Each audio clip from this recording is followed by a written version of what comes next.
Hi, I'm Naz Rahman. In 2017, the Toyota Gazoo Racing Festival was officially launched in Malaysia with its first Vios one-make race in Batu Kawan. Since then, from Penang to Johor to Kuala Lumpur, the TGR Festival has successfully grown its one-make racing series, the Vios Challenge, from season to season, making a huge presence and bringing significant impact to Malaysian motorsports. When we first brought the Gazoo racing brand to Malaysia, no one would have thought that motor racing would be able to spin off so many opportunities. But more importantly, the brand has made a positive and impactful contribution to our society and the sport. The Gazoo racing brand has grown exponentially with the introduction of the GR Supra, the GR Yaris and the Malaysian-built GR Sports Vios, a tribute to the Vios Challenge race cars. Toyota Gazoo Racing globally started with the intention to develop ever better cars and ever better people through motorsports activities. Here in Malaysia, I saw an opportunity for us to push the limit of our product and people. This has elevated the brand image of the Toyota Malaysia into one that is dynamic, sporty and exciting. For this reason, I got behind the wheel to champion the initiative here in Malaysia through the Vios Challenge. Today, the Toyota Gazoo Racing Festival has grown into one of the most exciting motorsports events. In 5 years, the Gazoo Racing brand has made an impactful presence in Malaysia, and we intend to continue this pursuit. This year, we welcome Season 5, and in this season, we shall feature 6 races, with the very first one kicking off in March. New to this year's racing calendar is the Vios Sprint Cup, 2 rounds happening at the Malaysian Championship Series. Gazoo Racing will also further punctuate its presence by participating in the Sepang 1000km endurance race in November this year. TGR Season 5 will welcome back our 4 racing classes. The promotional class will feature your favourite Malaysian celebrities. The super sporting class will feature elite and professional drivers, while the sporting class will feature gentlemen and amateur drivers. And the crowd favourite, ladies and gentlemen, the rookie class, featuring some of the most finest talented drivers Malaysian motorsports has to offer. Gazoo Racing will also continue its Young Talent Development Program to provide young drivers an impactful and affordable platform for them to transition into saloon car racing here in Malaysia. This season, Gazoo Racing will be introducing new GR and GR Sports models and are already underway to expand the Gazoo Racing Garage network nationwide. It has been exciting to witness what Gazoo Racing Malaysia has accomplished over recent years. The bar has been set very high, and I'm excited to continue this legacy of excellence. I'm thrilled to chart a way forward for Gazoo Racing to continue to make an impactful contribution to Malaysia.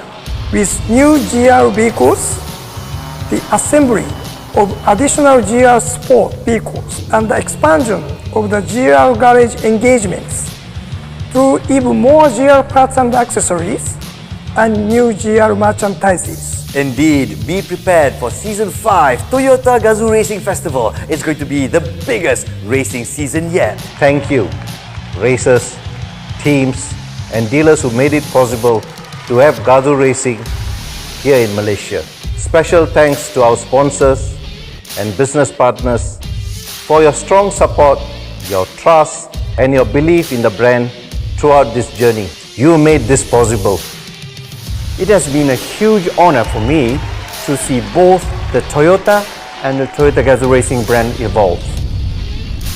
With the foundation that we have firmly put in place, I'm very confident that Gazoo Racing brand will soar to even greater heights in Malaysia. And now, it has come to the end of my journey here in Malaysia. I bid you farewell for now, but never goodbye. Always with Season 5, Ganbatte!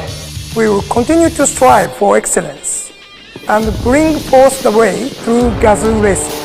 Together, we shall shape a more exciting future. See you at Season 5. I want Gazoo Racing to grow even more in coming years. See you at Season 5. It's been an absolute honor to be your host for the past 4 years. Season 5 is definitely going to be a blast. We'll see you online. We'll see you on track.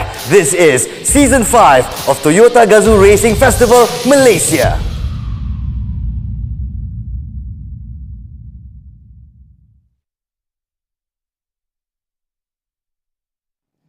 Wah, bersemangat dengan muzik yang rancak di pagi hari. Selamat pagi, good morning dari Litaran Terpaksa Sepang, Nas. Tepat sekali. Terima kasih kerana menjemput anda. Menjemput menjadi teman baik Nas. Itu dia. Untuk musim yang kelima, pusingan yang kedua atau race yang kedua ini, saya berteman seorang yang gagah, yang perkasa, yang tabah. Tabah Syazwan namanya. Dari dapur, Cik, kita bawa ke depan hari ini untuk bagus, tepat sekali.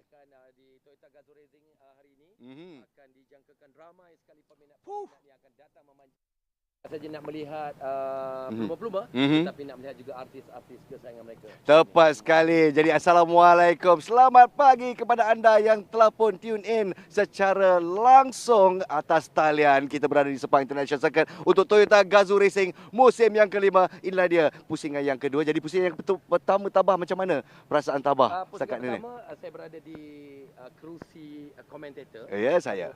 Saya nampak banyak sekali bakat-bakat baru yang begitu hebat sekali, dan apa yang paling menarik sekali, sayang sekali tak dapat tengok Tengku Dejan masa tu. Itulah dia. Untuk pelumba-pelumba yang tempatan atau antarabangsa, tetapi bagi kategori promo kan memang menarik. Memang menarik. Razak dijangka akan menguasai lagi. Itulah dia, sebab patah hati musim yang lepas kali ini beliau mengorak langkah. Pusingan yang pertama mengungguli Promotional Class, tempat kedua Syukri Yahya dengan hanya 2 markah di belakang, dan Nabil Ahmad berada 16 mata di belakang di tempat yang ketiga. Jadi kepada peminat-peminat Toyota Gazoo Racing selebritis anda, siapa suruh tak datang sini? Dijangkakan dia Tabah 4,000 orang akan membanjiri Sepang International Circuit. Untuk hari ini saja. Esok mungkin akan ramai lagi. Ya, tepat sekali. Tapi tadi masa saya masuk depan Anas, dah nampak ramai sekali peminat-peminat yang mahu standby. Kita nak bawa dia orang berjalan di lintaran depan.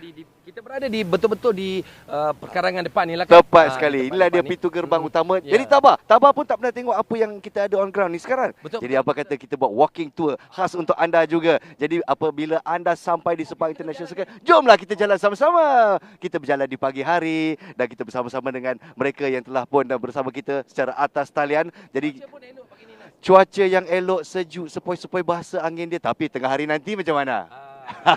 Sedikit panas.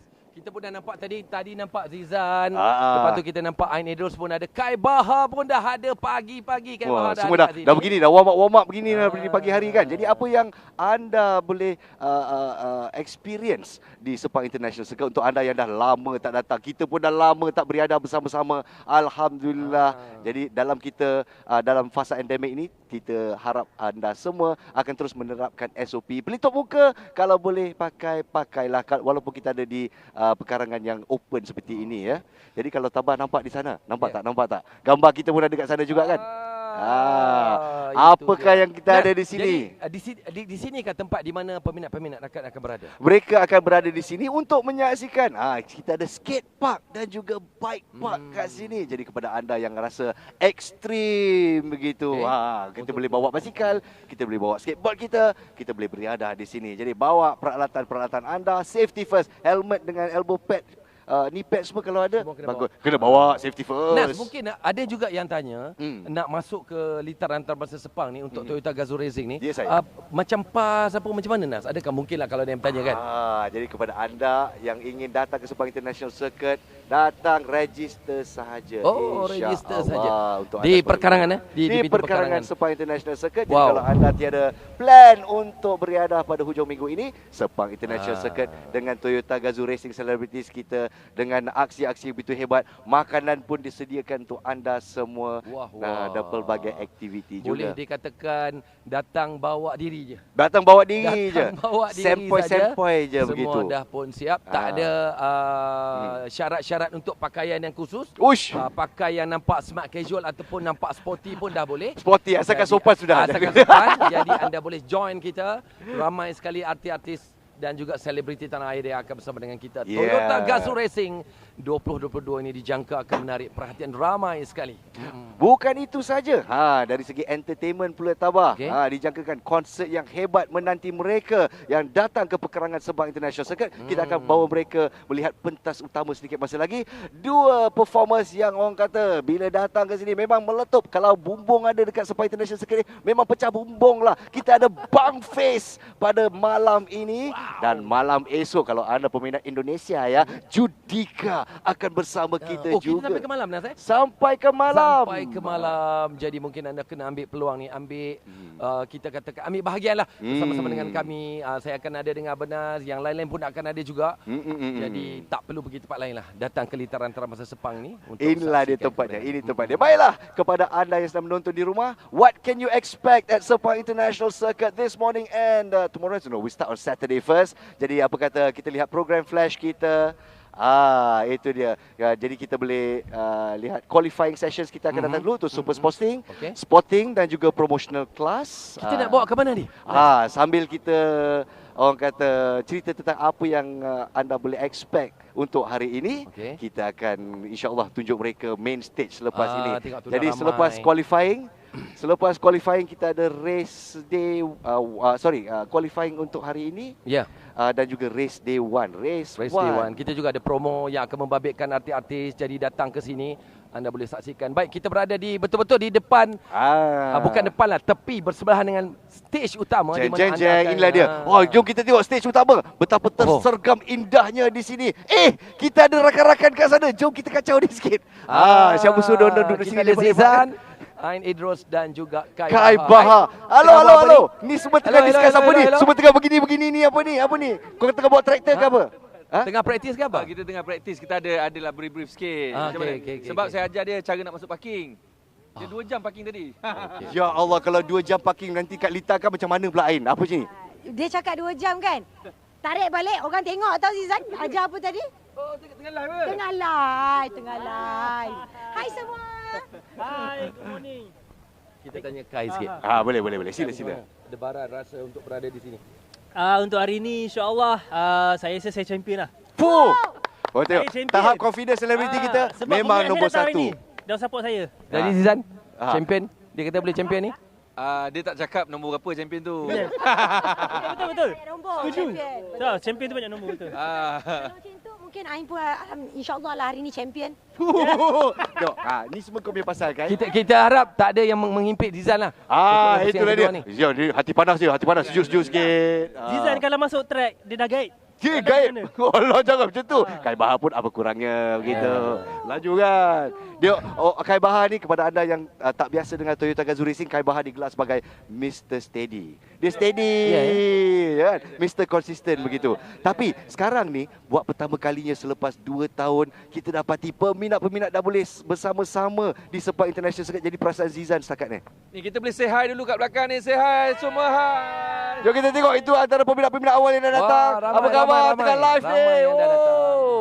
Awalnya datang. Bagus. Inilah dia. Jadi kalau peminat-peminat yang datang ni teruja ni, macam mana prestasi Zizan, Kai dan juga Ain? Kita tanya Zizan dulu. Mungkin saya hari ni saya kena melayan lah. Satu saya nak race, satu saya nak lambai kat luar sebab ramai. Saya akan buat 2 kerja macam ni. Tukar gear dulu, lambai-lambai dulu. So kita kena balance lah dengan perlumbaan dengan kerja kita dan peminat-peminat kita. #2 kerja.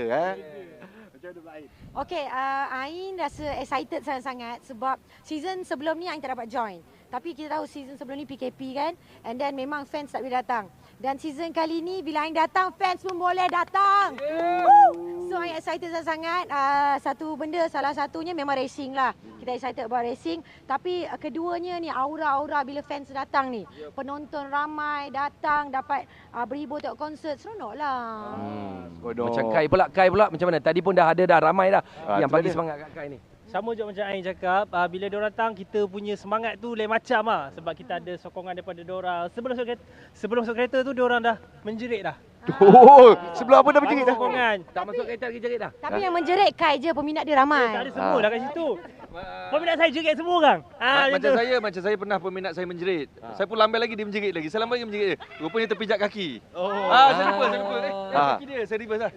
Kau reverse dengan kereta pula tu. Nasib baik tak lepeh kaki dia. Inilah antara gelagat-gelagat. Kata pepatah memang pagi ni meriah. Belum lagi start perlumbaan tapi kita dah meriah. Tepat sekali. Kalau anda nak join in meriah sekali, jangan lupa untuk join TGR Fantasy Dream Team. Kepada anda yang belum set team lagi, anda ada sampai pukul 9 pagi untuk pilih driver anda.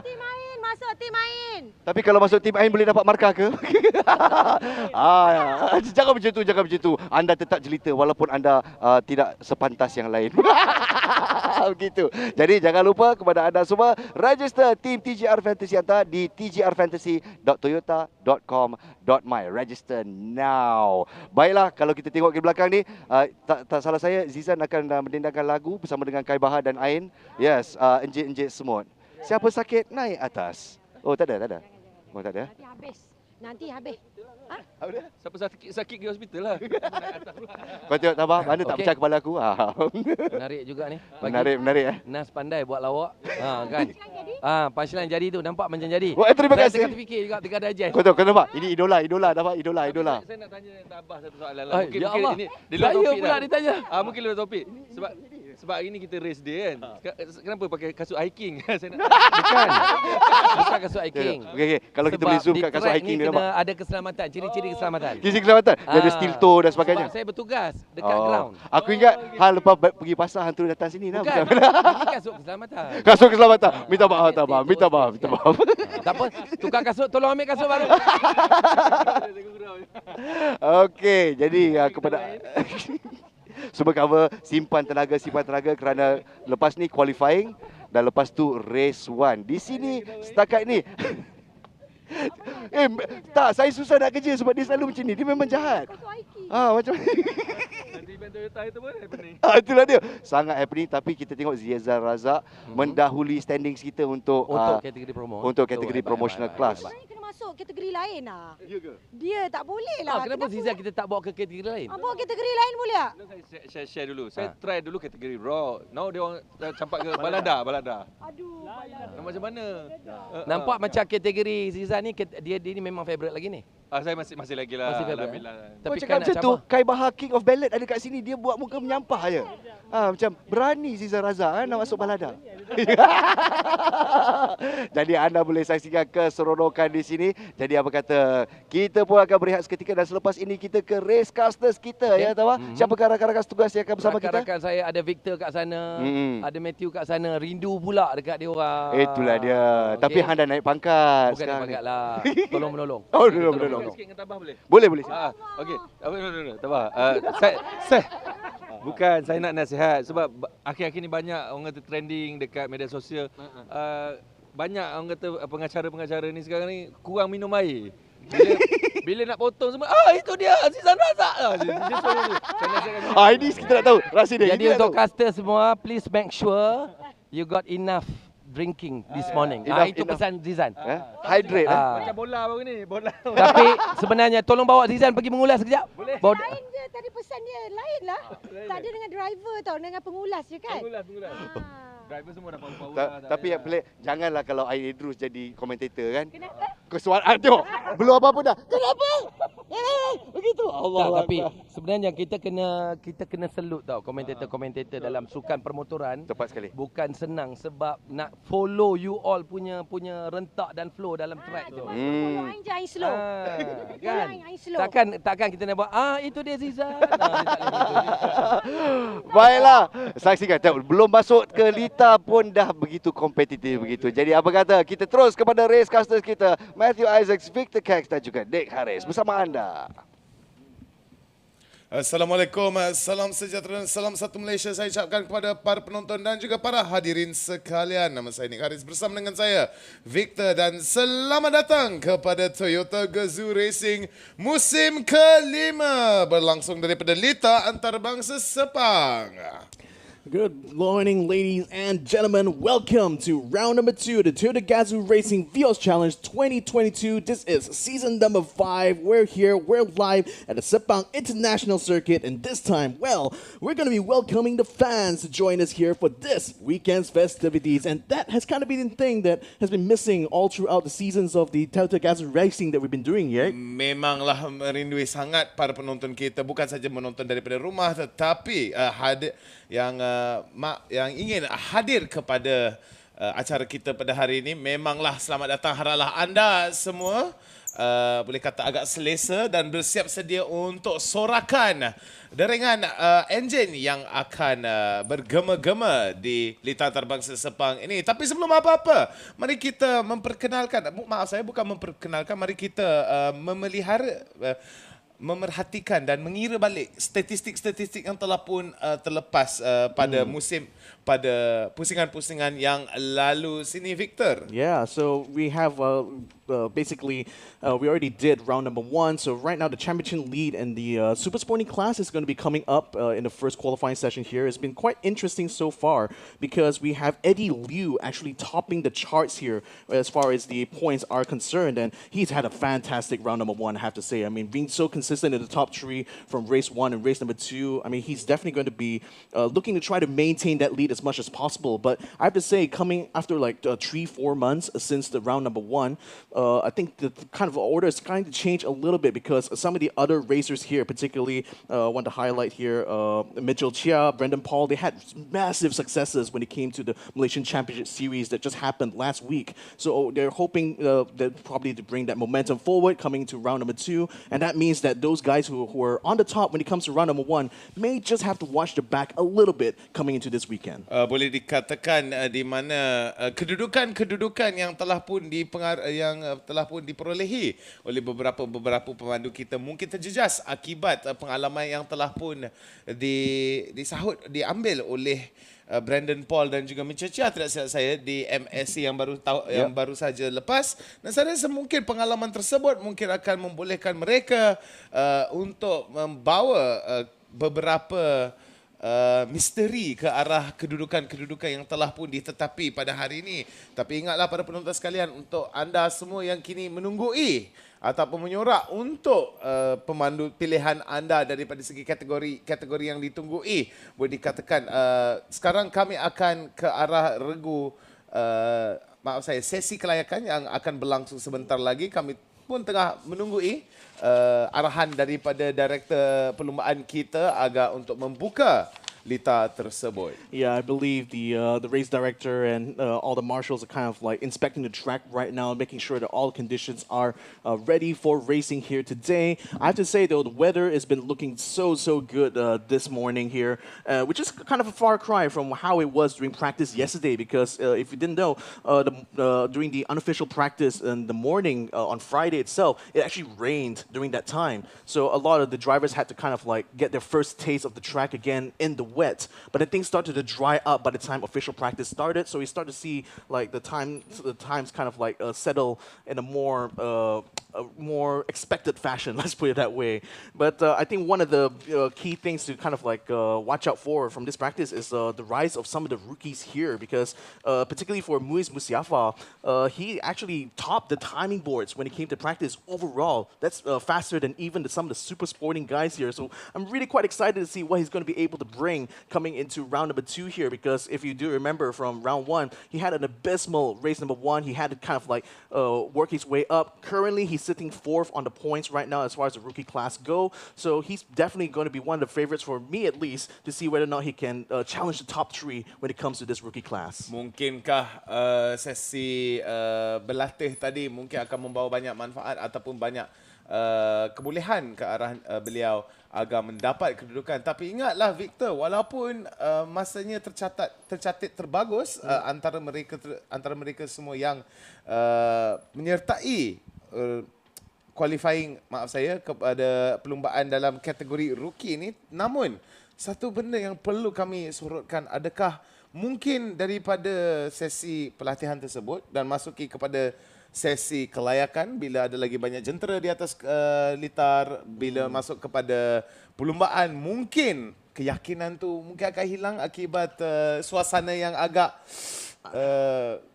luar biasa kadang-kadang, agak liar kadang-kadang. I think the biggest factor to consider is just basically the amount of eyeballs they're going to be getting on the track here. Because remember, this is going to be open to the public here for the first time in like years right now. So definitely people will be watching these drivers as they go and hit their qualifying times. And that just adds some extra pressure, right? You want to be able to perform your very best, but then now you've got so much more kind of like people kind of expectations to kind of live up to at the same time. But I think as far as the conditions of the track goes, I think as long as they are still feeling pretty confident after yesterday's practice session, they've already kind of like come to grips to their vehicle here. Again, like some of these drivers here have already been stretching their racing skills in the MSF as well as MCS series. So they definitely will be quite warmed up, I have to say, coming into round number 2. Rasanya latihan yang mereka telah memperolehi pengalaman yang diperolehi oleh mereka daripada perlumbaan-perlumbaan yang mereka telah pun menyertai pada beberapa minggu yang telah pun lepas mungkin akan bawa mereka banyak sangat kemenangan ataupun kebolehan untuk mengubah kedudukan mereka tersebut. Tapi masa MSC dan MSF mereka berlumba di atas litar antarabangsa Sepang juga ataupun memang ikut paddock utara ni? No, yeah, memang it's all been at Sepang International Circuit. Now I believe the MSF series, the MCS series has been actually on the full circuit here. But nevertheless, being that this race is going to be on the North Loop itself, it's definitely so familiar to all of these drivers. Like one of the kind of things I've been hearing around the paddock is that some of the drivers are starting to feel a little bit miffed in a way that we're still coming back to the same layout, the same track all over again. So they know that, especially for those who kind of struggle a little bit to hit some of the top guys here, like Mark Darwin or Boy Wong, like it's those who aren't able to challenge their kind of like timings, especially when it comes to qualifying, usually find it really difficult to stay competitive in this Vios challenge here. But nevertheless, though, so for some of the other drivers here, what they're going to be looking for a sense of consistency all throughout. And I think that consistency is really key, especially when you're talking about a series like the Vios Challenge, where all the cars are the same. We're talking about an entirely stock series here. Everyone's got similar machinery. Their balance of power is kind of like tuned to ensure that the performance is basically the same across the board, for all of the drivers here. So that means that, if you just deviate a little bit from like the most ideal racing line, you're going to find yourself losing a lot of time. So just finesse, the consistency and everything needs to be absolutely perfect if they want to be able to keep up with the top 3. Okey, sebelum apa-apa mari kita lihat kepada sistem untuk mengumpul mata kita pada hari ini. Musim kelima, pusingan kedua. Kedudukan pertama akan memperolehi mereka dengan 20 mata terkumpul. Kedudukan kedua, 15. Kedudukan ketiga, 12. Keempat, 10. Kelima, 8. Dan seterusnya, 6, 4, 3, 2, 1. Sampai kedudukan nombor 10. Para penonton sekalian, memanglah tertakluk kepada kedudukan mereka. Mereka akan mendapat lagi banyak mata. Inilah medan peperangan, medan perlumbaan mereka pada hari ini. Litar antarabangsa Sepang, track utara. Yeah, it's very familiar layout, I guess, if you've been following this Vios Challenge all throughout. So we're still racing here, we're still racing on the North Loop, so all of the kind of dangers still apply here. Particularly to note here is going to be that final corner, because even in practice as well, drivers were really pushing the limits. We saw so many of them actually run completely wide and off onto the grass coming towards that final turn. And I just kind of feel that, especially that now we're already like 5 seasons deep into this Vios Challenge here, like drivers are really trying to squeeze every last bit of advantage they can get out of their cars. Sebelum apa-apa, Victor, mari kita lihat jentera mereka yang mereka akan memandu di atas di antarabangsa Sepang tersebut. Yeah, this is the Vios. It's pretty much the closest you can get to getting an actual street car onto the racetrack here. But what Toyota has done is to really upgrade the Vios' potential for racing by putting all the best parts here from TRD. We got custom suspension, we got custom exhaust headers, and even the steering wheel itself is specially made here for our drivers to use, and it's certainly going to give that race car feel here onto this track here, especially a track as celebrated talented as Sepang. You know, you definitely want to have the best equipment possible. You want to be able to have the confidence to really push the limits. And I feel that this Vios platform really has provided that opportunity here for our drivers. Dan kami akan lihat ya daripada segi kelengkapan yang telah pun ditunjukkan di atas skrin para penonton sekalian. Memang kami akan lihat ya, memang tiada apa-apa kos yang memang tiada not enough to just say that it's no cost expense, you know. No cost, it came at no expense to be said. Like keselamatan tu memang diutamakan dan boleh lihat daripada kelengkapan tersebut, memanglah kami akan berikan segala kebolehan kepada para penanda kita. Tapi ingat ya Victor, semua jentera-jentera tersebut semuanya sama daripada segi spesifikasi mereka. Tiada sesiapa yang akan ada sebarang kelebihan, melainkan kalau mereka duduk di kedudukan pertama dengan mata yang banyak, mungkin mereka akan mendapati lagi banyak keberatan, ditambahkan beban ke atas kereta mereka. Yeah, that's why this qualifying is so important, right? You want to be able to stay at the front of the grid as much as possible because that's going to increase your chances, and especially once you come to the actual race itself, this is where the drafting becomes so important. And if you actually lose that slipstream from the cars leading in front, that means you're just going to be losing so much performance potential from all your cars. You know, especially in a stock car series like this, you know, the draft is going to be absolutely everything here. And once you find yourself completely left out alone there, especially on an island where you basically, what happens is usually, you know, you have groups of cars start to kind of like form up as the race progresses. And you know, those kind of cars that are stuck out in their own islands, we find that they just really aren't able to keep up with those up in the front there, because without the slipstream, you know, you lose that ability to be able to maximize your top speed coming out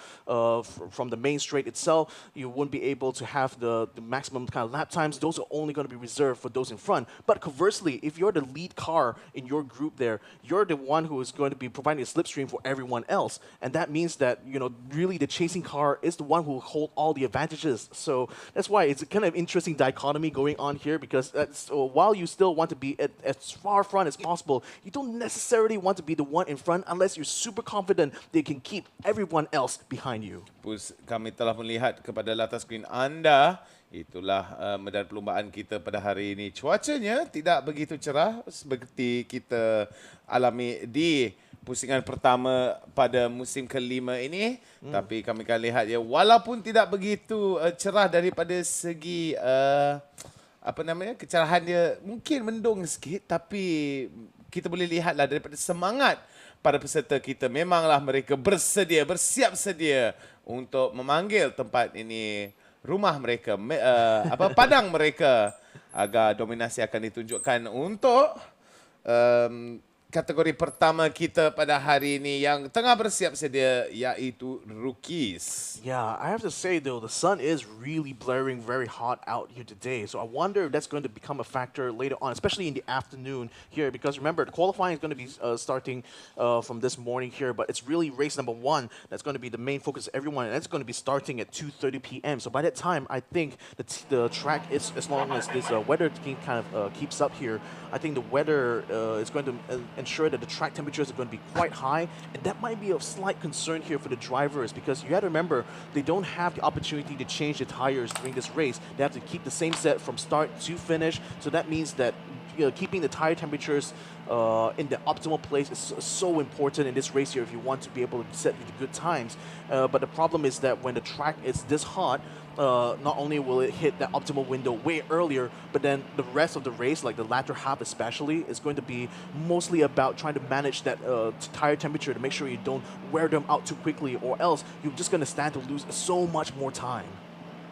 Dan saya rasa daripada apa kita boleh lihat ya, semuanya mungkin suasananya mungkin aman, mungkin kekosongan lah di atas litar antarabangsa Sepang ini. Tetapi dalam masa yang akan datang lagi 2 minit sebelum kami masuk sebelum litar antarabangsa Sepang akan dibuka untuk para peserta kita berada di atas track, di atas litar. So mungkinlah kami akan lihat daripada apa yang disediakan pada hari ini kami akan lihat cubaan yang terbagus ataupun effort, the best effort yang boleh ditunjukkan oleh semua kategori-kategori peserta kita pada hari ini, Victor. Yeah, you have to consider as well, like, especially for the rookies who are going to be coming out in the qualifying session very, very soon. Like, these guys are literally going to be the first ones out on track. They're going to be the first one to get a taste of what the conditions will be like. But I think most importantly, they're going to be going out where the track is still very, very green. There hasn't been a lot of like running yet for the morning, so that means that they're pretty much laying down the rubber for everyone else involved. So that kind of adds a little bit the extra pressure there for them, because they don't really literally being you sometimes don't want to be the kind of first person to kind of start things off, because what if you kind of like stumble, right? That means it's going to be quite difficult for you to catch things back up once once we get fully along in this race. But nevertheless, though, for them, it means that they're going to have the full track for themselves. There's still opportunities for them to kind of like see kind of where they kind of stand as far as their own competitors go. Because remember, the rookies, they're really racing amongst themselves, even though they're going to be on the starting grid together with the Super Sporting Series, and it will obviously be fantastic, to see our rookies, trying to fight against the veterans here. Okay, but the races are against each other. Yep. Saya maaf nak mencelah dulu, tapi rasanya kami akan bersiap sedia untuk masuk ke dalam lita antarabangsa. So memanglah kami kena tunggu sikit daripada Victor nak bagi statistik. Mari kita lihat ke atas track kita pada hari ini. Yeah, so we see the drivers already getting out on track. The pits are officially open right now. This is car number 58. That's Muhammad Hamdani bin Abdul Hamid, who's currently going around turn number 1. He's third in the points as far as the rookies are concerned. You can see him already starting to slide the car out a little bit. Again, just trying to get some heat into those tires, but also at the same time, just kind of like how athletes like to stretch themselves a little bit, to warm up their muscles just before a match. These rookies are pretty much doing the same thing right now, at the beginning of this qualifying session, trying to get their tires warmed up, trying to get a feel for how the cars are feeling this morning here, and seeing where are the kind of limits they kind of push in this qualifying session. 28 minit berbaki di dalam pusingan kelayakan ini bagi kategori rookies tersebut. Semuanya darah-darah muda, 5 peserta berada di atas tarmac tersebut, dan mereka akan cuba sedaya upaya mereka untuk mencatatkan masa yang terbagus. Apakah bukan masalah saya, apakah halangan teknikal yang mungkin akan dialami oleh para penonton, para peserta kita? Kami akan lihatnya daripada jentera Syarik, jentera bernombor 44 terkeluar sikit daripada garis pemandu, tetapi tidak akan didenda seterusnya akibat berada di dalam sesi kelayakan tersebut. Yeah, that's a little bit interesting to watch there, because Sharik, he's actually the championship leader as far as the rookies are concerned here. So it's quite interesting to see that he was already pushing so hard coming into the final corner. And like I mentioned, during practice, we saw this a lot from our drivers here. Just people going completely wide and off onto the grass, and that might become a problem. Just like you said, you don't necessarily want to get on the grass too much, because you're going to risk damaging the undercarriage of the cars, especially when you go over the curbings, which are very, very aggressive here in Sepang. If you guys didn't know, sometimes it can be literally bone shattering sometimes if you run over the rumble strips there. But for Sharik in particular, he's really trying to find that perfect exit coming out of the final turn, because it's so important to have really good to carry some good speed going into that main straight. That means you can maximize your top speed by the time you reach the end of the straight, and that's what pretty much Sharik is aiming for here. I think another problem for some of these drivers, especially coming into this qualifying here, is that some of these guys are carrying ballasts. You can see car number 44, he has I think a 5 kilo and a 10 kilo ballast on his car there, so he's getting some extra weight, and that's going to kind of handicap his performance a little bit. So he's also trying to see if he can find a slipstream somewhere, especially from the cars in front, because again, the drafting is so important in this race, right? You can gain tenths of a second just by being able to maximize minimize the amount of friction in the air just by staying behind another car. Dan kami akan lihat daripada walaupun beberapa beban akan diberikan kepada Nabila Azlan, tetapi beliau cuba sedaya upaya mereka untuk mencatatkan masa yang terbagus, iaitu 1 minit 27 saat. Berbaki Hamdani, Hamid, Syarik, Adel dan juga Muiz pada dalam 1 minit dalam purata 1 minit 28 saat. Kami akan lihat ke dalam pandangan Muiz Musyafa ini kereta jentera 32. Yeah, Muiz, like I said, he topped the practice yesterday, and he's definitely going to look to carry that performance coming into this qualifying here. See how he just really pushes the limits of the track there. Hopefully, like he won't catch the ire of some of the race directors here, because you know they can tend to be a little bit strict when it comes to the track limits here, especially in the stock series like the Vios Challenge. But for Muiz, especially, like currently he sits fourth in the championship points, and he's looking to try to get a good performance here in round number 2. So this qualifying is going to mean everything to him coming into this. So he's already falling behind, getting a draft off of another car in front of him. That's number 58, Hamdani Hamid. And right now, like that's a really good position for him to be in, because not only he's going to be able to get the draft, but he's also going to be able to get a sense of some of how his other competitors are going to be. Particularly Hamdani himself, he's literally third in the championship, so he's ahead of Muiz when it comes to that. So he definitely wants to be able to beat him coming into round number 2. Muiz Musyafa sekarang terdapat rasanya masa tercatat yang terelok. 1 minit 27 saat adalah masa yang perlu diatasi oleh Nabila Razali kalau beliau ingin berpegang kepada kedudukan nombor 1 itu. Telah pun jatuh, dan kami akan lihatnya sebanyak jurang masa beberapa milisecond sahaja antara Muiz dan juga Nabila Razali. Victor. Yeah, very, very close between the two of them. This is so exciting to watch right now, because Nabil Azlan, second in the championship right now, he's currently in provisional pole at this point. 127 is so competitive, and it's just going to show the effect of having the ballast, right? Because Sharik is carrying the heaviest weight compared to everyone else in this class, and that's certainly affecting his ability to perform here today, because he's only been able to set the 128 so far. Now, in any case, if they're able to kind of climb up, and I think Hamdani is actually quite close to breaking into the 127s as well, but it looks like this qualifying might just be a shootout here between Muiz and Nabil Aslan. I can't really tell right now who's going to be coming out on top. Kami akan lihat ya, Hamdani Hamid juga berjaya untuk memecah kedudukan, dan juga masa Nabil Azlan. Daripada pemerhatian kita di dalam studio race studio, kami akan lihat Muiz, Hamdani dan juga Nabil Azlan dengan kumpulan masa sebanyak 1.26 berbanding berlawan 1.27, dengan Hamdani Hamid berjaya untuk memecah kedudukan, mengubah kedudukannya kepada kedudukan yang lagi bagus berbanding dengan Nabil Azlan. Ada Leo dan juga Sharik. Tiada apa-apa ubahan besar yang perlu disorotkan.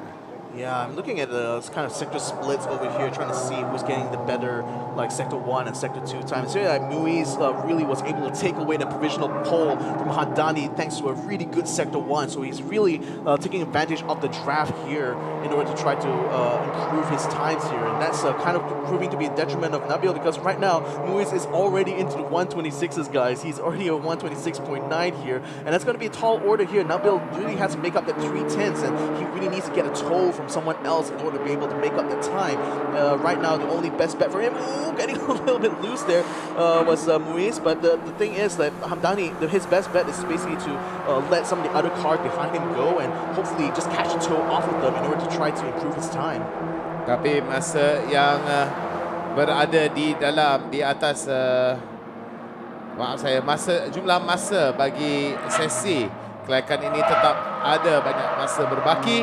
Sebanyak 21 minit tertinggal, dan kami akan lihat daripada apa yang berada di dalam pandangan jentera nombor 32. Muiz berada dalam keadaan yang agak selesa untuk berpegang pada kedudukan tersebut, tetapi tidak jauh ke belakang daripada belakangnya Nabil Azlan dan juga Hamdani Hamid dengan masa-masa tercatat yang lebih kurang sama antara mereka. Yeah, I mean, it's of course going to be very, very close between those bottom 3 there, but right now getting a toe is still Muiz. He's right now locked behind Adel Liu, and I think that's Hamdani who is trying to get the toe off of Nabil Aslan this time.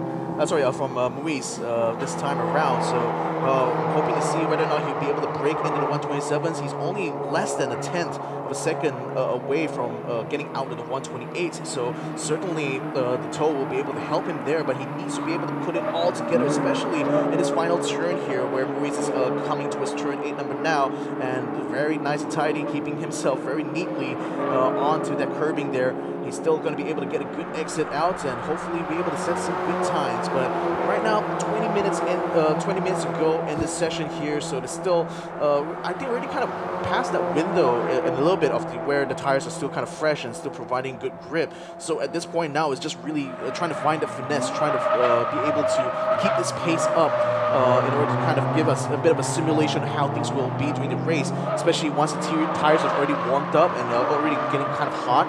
They also want to be able to keep track of like how the grip level changes once it reaches that point, because sometimes if you are especially when the tires are not giving the same grip that you expected, even if you try to push really hard through turn 1 and 2, you're not going to be either you're not going to find the same level of performance, or you might even find your car being spun the completely other way around because you lose the grip in the rear or get understeer in the front.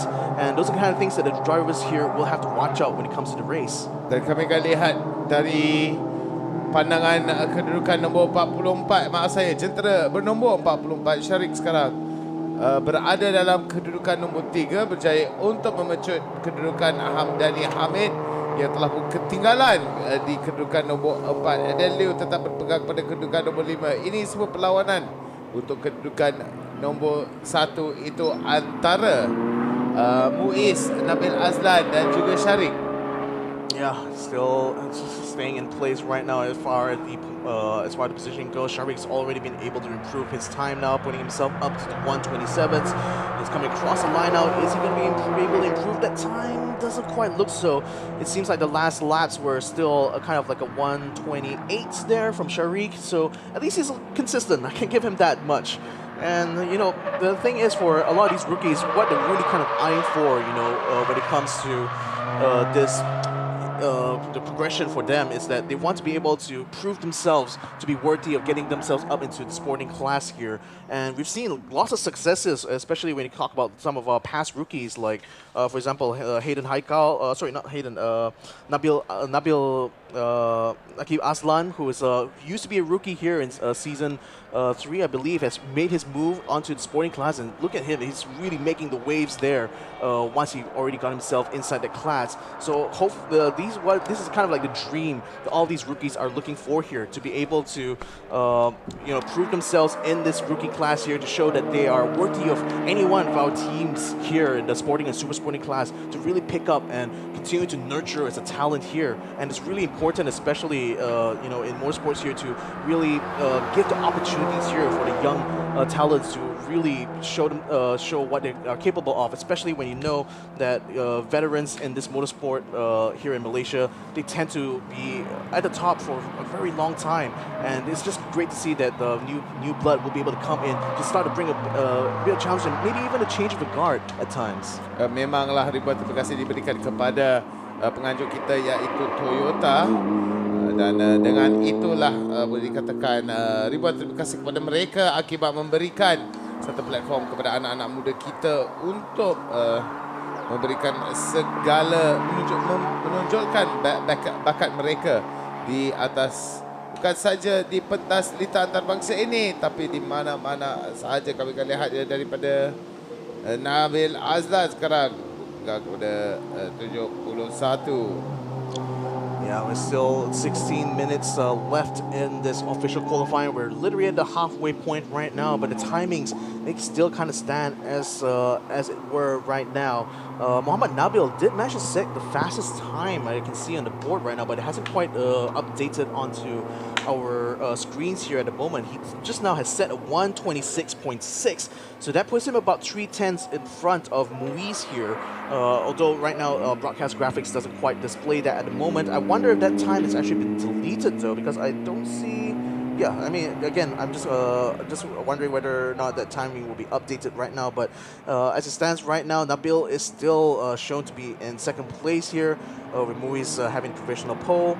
But now you have drivers even coming into the pits there to kind of like get some notes from their pits. Obviously, like when you're out on track there, you're really in kind of like a world of your own in a way.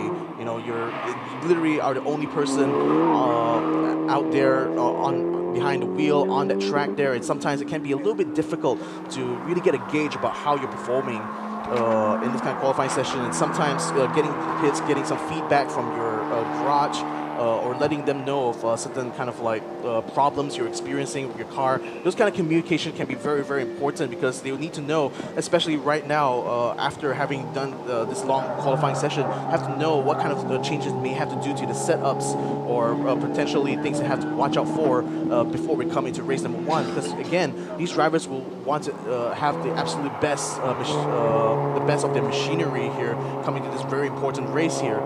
So this qualifying session is literally a test bed for them to ensure that whatever kinks, whatever problems they have with the car, all those will be ironed out before the start. Kebanyakan para penonton kita telah pun tertanya kenapa kena masuk blok banyak, kenapa kena masuk plot banyak kali,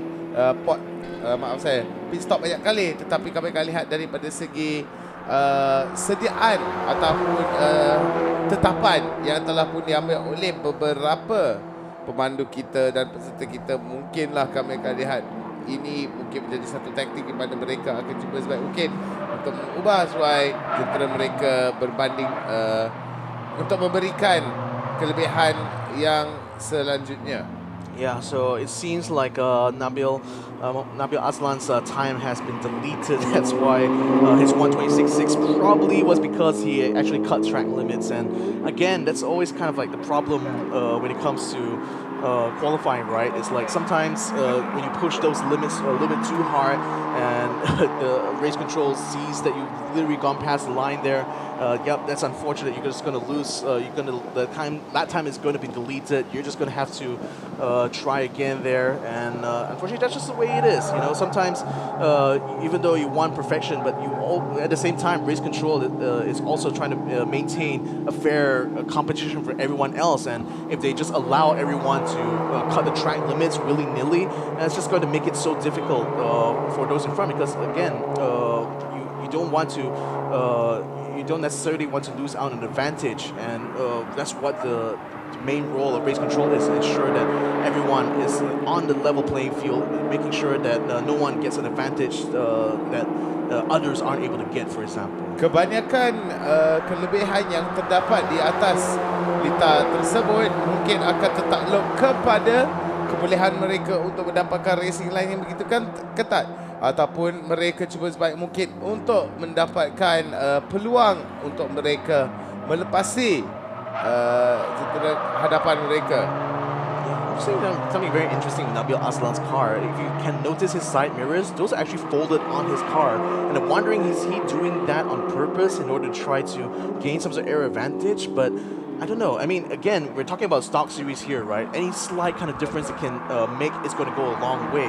So I wonder if the side mirrors really do make that much of a difference in terms of aerodynamics, that it's making Naqib Aslan consider that, hey, maybe I should just fold those mirrors there, reduce the amount of drag that's coming out from my sides. Again, he's not technically racing at this point, and he still is going to be able to use the rearview mirror inside his car anyway to see behind. So I'm wondering if that is going to be able to make a difference here for him in order to try to make up the time. So far, his last lap is still he's only been in 143 in that last lap. So I'm wondering if later on we're going to be able to see him improve on that as this qualifying session comes to close. Saya rasa daripada apa yang kita boleh lihat ya, Victor, kebanyakan pergerakan-pergerakan yang ada di dalam carta kedudukan tersebut ataupun jadual kedudukan tersebut mungkin membolehkan kita untuk membuat beberapa perhatian, iaitu sebelum apa-apa baru saja nak memberikan segala pujian kepada Muiz, tetapi dalam sekelip mata Nabil Aslan berjaya untuk mendapat kedudukan kedudukan pertama.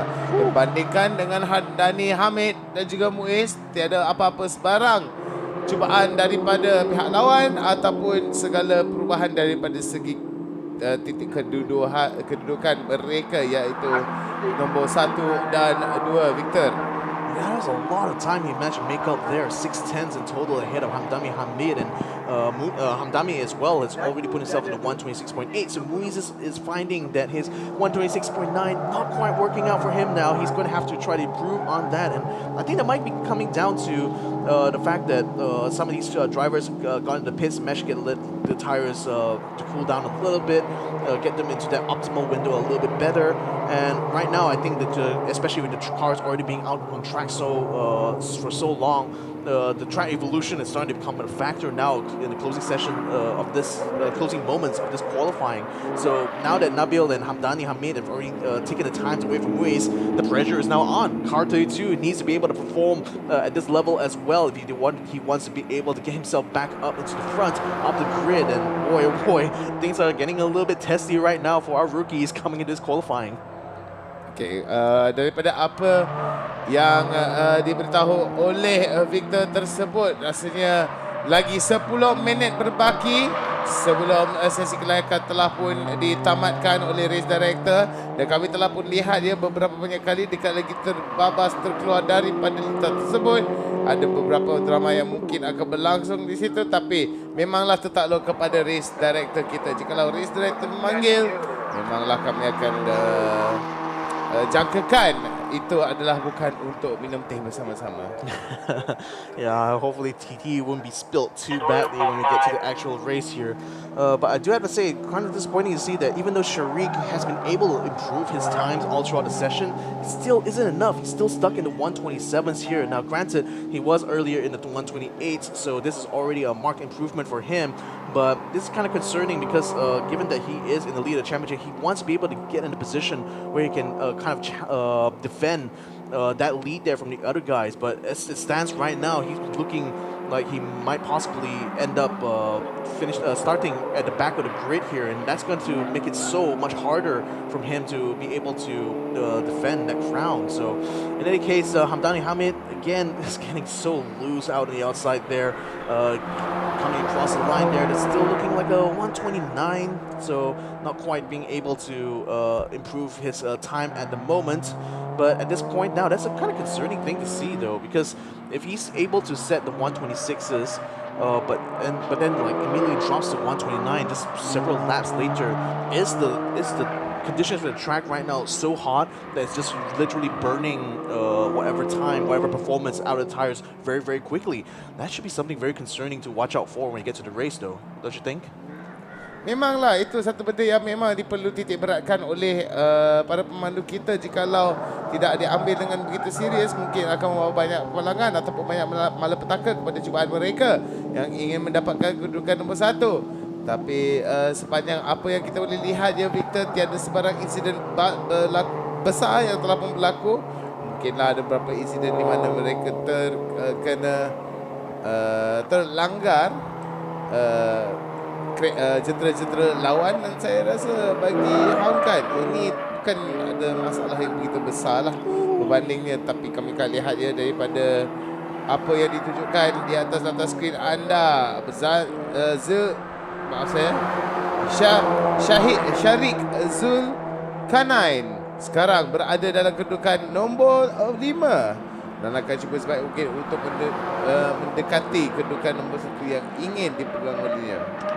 You can definitely see that the extra added weight to his car. So apologies, I thought it was 15 kilograms. Actually, he is carrying 30 kilograms, so that's like twice the amount of weight I thought he was carrying in the first place. So that means that again, your car's kind of like ability to kind of like push, especially coming to that final corner, is a bit compromised because you're carrying just that extra weight, the extra bit of momentum going into that. So even though you naturally want to be able to turn in very sharply going towards that final turn, but then because you're already carrying so much weight, it just literally throws you to the outside there. And I think that's the kind of problem that Shuri has been experiencing like all qualifying session long actually, because I remember he was also going way off wide early on in his qualifying session. So it might be something for him to watch out for. It means that he still needs to kind of learn that once you have that extra added weight to your car, this means that you have to kind of like adapt your driving in order to compensate for the extra added weight, because not only are your accelerations, your braking points are going to have to change a little bit longer as a result of the added weight, but also like the amount of momentum that you're going to be carrying through these corners is going to be the forces is going to be way more higher this time around. So he needs to be able to adapt to that, and he needs to adapt to that very, very quickly because, ladies and gentlemen, we still have only 6 minutes left in this official qualifying session. Dekat 6 minit tertinggal lagi, Victor. Rasanya mereka ada sebanyak 2 lagi pusingan lengkap yang mungkin boleh dijalani oleh beberapa pemandu kita, tetapi semuanya tertakluk kepada race director jikalau dia ingin mengawalkan perlawanan ini, dan mungkinkah ini akan menjadikan cubaan terakhir bagi anak-anak kita di dalam sesi qualifying tersebut untuk mendapatkan kedudukan yang diingini. Yeah, so as it stands right now, it hasn't been anyone to be able to improve the time. So as far as the provisional standings go, Nabila Razali still is taking provisional pole right now with a time of 126.3, Hamdani Hamid with 126.6, and Muiz in the 126.9. So seems like being able to get the sub 127s is really the place to go. Adele Liu is just that little close to be able to get into there. She set a 127.060. So if she's just able to find the extra 1/10 somewhere in this track, maybe turn number 1, maybe on the last turn, they can just find that she might be able to challenge Muiz for 3rd place here. But nevertheless, though, with 4 minutes to go, time is certainly running out for these drivers here, these intrepid drivers, in order to be able to find those times. And at this point, though, especially with the conditions of the track heating up so much, it's also so important for them to get as much data as they can, get as much information as they can about how the car performs under these kind of conditions, because I'm thinking that it might actually be a bit worse as this heat continues on towards the afternoon when we actually start race number 1. Dan daripada apa yang kita boleh lihat ya, Victor, bolehkah itu menjadi satu jangkaan di mana daripada kedudukan yang kita lihat di atas belah kiri atas ini, Nabila Razali, Hamdani Hamdan, Muiz, Adele Liu dan juga Syarik yang telah pun berada dalam kedudukan nombor 1 tadi telah pun jatuh agak jauh juga daripada kedudukannya. Adakah prestasi Syarik perlu disoal? I think like he's still performing quite fairly as far as his times are concerned. He's still competitive. You know, he's not like 1 whole second away from like the leader of the pack. Right now, he's only about 7/10 of a second. So definitely it means that he can sort of keep up. Especially right now, he's set at 127.661, literally 1 millisecond behind Adele Liu here. So definitely he will still have potential to be able to catch a trap. And again, conditions may change later on when it comes to the actual race. So I think for Syarik in particular, what he wants to be able to do at this point is damage control. He wants to ensure that even though he's not going to be able to compete at the front there in his class, at least he's going to be able to compete with Muiz, at least he's going to be able to compete with Adele Liu. But it's really him needing to come to grips with like how much of a change the extra added weight has given to his car here. He needs to show that, you know, especially as a driver, that you have the adaptability, you know, to change your own driving style in order to accommodate whatever sort of like challenges your own car is bringing onto you. And right now, he's definitely coming to grips with it. He's definitely improving, but right now, it's all about being able to stay consistent. And as far as I can see right now, you know, the times are really dropping so hard here. The average right now in terms of times is like 140s. So it just goes to show the amount of like the loss of performance out of these tires when it comes to the end of the session. So you can imagine that if he doesn't really doesn't really get to grips with how far the drop-off goes in his tires performance is, that's going to affect him during the race, because that means that even if he somehow manages to climb 1 or 2 places ahead of some of the other guys, if he loses so much performance by the end of this race here, that certainly means that he will stand to have a lot to lose once we come to the closing moments of this race. Dan kami akan lihat ya kepada detik-detik penutup ini daripada pandangan ke jentera nombor 32, Muiz sekarang boleh perhatikan kedudukannya maaf saya bukan kedudukannya, sasarannya yang diingini, tapi sebanyak 90 saat berbaki di dalam sesi kelayakan tersebut. Para penonton sekalian, haraplah anda semua bersiap sedia dan inilah dia yang kami boleh lihat di atas letak antarabangsa tersebut di mana pusingan-pusingan yang dilakukan oleh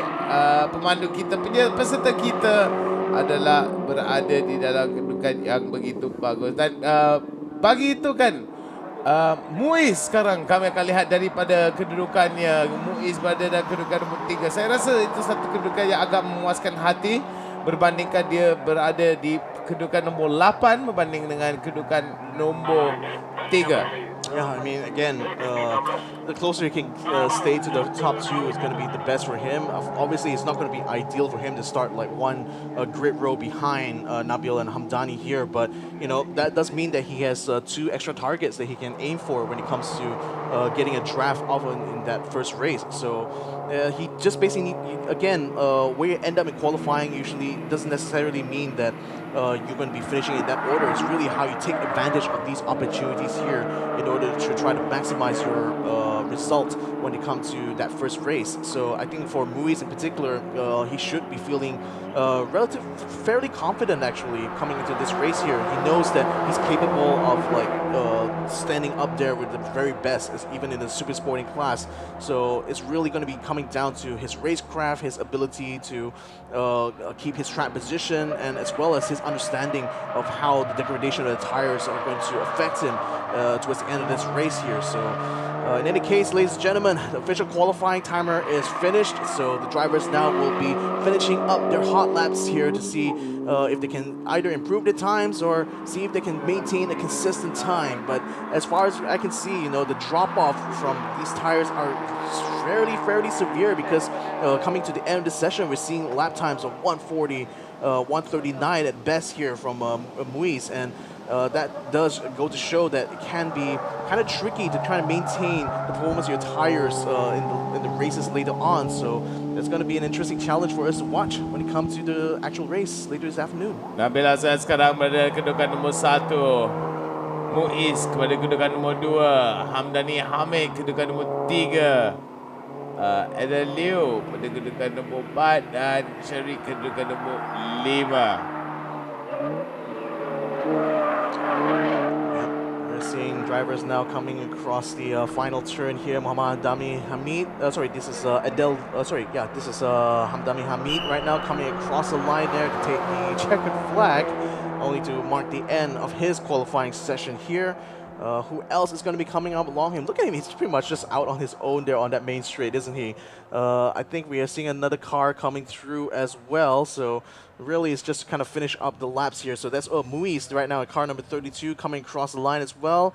Again, I'm not really expecting him to be able to improve his time here, but nevertheless, putting himself in P3 right now may seem a bit disappointing at first, but again, consider that the drafting is going to be so important in the race there. Muiz can definitely find some options for him in the race later on, not least if he's going to be able to overcome some of these obstacles here, namely in the form of his rivals in this rookie class. But nevertheless though, ladies and gentlemen, this is the end of official qualifying here for the rookie class. We're going to be coming up later on with the super sporting right after this, so that's going to be something definitely to watch for. Memanglah tak sabarlah nak kami lihat. Mari kita lihat kepada putusan rasmi kita pada hari ini. Nabil Azlan, Muhammad Hamdani Hamid, Muiz Musyafa, Adel Leo dan juga Syarik Zulkarnain. Ingatlah para penonton sekalian, daripada kedudukan nombor 1 sampai 5 mereka akan mengikuti kedudukan daripada masa yang mereka catat yang telah pun terkumpul oleh penganjur kita dan telah pun digunakan untuk membuat keputusan agar mereka berjaya. Mari kita lihat kepada sorotan yang telah pun lepas, Victor, tapi daripada segi apa yang kita biasa terlihat, sorotan daripada highlight tersebut mungkin akan tidak begitu meletup-meletup lah macam katanya di dalam berbanding dengan konten kita, di mana kita boleh lihat pada penonton sekarang, bukan para penonton, pada peserta kita berlawan dengan selebriti, berlawan dengan rookies dan promotional class. Yeah, I still have to wait until we see the final results there. So consider this kind of provisional at this point. But I have to say that with the performances that Muhammad Hamdani, bin Abdul Hamid, and Nabil Aslan have been able to do, they're certainly going to be able to close the gap to Sharik if he's not going to be able to make up any places here today. But I have to say this qualifying session relatively uneventful, other than the few times that Sharik ends up going onto the grass. I would have to say that these guys have kept it very nice and clean all throughout this qualifying session. So I do wonder if they're going to be able to maintain this level of consistency when it comes to the race. But then again, that's going to be one where we're going to be racing with the full grid, so it's going to be a lot more traffic to contend with, a lot more chances for them to actually end up smashing some of the other cars. And speaking about smashing, that front bumper there, it needs to be checked, I think, for Muhammad Nabil, because that was a massive splash through the grass he took there. Oh, memanglah boleh terasa sikit keberitan daripada kita lihat beberapa cebisan-cebisan yang telah pun terlepas daripada jentera-jentera mereka.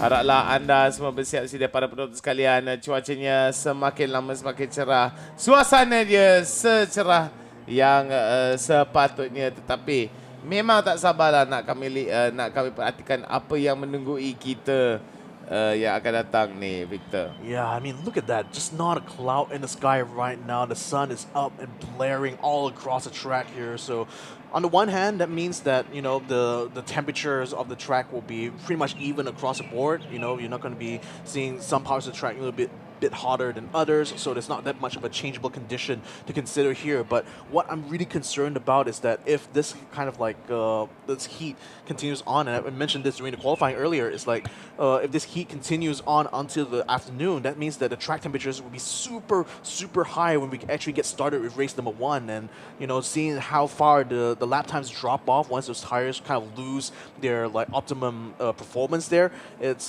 again just one of those kind of challenges, right? In the Vios challenge.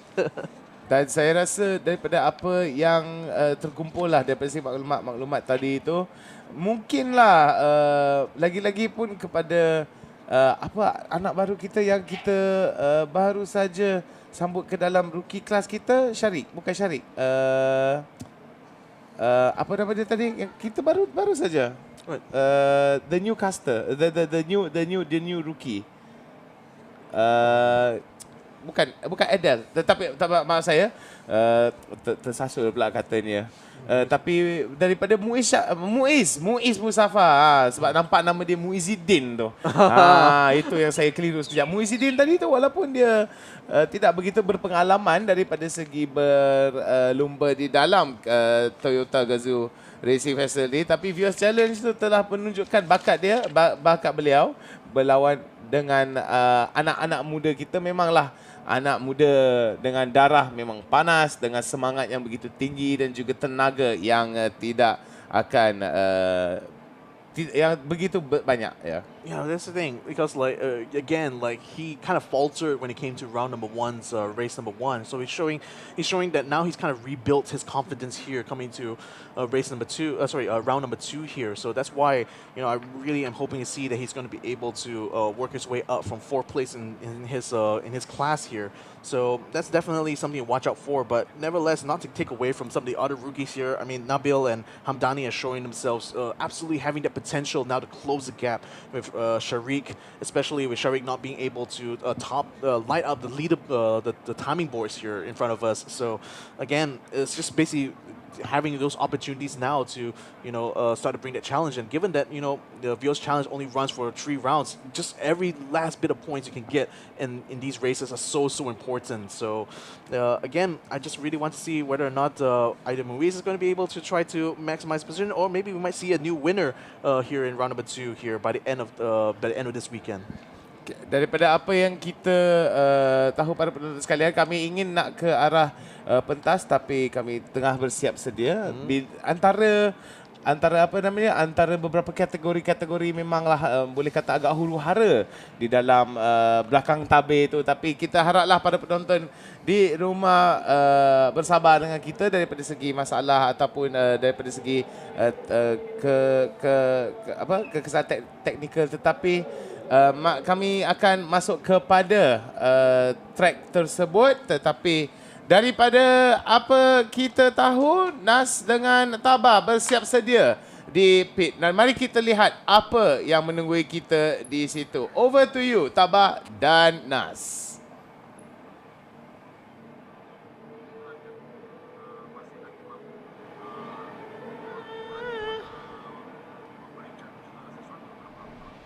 Itu dia, seronok qualifying session untuk Super Sporting. Tengku Janleh sudah main lah. Ramai nak tengok Tengku Janleh beraksi ni. Tepat sekali. Untuk race pertama, dia tak jadi, dia tak dapat bersama-sama kita di Super International Circuit. Tapi kali ini dia cuba mengorak langkah, masih tiada markah untuk Tengku Janleh. Itu dia, 3 kali juara Toyota Gazoo Racing Malaysia. Tapi itu pasal Super Sporting. Sekarang ni dengan selebriti-selebriti tanah air. kita akan bongkarkan Tabah. Tolong tu Abang Nas tanya soalan. Kita akan bongkarkan taktik-taktik kotor anda. Baik. Okey, Lumba mesti kena ada bang. Taktik kotor ni mesti kena ada.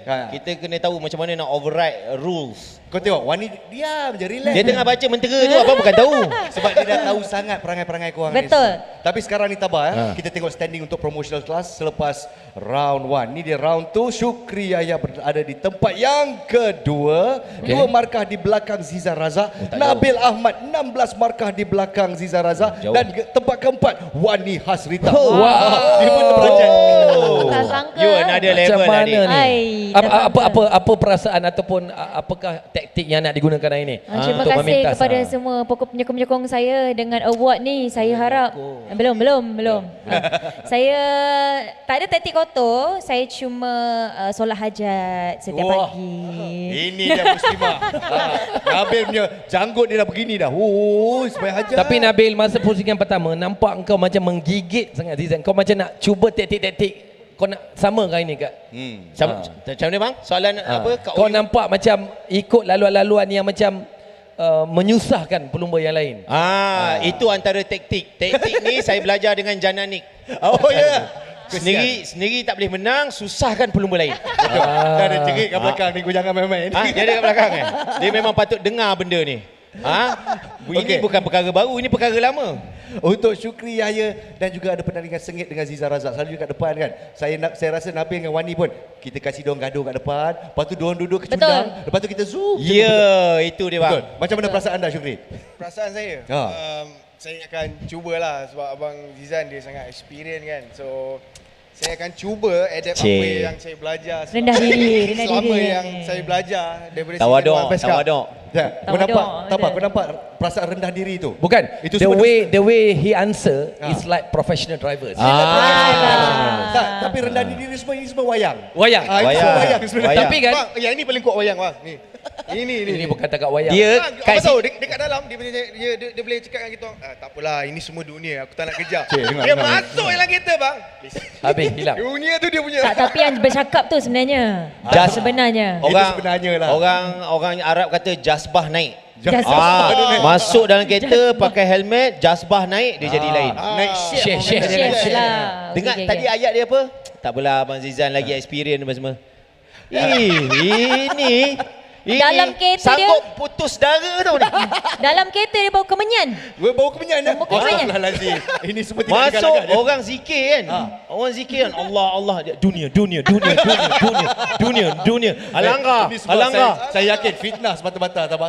Maksud tak apalah. Itu mungkin drama-drama yang berlaku among seleb punya ni. Mungkin dia ada taktik-taktik juga Nas. Ada kan.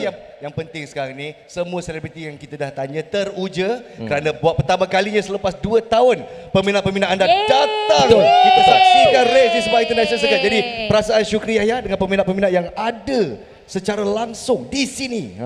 Saya rasa sangat teruja sangat sebab lama dah kita orang tak ada crowd daripada start dah 2 tahun PKP. So before ni kita orang dah rasa seronok tu, ramai audience, banyak event. So bila once dah tutup tu kita orang sendiri pun rasa sunyi dekat dalam bilik. Betul. Habis setuju? Bang, bayanglah 2 tahun tu lumba tapi rasa macam tengah ambil lesen dekat pusat memandu tu. Sebab tak ada orang bersorak. Macam tak je. Kan sunyi, tak ada orang. Tapi yang ini dengan konsert, dengan kawan-kawan, dengan fan club. Saya yang bestnya semenjak Akio balik, fan club dia jadi fan club saya. Tahun ni saya tambah ahli. Double dia peminat. Wani pula macam mana? Yang paling excited of course, konsert kita dah dapat nampak pentas besar kita balik. Yang sebelum ni lama betul tak nampak kan pentas besar ni. And lagi satu kita ada perarakan abang dekat grid, dekat track tu kan, yang susun kereta kita tu. memang suka panas bang. Kita memang suka berpanas, fan datang ambil gambar, memang itu yang kita orang. Tu dia, saya pun suka tak sabar tu.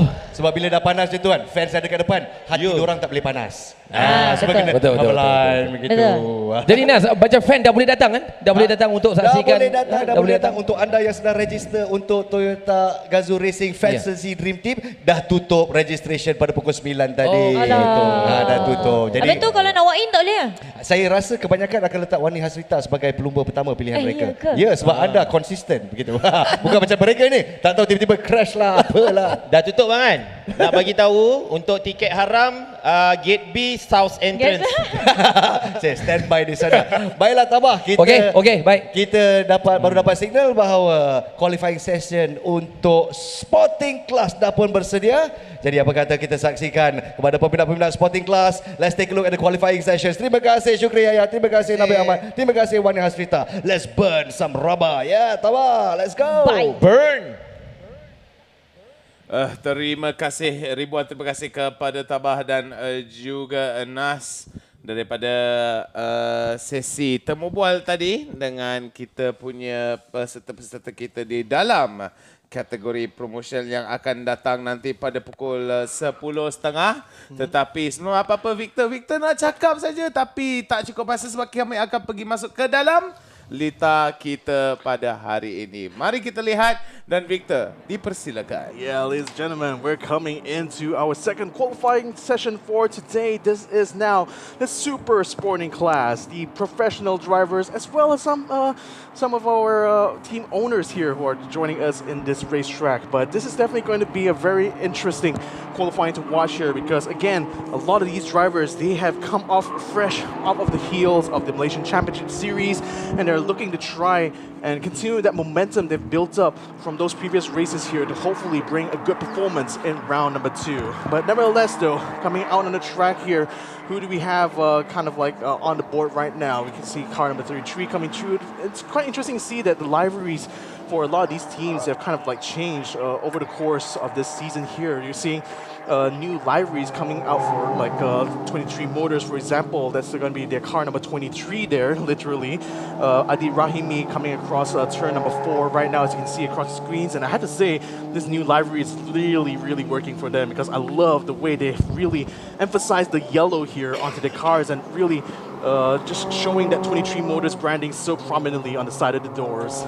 Boleh katakan lagi senang untuk kita kenal pasti kedudukan mereka daripada segi livery yang telah pun diubah suai ataupun telah pun diupdate bagi dinaik taraf lah boleh dikatakan oleh peserta-peserta kita pada hari ini berbanding dengan kami lihat kepada kategori qualifying, kategori rookie ataupun promotional dan sporting.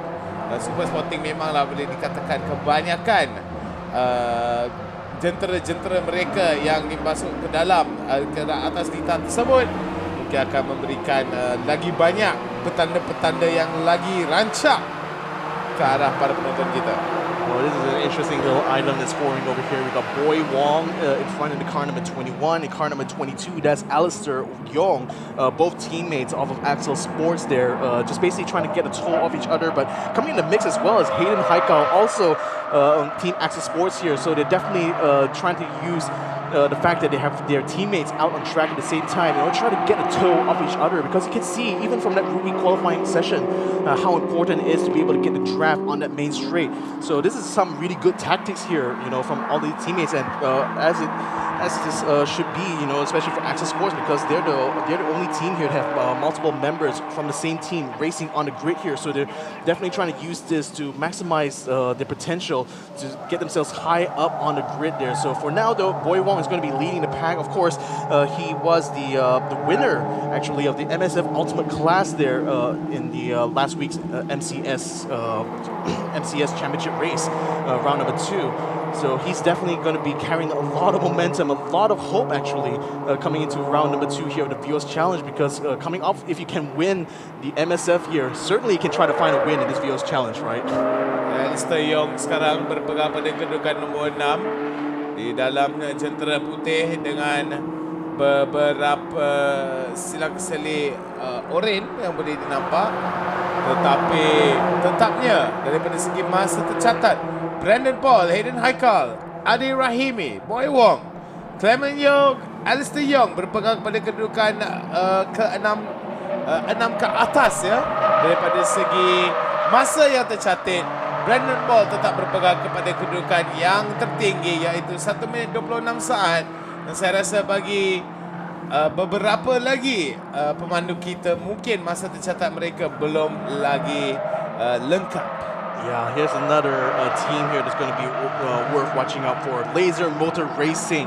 We've got Mark Darwin in car 63. That's the one that's leading this pack right now. And we also got Eddie Liu in car number 6. Now, Eddie, he's right now the leader in the championship after round number 1 here in the Vios Challenge. So certainly he's definitely going to be one of the favorites to watch out for in the super sporting class later on. But for Mark Darwin in particular, he was the winner. He was the winner in the MCS round 2 in his class, putting himself ahead of both Brandon Paul as well as Mitchell Chia. So he also is going to be looking to try to get a good result here in round number 2 in order to try to catch up not only in the championships but also to really live up to that kind of potential that he has, right? I mean, even in previous seasons, he has shown himself to be such a strong competitor in this Vios Challenge, and I really want to see him be able to prove to us here that he's still worthy of being someone to be feared on this racetrack. Adi Rahimi tetap berpegang kepada kedudukan nombor 1 dan kami telah pun lihat daripada apa yang telah pun terlepas pada pusingan pertama pada awal-awal bulan Mac, tidak silap saya, pada tahun ini. Kami akan lihat daripada Adi Rahimi tetap berpegang pada kedudukan nombor 1 daripada keputusan keseluruhan. Tetapi daripada apa yang kita fahami, semuanya tertakluk kepada Adi Rahimi berpegang kepada pole position. Dan pole position itu telah membawa banyak sangat faedah daripada segi Adi Rahimi memenangi ataupun berpegang kepada kedudukan tersebut dengan lagi senang berbanding dengan berbanding dengan beliau ingin memanjat gunungnya daripada segi 12 orang lagi pemandu yang ada. Tapi Freddy Ang, Talaga Mas Toyota, kedudukan nombor 3 tidak salah. Maaf saya, kedudukan nombor 13 dalam jentera nombor 3. Yeah, and also third in the championship right now for the super sporting class, and definitely taking advantage of the tow that the Prima Pearl team is actually setting up here. Tengku Janle, of course, in the car number 12, trying to get the tow off of his own teammate Mitchell Chia in car number 61. And both of these guys, you know, I mean, again, for Tengku Jan, what else has not been said about this guy? I mean, absolute legend in the motorsport scene here in Malaysia. But then Mitchell Chia being kind of a protege in a way to Tengku Jan has certainly grown a lot over the past season here, and I'm glad to see that he's still racing here for Prima Pearl, coming forward from the last race, and yet again showing absolute class when it comes to his race performance as well. MSC, he was second in his class there in race number 2. He was teammates with Brandon Paul in that particular one, but in that race they did race the Suzuki Swift for the high rev team, and you know, it's a slightly different car compared to a slightly different animal, I have to say, compared to the Vioses that we were racing here in this race. And I wonder if, like, you know, transitioning from a very small compact like hatchback to now like a full size, like full weight saloon car, does that kind of like mess a little bit with his ability to drive? Well, if the timing swings are anything to go by, it seems like he's still not able to put himself way up there quite yet. So hopefully he'll be able to get himself up to speed very, very soon. Kami akan lihat ya daripada apa yang dilatarkan oleh Sri Muhammad Farid daripada M7 Japan Project Team dengan lap yang terbaik dia 1 minit 26 saat dalam jentera nombor 7, tetapi dalam kedudukan nombor 10. Rasanya daripada peringkat daripada kategori tersebut ya, daripada kategori ini super sporting class, bila kita lihat Victor, masa mereka tetap kepada macam sehalus-halus sebutir pasir perbezaan mereka. Exactly, 110s, the 210s, splitting the top 5 here. I mean, again, being that this is a stock series, it's not usually surprising to see cars being able to qualify within milliseconds of each other. But I think like the closeness of the times, especially for the top 5 here in the Super Sporting, really speaks to the level of ability being shown by this class here. Again, we're talking about veteran drivers who are fresh off of the other series such as the MSF and the MCS, and these guys are really so in tune with like this track here that it's not surprising at all to see them light up the timing boards like that. But especially with Hayden Haikal taking the 126.076, he's certainly putting himself head and shoulders above a lot of people here. Not least even Tengku Jan is only able to put a 126.3 along with Alistair Young. So again, getting the draft off of your teammates, that seems to be kind of like the way to go as far as this qualifying session goes. And it's kind of like those kind of drivers who are in their kind of like in the team of their own solo by themselves on the track there, they're just going to have to basically hop off of the substream that some of these other teams are providing here. So we did see Freddie Ang, for example, actually getting the tow from the Prima Pearl team. He's still actually literally right behind them here as we see the Prima Pearl team, both the Gujan as well as Mitchell Chia coming across the line now. Are they going to be able to prove a time? Look at that, ladies and gentlemen. Mark Darwin and Tegujan putting themselves into the 125.9s. That's an incredible time. The fastest we've seen all day long here today. Dan saya rasa daripada Mark Darwin, walaupun masanya antara masa yang laju tercatat ini, tapi Tegujan tidak begitu jauh. Tetapi seperti apa yang dikatakan tadi, sebutir-butir pasir perbezaan mereka. Dan saya rasa dengan beberapa perubahan ke arah cara memandu Tengku Jan daripada segi mengikut garis lumba ataupun mencarikan satu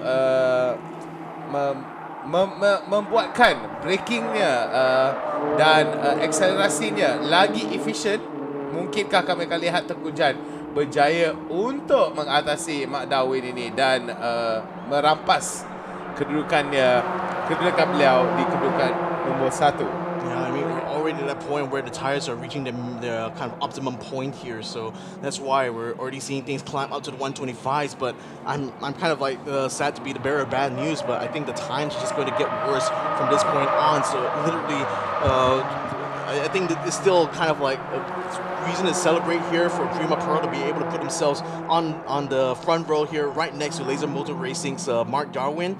But now it's going to be a challenge to kind of see how far the drop-off goes for the tires. How much performance are they going to be losing as time goes on, as they stay out on track here. And that's going to be really key for the race later on. This is all kind of information that the drivers need to have on hand here before coming into that first race, because they need to know, especially with the conditions being as they are, being like unchanging and pretty much fixed. It looks like for the rest of this afternoon, just getting into grips with those tires is just going to be the most important thing to look at at the end of this race. But in any case, though, for Mark Darwin, he can pretty much get into the pits with a smile on his face, though, because of 125.9, just kind of edging off of Tengku Jan there. He certainly is putting himself in a very favorable position here coming into race 1. Dan apa yang kita ketahui antara Mark Darwin dan juga Tengku Jan, mereka pula akan berada di dalam sektor yang seterusnya, sektor kedua. Dekat lagi lengkap sektor kedua tersebut, dan mungkin ini akan menjadikan satu kebolehan daripada Mark Darwin untuk membezakan jurang itu dengan lebih besar antara beliau dan Tengku Jan. Tengku Jan sekarang berada di dalam pit stop hentian pit stop tersebut, dan rasanya dengan Muhammad Hayden Haikal dan juga Mencecia, mereka pula akan keluar dan cuba sebaik mungkin untuk mengatasi masa yang tercatat maksud saya Mark Darwin. Wow, I'm seeing something very interesting over here. So this is kind of like an indication of how much time you lose, right? As the tires kind of wear out performance. So Mark Darwin, he set that 125.9 about 2-3 laps earlier. The next lap he did after that was 127. Then now he just came across a line, right? He just set at 129. That's literally like he's losing 1 second per lap.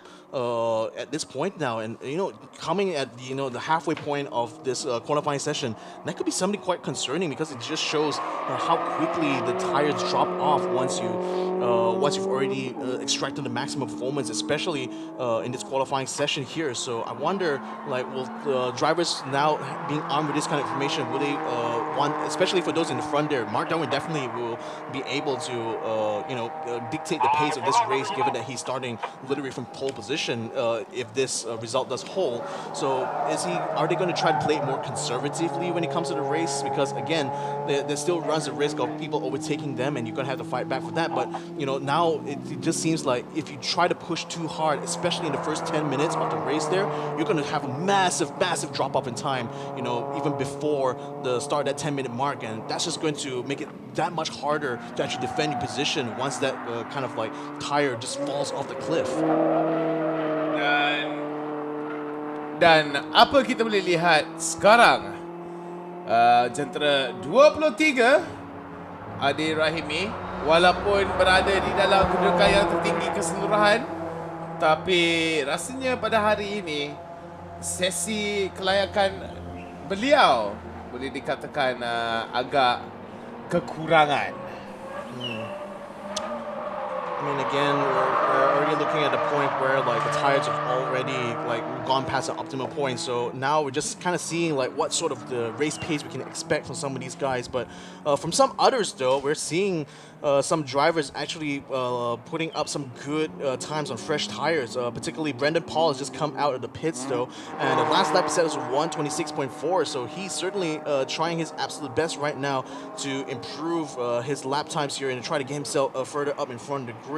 So a bit of an unevenness here. You can already see a lot of drivers already retired to the pits here to not only cool down their engines, but also to swap to a fresher set of tires to try to go for another hot lap run here again. But really at this point now, it's really going to be about trying to improve your time, trying to see how much damage you can kind of limit when it comes to race number 1. But most of all now, they already have pretty much an idea of kind of where they stand as far as their potential performance goes. So really it's now about the fine-tuning of it, trying to find out what kind of performance they can expect when we get into the race here. And hopefully we'll also be able to see some of these guys, especially the ones on fresh tires, especially with the track getting a lot more cleaner, a lot more hotter as the time goes on. The evolution actually helping them get much more improved times, and certainly to bring some pressure right now to those who are maybe sitting comfortably in that provisional pole, but who knows, maybe that kind of situation might flip on its head coming to the end of this qualifying session. Dan kami akan lihatnya daripada kedudukan nombor 11, jentera 98 Clement Yeo, seorang lagi pemandu daripada kategori sporting class tersebut. Rasanya pada perlumbaan yang lalu Clement Yeo berada di dalam satu kemalangan di dalam perlumbaan tersebut agar dia berjaya untuk meningkatkan kedudukannya kepada top 5, tetapi akibat terlibat di dalam satu kemalangan yang memang malangnya hari untuk Clement Yeo perlu dikeluarkan daripada perlumbaan tersebut. So ini mungkin akan menjadikan satu lagi peluang untuk Clement Yeo menunjukkan perubahan-perubahan daripada malapetaka yang terkena kepadanya pada hari tersebut. Yeah, it's also kind of interesting to see where some of the championship top 3 are sitting on the timing board right now. I mean, we're seeing Eddie Liu, who is right now, mind you, the points leader in the Super Sporting Class. He's only been able to muster a 5th place here, but that's not due to a lack of performance on his end. He's literally in the 126.2 in that last lap there, so he's definitely putting the performance in and actually getting some good times, but it's just the fact that you're having extra weight, the fact that the field is so much more competitive this time around, and the other guys like Mark Darwin, Hayden Heikal being untethered by any kind of weight penalties, actually being able to put in good performances here. So Eddie Liu is definitely going to be coming under a lot more pressure coming into round number 2 here to try to defend his points lead, certainly. But nevertheless, though, for other drivers like Freddie Ang, he's currently 8th right now, and he's again like 126.3, so kind of put kami akan lihat daripada apa yang ditunjukkan oleh Mark Darwin berpegang kepada kedudukan 1 minit 25 saat dan berbanding dengan Tengku Jan, walaupun Tengku Jan sekarang berada di atas berada di pit sekarang, maksud saya berada di atas track, rasanya Tengku Jan tidak berjaya untuk mendapatkan masa yang lagi elok berbanding dengan Mark Darwin, tetapi seperti yang dikatakan tadi, tiada banyak perbezaan antara mereka, tetapi bagi Mark Darwin, beliau telah pun berjaya untuk membolehkan kedudukannya tetap kepada kedudukan nombor 1 tersebut. Tengku Jan, apakah yang diperlukan oleh beliau untuk mendapatkan kedudukan ataupun masa yang lagi elok berbanding dengan Tengku Jan, berbanding dengan Mark Darwin ini, Victor? Tapi satu lagi perubahan ini, Adi Rahimi pada awal-awal ini kedudukan nombor 12, kedudukan nombor 13, sekarang berada kepada kedudukan nombor 3, memang menunjukkan bakatnya. Memang kenapa dia dinobatkan kedudukan nombor 1 keseluruhan buat pusingan kedua ini. Yeah, really glad to see that from Adi Rahimi again from 23 Motors. He's pretty much one of those solo drivers for his team there. So he's it's really good to see that he's actually finding able to put himself top. I just say that he's now getting himself bumped all the way down though. His last time actually didn't quite count. So unfortunately, I think that might have just been deleted off of there again. So man, let's talk about commentator's curse right over there. So Hayden Heikal again regains his position there. But to kind of answer the earlier question you had about Tengku Jan, so actually he did go into the pits. He did get a fresh set of tires right now. So that's pretty much what he needs, in order to try to challenge Mark Darwin. And it seems like he's really eager in order to try to put that pressure onto the Laser Motor Racing's driver there, because by getting a fresh set of tires, by getting a draft, and of course finding that ideal kind of line through this racetrack, those are all the kind of elements you need to have in order to be able to set the fastest time. So Tengku Jan just needs to be able to string it all together here in order to try to beat that time. But the only thing that's concerning here is that there pretty much is only one ideal line. There's only one kind of possibility for him to be able to get that optimum time, and it's just going to be up to him here from this point on out to try to manage his tires, to try to get them up to the optimal temperature, and to finally, when the time is right, to really push for that fastest lap there and hopefully be able to unseat Mark Darwin from that provisional pole. Dan itulah satu benda yang memang diberikan perhatian kepada Tengku Jan, tetapi Mark Darwin pula menghalang Tengku Jan setiap kali dia berjaya untuk melengkapi satu pusingan. Setiap pusingan sebelum apa-apa, Mitchell Chia berjaya untuk melepasi Tengku Jan pula. Rasanya perhatian daripada Tengku Jan boleh dikatakan agak berada di dalam keadaan yang tertekan sedikit, tetapi tidak begitu risau. Ini semua sesi kelayakan. Tekanannya yang akan datang memanglah tertakluk kepada perlumbaan yang akan datang pada jam pukul 1 nanti pada siaran langsung seterusnya.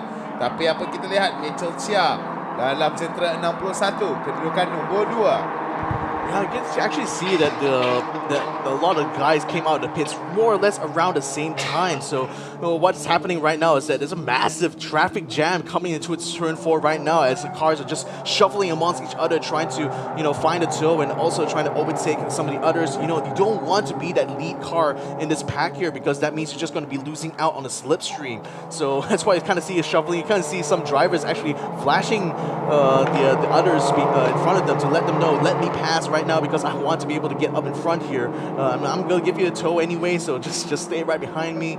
But in any case, for Mark Darwin, for Mitchell Chia, it's just a little bit of a shame because actually, if Mark Darwin didn't have improved his time, because literally as Mitchell Chia and Tukujan came across the line, so did Mark Darwin as well. And Mark Darwin actually improved his time by nearly a tenth of a second there to put himself in the 1:25.889, and that was just enough to stay ahead of Mitchell Chia. But if Mitchell Chia's, if Mark Darwin didn't improve his time there, Mitchell could have easily taken away the provisional pole. But it's just going to show how competitive this qualifying session is, right? Even though we're now 6 to 7 minutes towards the end here, still these top 3 drivers are just not letting go of this opportunity here, just not giving an inch, not giving even a mile to the competitors here. They still want to go for that provisional pole. 6 minit lagi berbaki di dalam sesi kelayakan ini dan bagi kedudukan top 3 kita, ketiga teratas kita, Tengku Jan, Mitchell Chia dan Mark Darwin, mereka ada jangkaan 3 pusingan lengkap untuk mengubah kedudukan mereka. Pole position tetap akan menjadi kedudukan yang direbuti oleh semua, tetapi antaranya Mark Darwin, Mitchell Chia dan Tengku Jan adalah pemandu yang bakal merampas kedudukan tersebut daripada satu sama lain. Yeah, and then we're also seeing from the midfield as well, Liu Carwai actually getting himself up into 5th place there for Laser Motor Racing, having improved this time. And when I say that though, Freddie Ang has just come across the line to snatch away that P5 position here, putting 126.00099. Mitchell Chia has just set the fastest time of the session right now at 125.667. That is more than enough now to overtake Mark Darwin for provisional pole. So we now have someone else sitting on the front of the grid here, Nick. Mark Darwin terlalu selesa dengan kedudukannya. Rasanya telah terasa tekanan yang dikenakan oleh Mitchell Chia. Dan tekanan tersebut membawa hasil akibat Mitchell Chia sekarang berpegang kepada pole position. Tetapi ingatlah para penonton sekalian, sebanyak 5 minit berbaki bagi sesi kelayakan tersebut. Dan mungkinkah peluangnya terlepas bagi Mark Darwin untuk merampas balik kedudukan yang diingini? I don't know if the opportunity is quite true though, because Mark Darwin is in the pits right now. If they're fast enough, perhaps they could try to change up his tires, but even then, he's probably going to have like at most 1 or 2 minutes left of running time here, so I'm not sure if he's going to be able to do that in time or to try to come out to do another hot lap. But as it stands right now, Mitchell and Mark, they're going to be fighting so hard in that first race right now. Both of these drivers, they've certainly shown themselves to be some of the best racers here in this Vios challenge, and certainly some of the best as well when we talk about the wider Malaysian motorsport scene as well. And it's no surprise for me that these two guys will be butting heads even in this qualifying session here. This might be a little bit of a preview of how things will turn out in race number 1, because if both of these guys can still stay this competitive with each other in this qualifying session, who knows what kind of sparks might fly when we get to race number 1. 3 minit 45 saat tertinggal. Dan rasanya mereka pula akan cuba sebaik mungkin. Lagi dua pusingan lengkap mungkin akan dijadikan pusingan terakhir yang terbaik bagi beberapa peserta-peserta kita agar mereka ingin merampaskan kedudukan pole position daripada tangan Mitchell Chia. Mitchell Chia sekarang begitu selesa dengan kedudukan beliau. Yeah, I can definitely feel a bit secure at this point on because, there's very few drivers out there with a fresh set of tires, I feel, because maybe a couple right now, Brendan Paul, Freddie Ang, and Hayden Haikal are right now the ones running on track there alongside Alistair Young and Wong Yu Chung. But most of the drivers now have already retired to the pits here. They've already pretty much done the best they could on the current set of tires right now and just kind of like keeping in touch with their mechanics here to try to see how the performance of how their cars are holding up after such a long qualifying session. You can hear discussions going on between the drivers and the mechanics here to try to feedback that information. And like I said, the communication with the pit is so important, especially when it comes to fine-tuning those vehicles, right? So in any case, though, for the others who are still out of track, they're still trying their best to put in the best times here. Brendan Paul, the match set at 126.2, so I believe it's about a tenth of a second faster there. But also setting at 126.2 is Eddie Liu, and right now he's already, I believe he's already inside the pits right now. I don't quite see him on the timing screen here, but nevertheless, though, for those who are still outside, there's still 2 minutes left for them to try to set in their fastest times and hopefully be able to improve their grid position coming to race 1. Dan rasanya itu akan jadi satu benda yang di alam mimpi lah, Victor. Akibat dengan ini, mungkin ini adalah pusingan lengkap yang terakhir akibat kedudukan beberapa peserta-peserta kita. Mereka pula tidak akan ada peluang untuk melengkapi pusingan tersebut, dan masa terakhir mereka yang telah pun tercatat di dalam pusingan terakhir mereka berjaya untuk mendapati, itulah akan dijadikan masa pilihan mereka untuk mengenal pasti kedudukan mereka di dalam perlumbaan yang akan datang ini di pusingan di dalam siaran langsung tersebut. Yeah, ladies and gentlemen, we have 1 minute left to the end of official qualifying, so this is going to be the last chance for our super sporting class drivers to put in their fastest times here. But as it stands right now, Mitchell Chia holding that provisional pole with an incredible time of 125.667. That's going to be a tall order to do for a lot of our other drivers here who had just recently got themselves out of the grid. Milton Chia and Tengku Jan are both on their out laps. So is Mark Darwin as well. They're definitely out there because they want to be able to catch the practice start later on that they're going to be permitted to do at the end of the qualifying session here. So an opportunity for them to be able to give a bit of just kind of test it out to see how their car is going to how they're going to be able to maximize their launch coming out of the start of race number 1. So, and nevertheless, though, with this qualifying session coming to a close, I'm going to be watching out to see if anyone else on this timing board here will be able to improve their times. Dan dengan itu kami akan lihat ya dari Primapel, mereka pula telah pun lengkap satu lagi pusingan terakhir ini, dan dengan itu kibaran bendera akan menjadi satu peringatan kepada para peserta kita untuk sediakan diri kerana dalam jangka masa 2 jam yang akan datang, 2-3 jam yang akan datang, kami pula akan berlumba.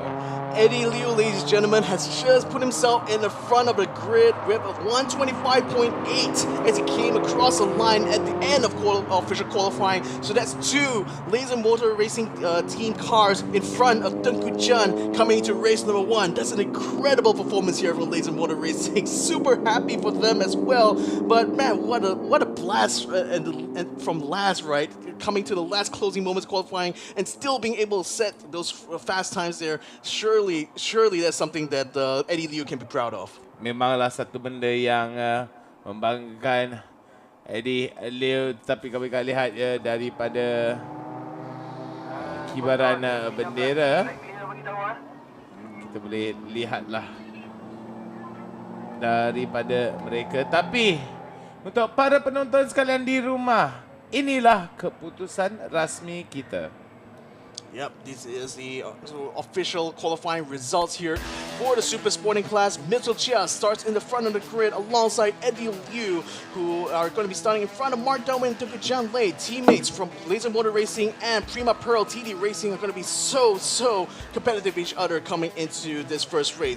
But not to forget as well, Hayden Haikal from Axel Sports taking up the grid here in 5th place. Freddie Ang from Telaga Mas Toyota in 6th place there. Brendan Paul from R47 Racing able to put himself in 7th and ahead of William Ho in 8th place for Toyotsu Racing. The other two Axel Sport teammates here, Alistair Wong in 9th place, Boy Wong in 10th. Those are definitely some drivers here to watch out for.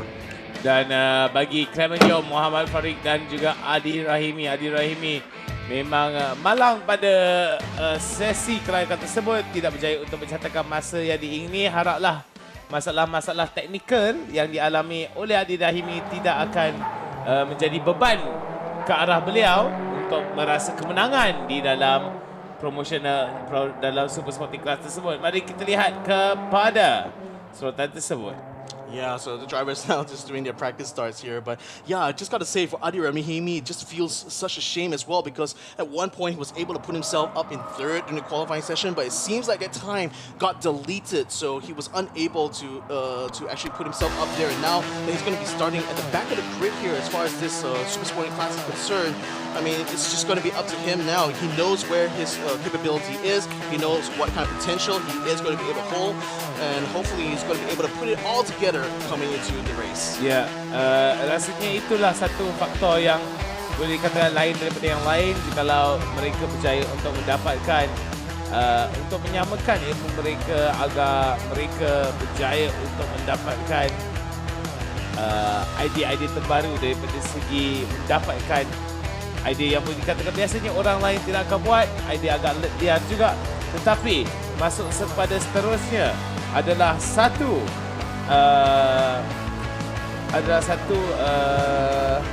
kategori yang akan datang yang saya rasa memang banyak penonton kita menunggui.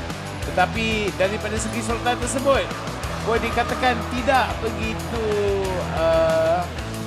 beracara, senang cerita. Tiada apa-apa masalah daripada segi accident, tiada apa masalah daripada segi barang kehilangan ke apa. Tapi rasanya daripada apa kita lihat dari penonton, memanglah daripada cara mereka untuk mendapatkan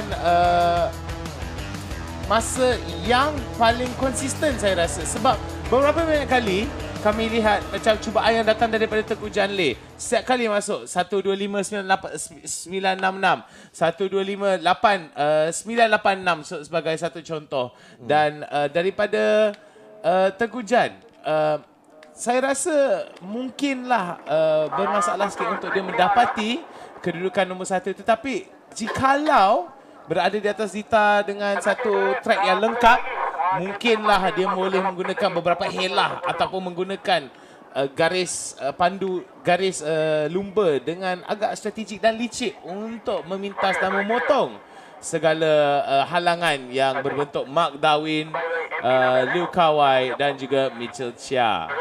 Yep, so it looks like that's going to be the end of our Super Sporting Class qualifying session right over here. So now that all that is done for the racetrack, let's find out what's been going on the paddock there as we pass this show off to our host there, Naz, as well as Taba. So off to you guys now in the paddock. Yes. Itulah dia.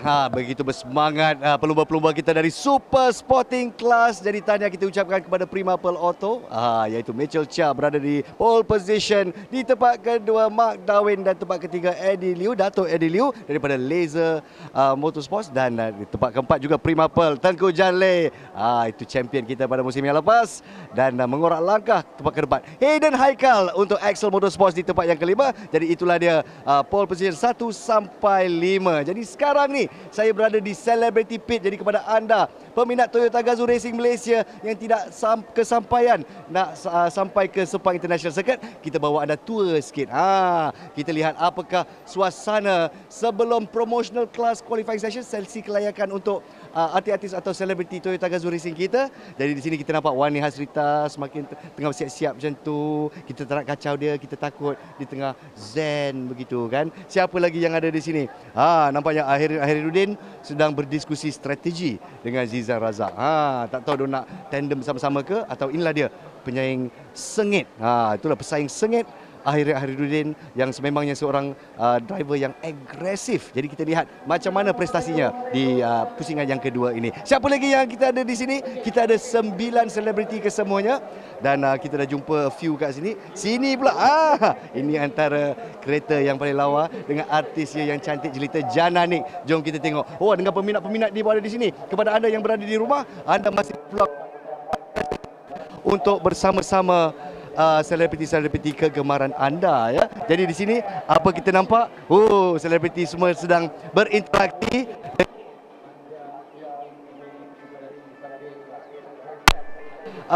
Selebriti-selebriti kita ada di sini. Jadi kalau anda ingin berikan sokongan padu untuk selebriti kegemaran anda, Promotional Class sesi kelayakan bakal bermula sedikit masa lagi. Dan tidak dilupakan pada malam ini kita ada konsert istimewa bersama dengan Bang Face. Ya, Pang Not Dead in Malaysia. Jadi kepada anda yang ingin menyaksikan Bang Face secara langsung, masih ada masa konsert tu malam nanti. Jadi apa lagi, sekarang juga kita cari jalan untuk sampai ke Lita Antarabangsa Sepang Toyota Gazoo Racing Malaysia musim yang kelima, pusingan yang kedua, dan inilah dia sesi kelayakan untuk Toyota Gazoo Racing Celebrities Promotional Class. Kita harap supaya mereka semua selamat dan memberikan yang terbaik di atas Lita. Adakah kita bersedia untuk bersama dengan casters kita? Casters pun dah bersedia untuk memberi ulasan khas untuk anda semua. Jadi kita bersama dengan Nick Harris dan Victor Cax. It's qualifying session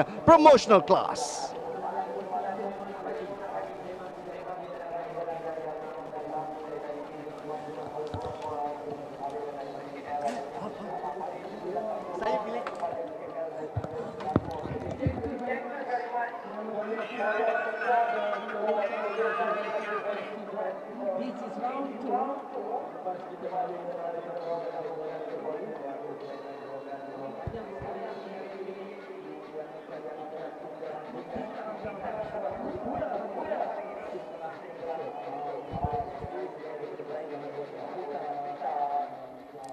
And ladies and gentlemen, welcome back to the Toyota Gazoo Racing season number 5 here. This is round number 2. We've just finished our qualifying session for the rookies as well as the super sporting class, but now it's going to be coming up to our promotional class. And this time around, Nick is actually gone for a little bit of a break right now because this time I've got Matthews Isaac in the house right now joining me here. So Matt, how are you doing here today, man? Khabar baik lah, Victor. So nampaknya kita kembali tanpa COVID.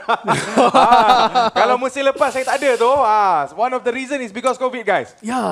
Saya dengan Victor tak ada. Ya, aku pun. Aku pun kena pun. So I mean, imagine that hitting that COVID on the first race of the season. It's just such a shame you weren't here to witness all the action that went down. But nevertheless, though, Matt, it's great to see you come back here today. I can't wait to get in the cast with you, man. I'm feeling great as well, Victor. So jadi kita ada qualifying section untuk promotional race tak lama lagi. So I'm really looking forward to this, Victor. Nampaknya ada nama-nama baru ni. Oh, yeah, there's some new that names. Is new names, kan? Let's bring it on, man. There's some new names. There's definitely some familiar names. Okay. But, you know, the thing is that I really want to kind of focus on is that the performances of some of these drivers coming into this sporting class here. Because, again, for this sporting class right now, in terms of new names, we got Muhammad Roni Rizman joining the Super Evergreen Motorsport. We also got Abdul Mikhail racing for 23 Motors. Jackson Tan, he's going to be an independent entry here.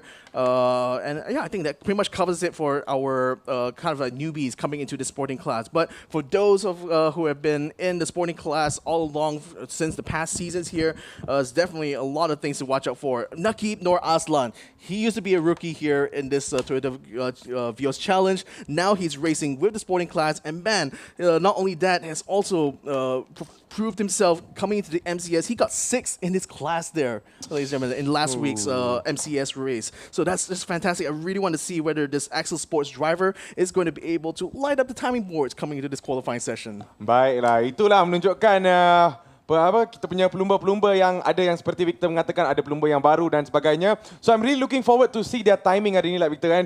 Because we know throughout the entire race dan juga qualifying session, timing is also one of the most crucial part. Just now kan Victor, right? I was walking through the pit alley lah kan. Saya terdengar lah sedikit strategi daripada para pelumba dan sebagainya. One of them said, qualifying is not important. What? Ya ke? As long you win the race, as long you win the top 10. I mean, itu strategi dia lain macam guys. But yes. Tak salah lah. Tak salah kan? But yes. But the thing is, qualifying is also important. Seperti apa saya dengan Victor suka mengatakan. But yes, I'm really looking forward to their timing as well. So, let's look forward to this, Victor. Yeah, we shall. And coming into this promotional class qualifying here, of course, the talk of since round number 1 has definitely been this rivalry that's continue on season after season here between Shukri Yahya and Zizan Raza. Of course, Zizan is currently the leader in the championship right now for the promotional class, but we have Shukri and him kind of trading places in round 1's race 1 and 2. That certainly means that, you know, both of them are still going to be fighting tooth and nail coming into this qualifying here, and who knows how is that going to stack up here, because you know with Zizan having a championship lead, he's going to be carrying a lot more weight compared to Shukri, so that's going to be a handicap actually for our very famous driver here. I mean, talking about that kan, kalau korang tengok daripada musim lepas tu, the fight was very intense. Sangat-sangat intense kalau kita lihat. So adakah sejarah akan mengulang sekali lagi ataupun tidak? Itu saya dengar korang kena find out nantilah. Korang kena tengok throughout the entire season, baru boleh faham jalan cerita. Kalau tak tengok trailer buat apa kan Victor kan? Tengok trailer confirm tak faham ni. Tak faham jalan cerita. So you need to understand what is going to happen between all of these names. Tough fights last season. Can this be repeated, or we will see new names in the top 3 this season? I mean, again, I think Ahirin has had also an amazing round 1 performance there. She currently is 4th in the championship currently, and that's pretty much a result of like some good performances from that first round. So I'm hoping that she's going to be able to, you know, increase that momentum coming into round number 2, because of course these drivers had about 3 or 4 months to kind of rest, recuperate, as well as kind of like to re-examine their performances coming to round number 2. So that's definitely a lot of time there for kind of like Ahirin to kind of like show that, you know, show us what she got, you know, because I definitely think that she has a lot of potential here in this promotional class. I really want to see her actually compete, you know, for that championship. Yeah, kalau kita lihat daripada musim lepas seperti apa Victor mengatakan, Ahirin Ahiruddin adalah salah satu nama yang kita memang terkenal sebenarnya at this moment because of her potential untuk berada di dalam top 3 nanti. Also can even potentially win the race, Victor. We never know. Never know. Perjalanan yang sangat panjang sebenarnya. So nama-nama ni kalau korang tahulah kan, all this previous season they have been fighting throughout. Tetapi the biggest name, can this always be retained so far, Victor? Iaitu Zizan Raza. I mean, season after season, kita lihat Zizan Raza is always at the top. Can there be someone who can top Zizan this season, Victor? I mean, it's going to be coming down to how Shukri Yahya does this round, honestly. Because, again, like I said, the battle for the promotion class has always been between these two. But not to forget as well, Nabil Ahmad, who's currently 3rd in the championship, he might actually stand a good chance here, because being that he's further down in the championship compared to Zizan and Shukri, he's going to be carrying conversely less weight compared to those 2 drivers. So in terms of that kind of performance, that means that he has actually a massive advantage, you know, coming into this second round. But yeah, nevertheless, ladies and gentlemen, promotional class official qualifying is starting now officially. The pits are now open. The drivers are allowed to get themselves out on track here. So let's see what kind of times we can expect from our promo class drivers. Alright, tadi baru saja kita lihat Jentera 37 Ahirin Ahiruddin baru saja keluar. And that is her car actually that's coming out. A very potential racer, satu racer yang sangat hebat sebenarnya. Jangan ingat kalau perempuan tak reti please, okay, please. You need to learn from them. They can really top you at any moment. Tetapi itu dia. Kita juga ada Jana Nick yang akan menggunakan Jentera nombor 18. As we know, one thing about her is throughout the previous season, she was very unlucky, Victor. I know, right? I know. Banyak kali beliau kehilangan kehilangan momentum lah. Kadang-kadang tak dapat complete race dan sebagainya. So it has been a very unlucky season. Tetapi adakah this season Jana Nick can do what it takes for the fans. And best part, Victor, the fans are here, you know. I know, everyone right? is watching. Semua ada dekat sini.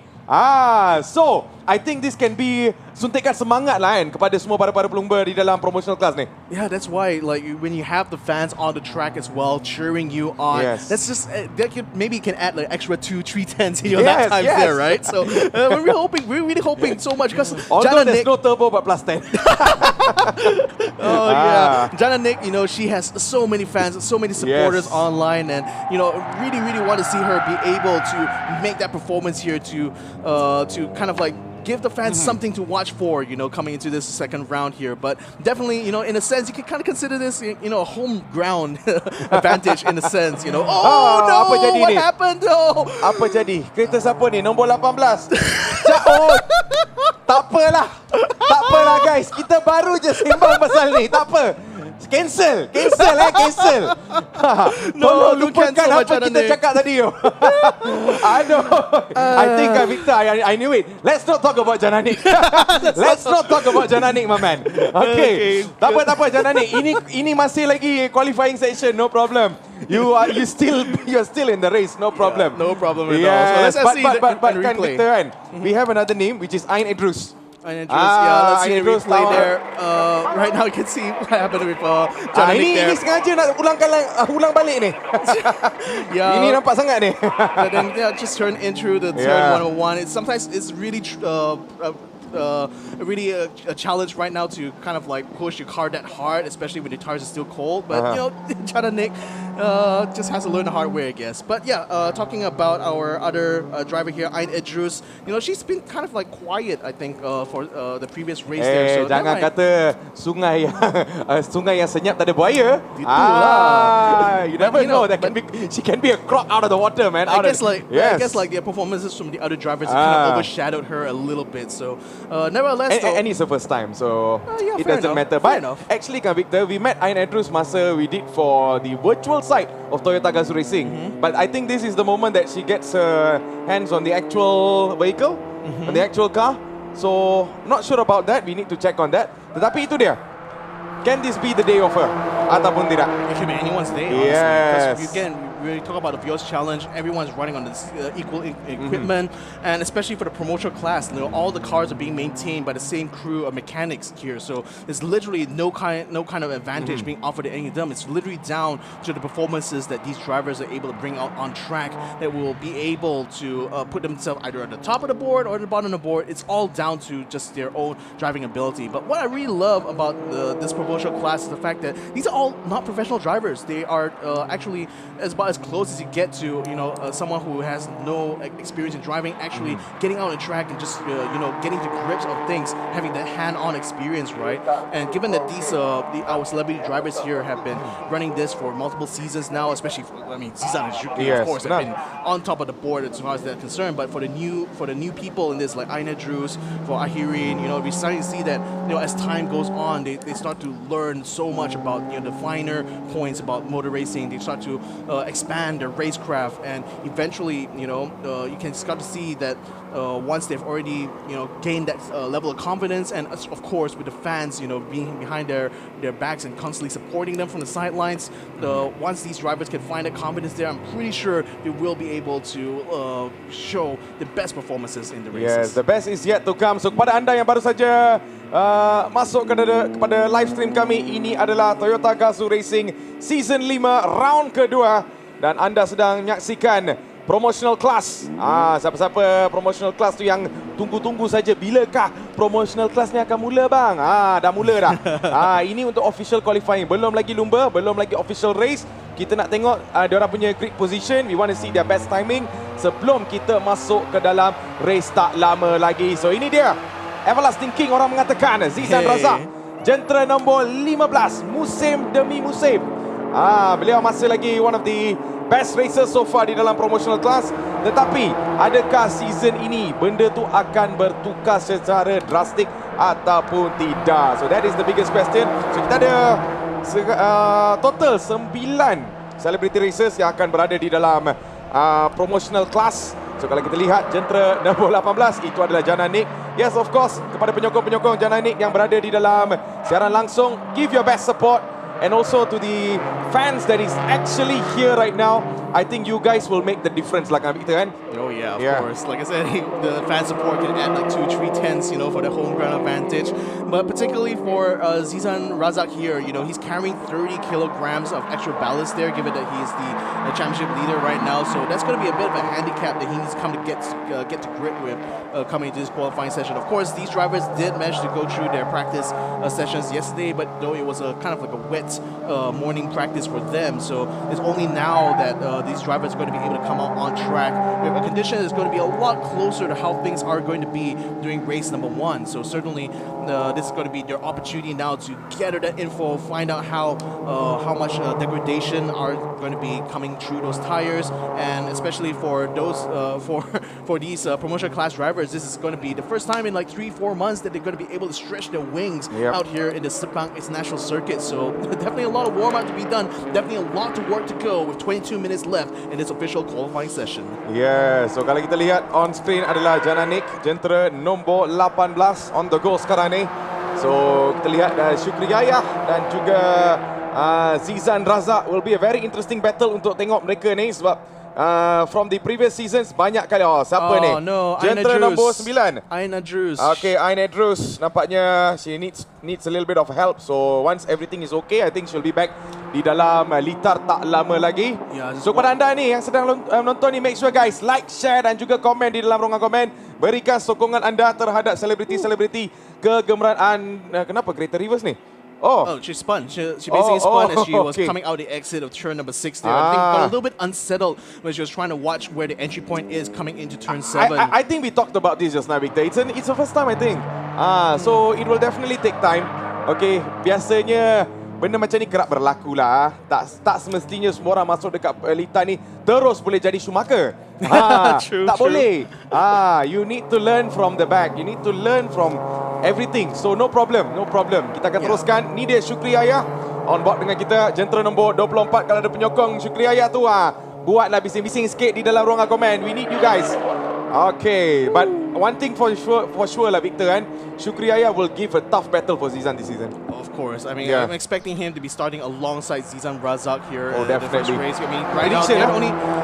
consider that a prediction from my end, But then right now, these are the only two guys who are able to set consistent 128 so far in this qualifying session. So they're definitely head and shoulders above most of the other drivers here in this promotion class. So I'm definitely putting them as a favorite in that front of the grid. Who's going to be able to get a provisional pole? I think it's still going to be a bit of a toss-up. Again, Syukri Yayah is only about 2 tenths slower than Zizan Razak consistently. So it looks like he does have that potential. If he can just maybe find a toe or two, maybe borrow the toe from Nabil or Wani Hasrita, anyone else who's on track right now, because we do realize, especially having seen the way the qualifying went down in the super sporting class, teammates basically trading off their slipstream to each other's allowed them to actually put in like the fastest top 5 times altogether. It's no surprise that the Laser Motor Racing team and Prima Pearl were able to put themselves up in front because they were able to share that toe with each other. So the same thing kind of happens here, but the problem is all of these promotional class drivers are just literally racing for themselves. They literally have no incentive really to help each other. Ini kita membawa nama. Yes, so jadi 19 minit saja yang berbaki di dalam official qualifying untuk promotional class. So jadi kita lihat, nampaknya another interesting name is going to be Wani Hasrita, because previous season qualifying dia sangat cantik. Qualifying top perfect, tetapi when it comes to race, I think she goes through pressure lah, because once you win the race, normal lah kan, bila kita masuk di dalam litar je kan, we won a race already, you will have that nerve-wracking moment. It could be that pressure, but I will also argue that it's also learning what happens to your car, the longer the race goes on. Because as we've seen with some of the previous qualifying sessions, the drop-off of the performance of the tires is just so severe, especially with conditions being this hot. And that's kind of the problem, for kind of new drivers like, or rather people who are kind of new to racing like Wani Hasrita or Aina Idrus, is that they have to learn that, if you push very, very hard in the early stages of your race, you're just going to lose that performance coming to the end of the race. And I think that's kind of why Wani Hasrita, even though she definitely shows that she can qualify very well, but the problem is that if she uses up all her performance in the first 10 minutes of the race, that means the next 20 minutes is just going to be her losing time lap after lap after lap. Yes, benar. So jadi ini dia, kita on board bersama dengan Nabila Razali yang kini kita lihat mencatat timing 1.30.331 yang kini berada di dalam di dalam tempat ke-6. 442, minta maaf, 1.30.442. So kita lihat bagaimana qualifying yang lain juga. So in the meantime, 18 minit saja yang berbaki. So Zizan Razak masih lagi berada di dalam tempat pertama, diikuti oleh Syukri Yahya dan juga Nabil Ahmad. Even Nabil Ahmad is going to be a potential name juga lah, Victor, kan? Because we know throughout the previous season juga banyak kali Nabil Ahmad had some best moments of his time lah. But itulah, sometimes bila dah ada dekat at the very end of the race, there's only going to be one champion, one winner. So I think, can this be the season untuk Nabil Ahmad juga, Victor? I mean, again, like anything's kind of possible, but you have to kind of be realistic as well when you look at the kind of results of the championship right now. Because as far as Nabil Ahmad goes, he's currently Nabil Ahmad, he's in 3rd place right now.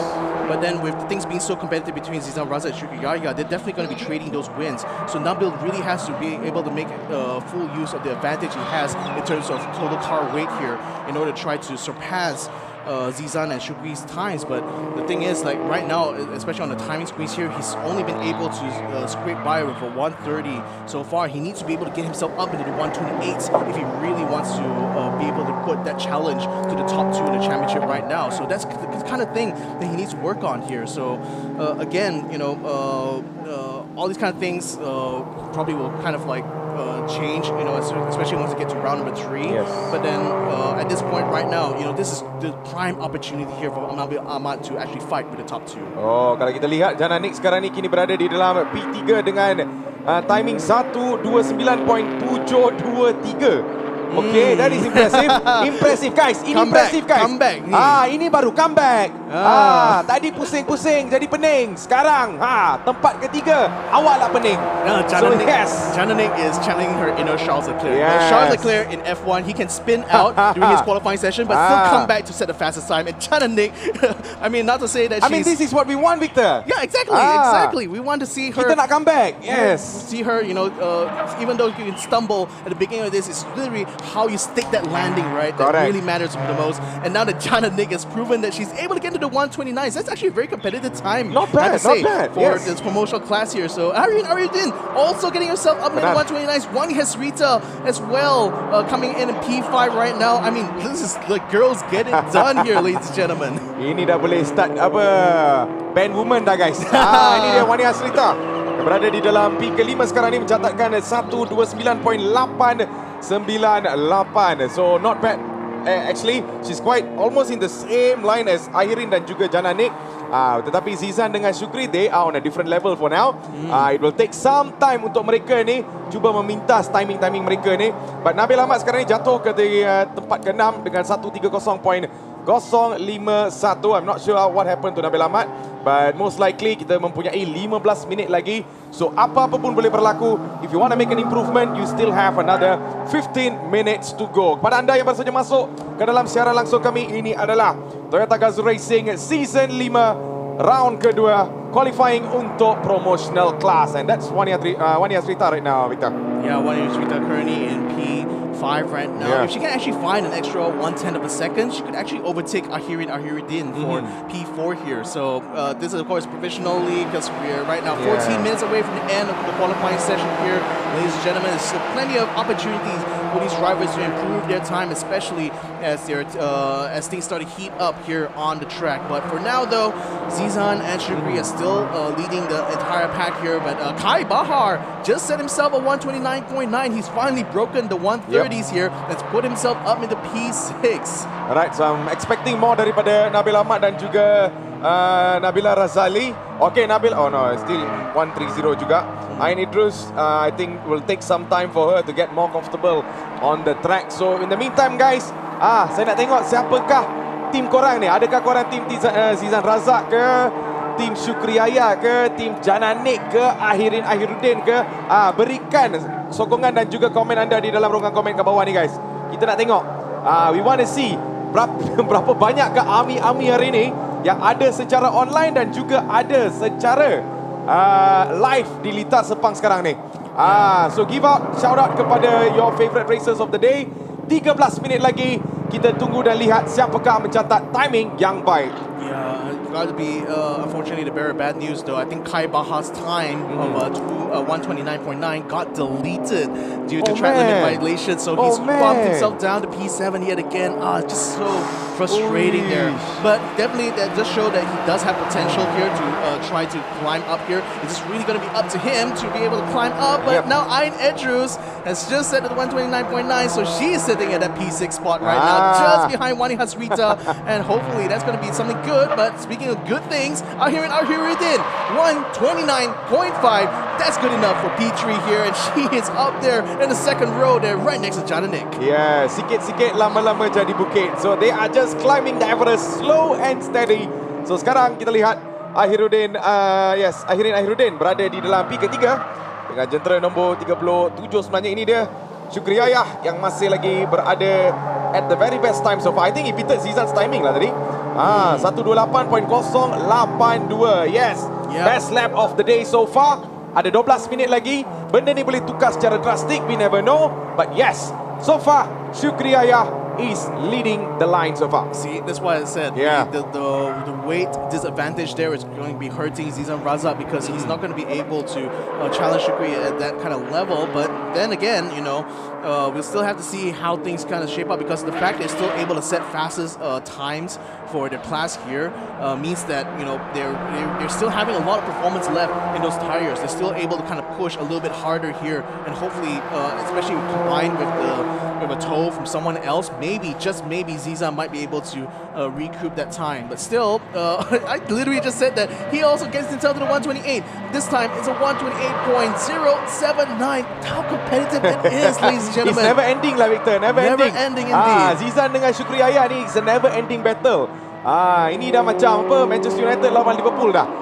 Titles after titles, who's going to be the best? But yes, so far Zizan Razak dengan timing 128.079.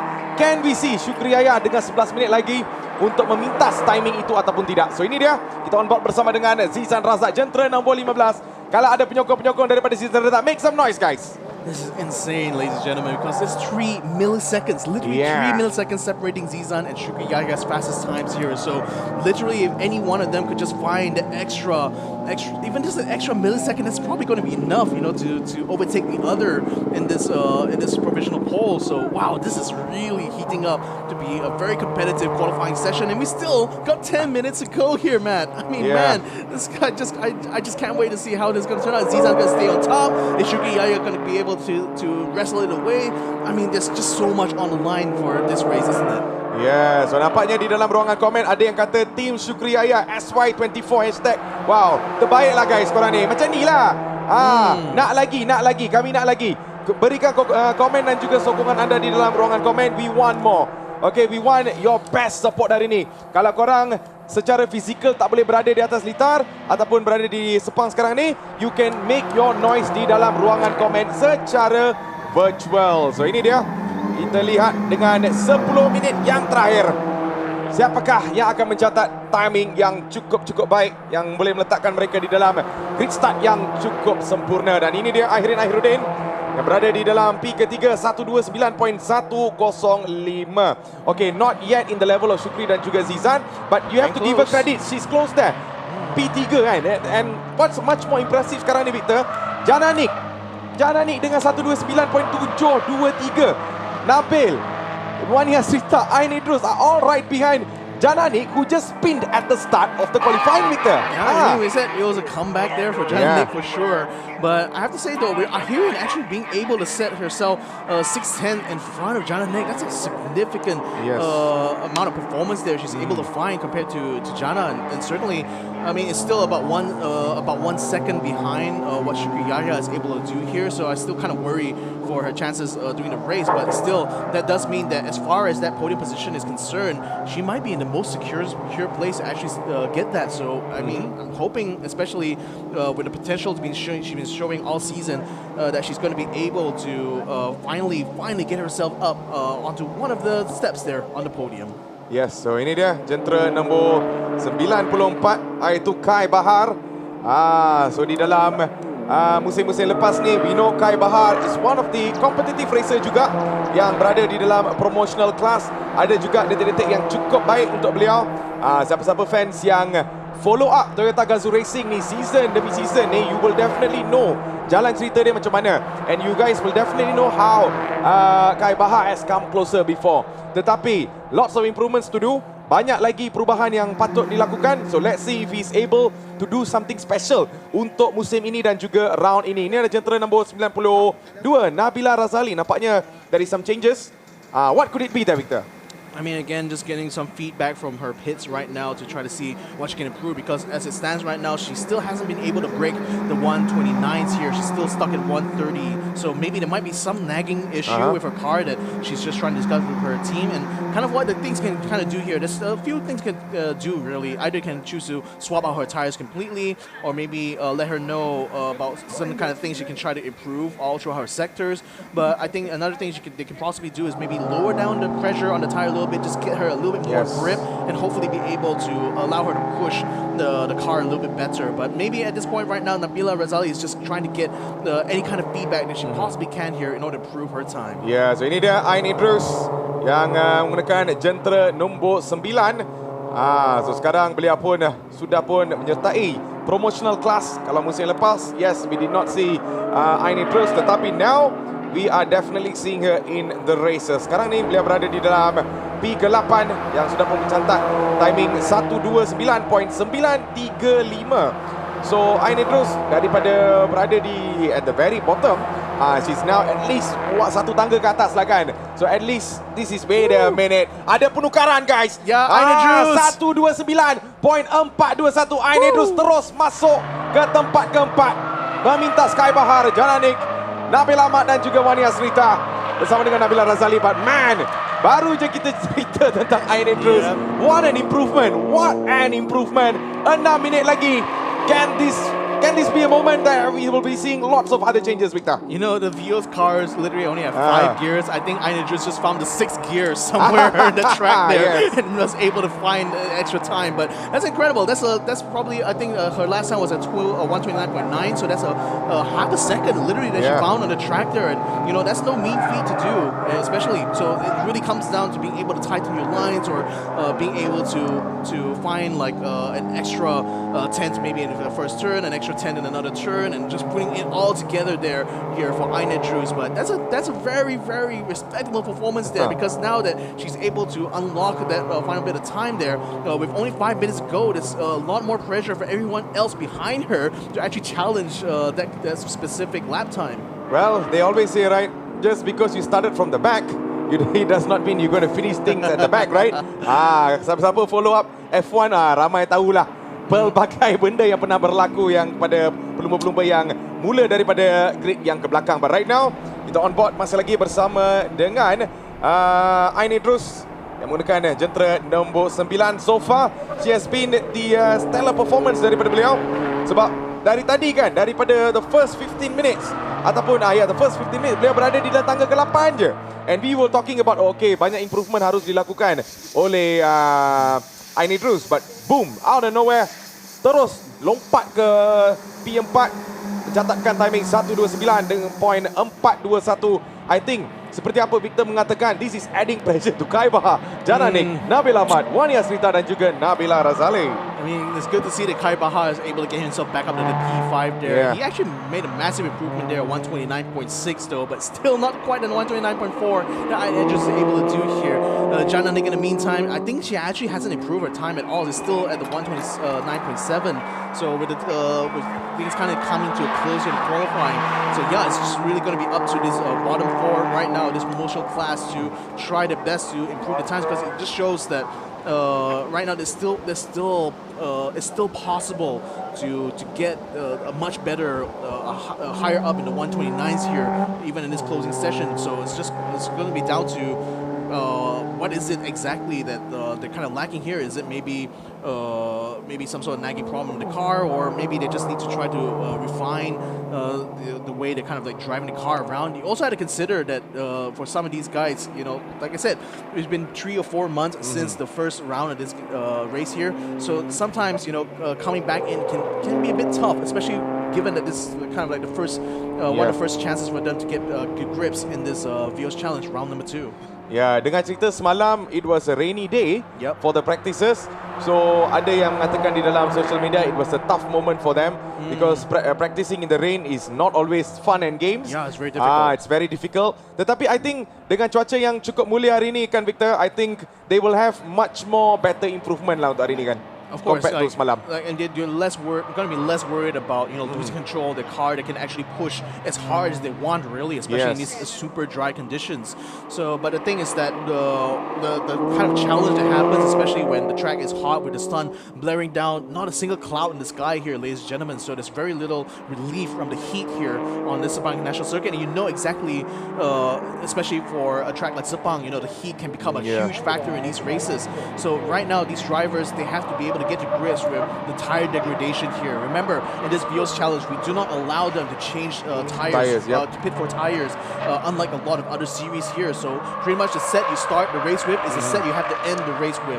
So managing the tire performance all throughout is the most important thing of the races. That's maybe why that some of the drivers say the qualifying is not that important, because they know it's really the tire management during the race that is where all of their kind of skills need to be focused on. Yeah, kita tak nak push entirely kan on the qualifying session, but yes, there are two sides of the stories when it comes to not qualifying for the race is that important. But itu tak apa, itu kita bagi dekat race coach mereka ataupun pengurus mereka, how they want to manage the race. It's totally up to them. Yang penting kita berikan fokus terhadap apa yang sedang berlaku. So guys, dengan 2 minit yang terakhir untuk di dalam promotional class official qualifying, siapakah yang akan mencatat timing yang cukup baik? So far Syukriaya berada di dalam tempat pertama dengan timing 128.078. Kalau lihat Zizan dekat belakang, 1 milliseconds dia behind guys. 128.079. Wow.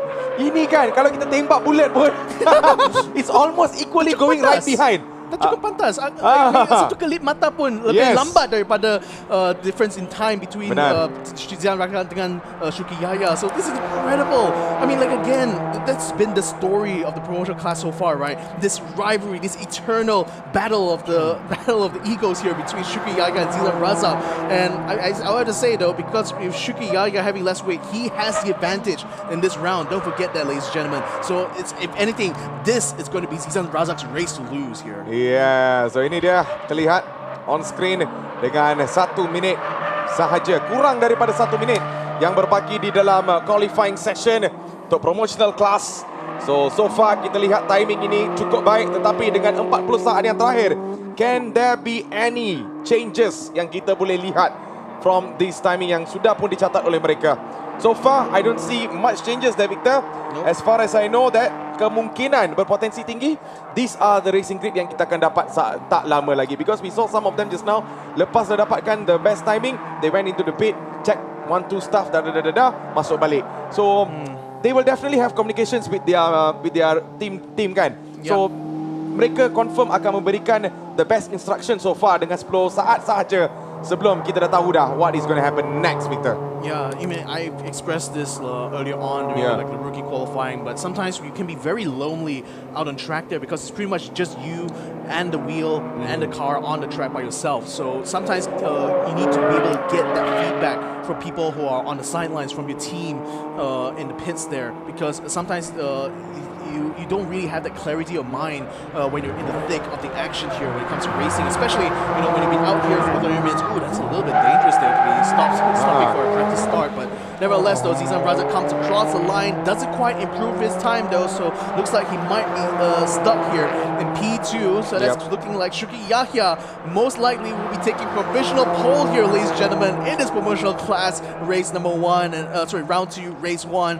Ahirin Ahiruddin, she's confirmed that 3rd place now, ladies and gentlemen, ahead of Nabila Razali. He's going to be giving the top fight for the boys there. Oh, certainly. I will be definitely welcoming that as well here, ladies and gentlemen. Aina Drus should be coming across the line very, very soon. So let's see if she's going to be able to either improve that time or maybe she might just stay in 5th place for now. Kai Bahar has just finished his own lap. The best he can do here is only a 129.444, which is just enough to stay ahead of Jana Nick in P7 right now. 129.723 that was set earlier on in his qualifying session. Then Nabil Ahmad, he's still in the pits right now, so I guess he's going to be keeping that time at 129.884, which is just about 10 milliseconds in front of Wani Hasrita, and that's just enough for him to take P8, while Wani is going to be sitting in P9. Alright, so jadi nampaknya tamat official qualifying untuk promotional class dan kita pun sudah mendapatkan timing yang cukup baik daripada 9 pelumba yang kita lihat. Itu di dalam celebrity class yang kita dah lihat lah so far kan. Your favorite celebrity races. So kita dah ada dah, all the timing will be updated very soon. So ini dia. Di dalam P pertama, kita lihat Syukriaya yang akan mulakan di dalam grid yang pertama dengan 128.078. Zizan Razak di tempat kedua dengan 128.079. Just 1 millisecond at the back saja yang difference, guys. Tempat ketiga, yes, Ahirin Ahiruddin somehow made it to P3. She will be giving the tough fights untuk Syukriaya dan juga Zizan. Tempat keempat adalah Nabila Razali dengan 129.417. Aina Idrus di tempat kelima walaupun memulakan race ini di bahagian belakang dan banyak kali berada di dalam bahagian yang belakang, but now she is in the middle of the pack dengan 129.421. Kai Bahar di tempat keenam. Jana Nick dengan 129.723 berada di dalam tempat ke-7. Tempat ke-8 Nabil Ahmad dengan 129.884 dan terakhir sekali adalah Wani Hasrita dengan 129.898. So far you satisfied with the timing there, Victor? Oh, absolutely. I mean, these guys are getting so much closer to each other round after round now, and I'm glad to see that in Season 5, we're probably having the most competitive promo class like qualifying session ever so far. So this is amazing to see. I mean, not least due to like Shuki and Zizan just almost setting exactly the same times here. So you know that they're just super optimized already as far as their racing lines are concerned. But the thing is that really excites me is that looking at the midfield of this promo class, the fact that they're 129.4, 129.4, literally 129.4 for all three of these drivers here means that come race day, come race time, any one of these guys could potentially be ahead of each other. This is just going to be so exciting to see because you can't predict. It's so difficult to predict right now who's going to be able to come out on top in this kind of situation. Of course, memang agak sukar untuk melakukan prediction. But prediction ni kita berikan kepada korang. Yang sedang menonton secara langsung ni, we give it to you guys. You guys do the prediction, bukan kerja pengulas. Pengulas kita hanya untuk mengulas apa yang sedang berlaku saja. We cannot give prediction. Cannot give accurate predictions. We can still no, guess it's a dangerous thing. Dangerous, right? No, it's a dangerous thing. If you get it wrong, they will start kecam you already. So jadi nampaknya guys, tamat dah official qualifying untuk promotional class. Kita lihat sedikit highlight yang apa jadi so far. Seperti apa Victor mengatakan, Zizan Razak dan juga Syukriaya will be 2 races to watch nanti. Untuk pelumba-pelumba yang lain, kita lihat in the middle of the pack dah ada pun Ain Idrus, walaupun beliau mula di dalam grid yang ke-9 and she tertiba lompat ke grid ke-5.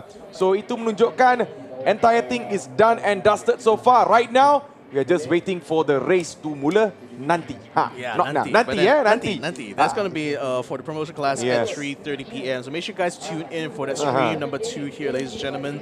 In the meantime, though, qualifying still not done yet. We still have one more class of qualifying to go here, ladies and gentlemen. The sporting class is going to be coming up very soon, and that's going to be another one to watch out for. Because if history is anything to go by there, sporting class is where most of the drama really happens on track. Yes, so anda kembali dengan kami sekali lagi. Nama saya adalah Matthews Isaac dan sebelah saya adalah Victor Ang. Kita adalah pengulas rasmi anda untuk hari ini untuk Toyota Gazoo Racing Season 5 round kedua. So nampaknya tamat official qualifying untuk promotional class. Now we are going into sporting class ya Victor? Yeah, sporting class. Sporting class. So di dalam, yes of course, dalam promotional class ni jalan cerita dia lain sikit. But when it comes to sporting class, jalan cerita dia completely different. There will be sponsors coming into action.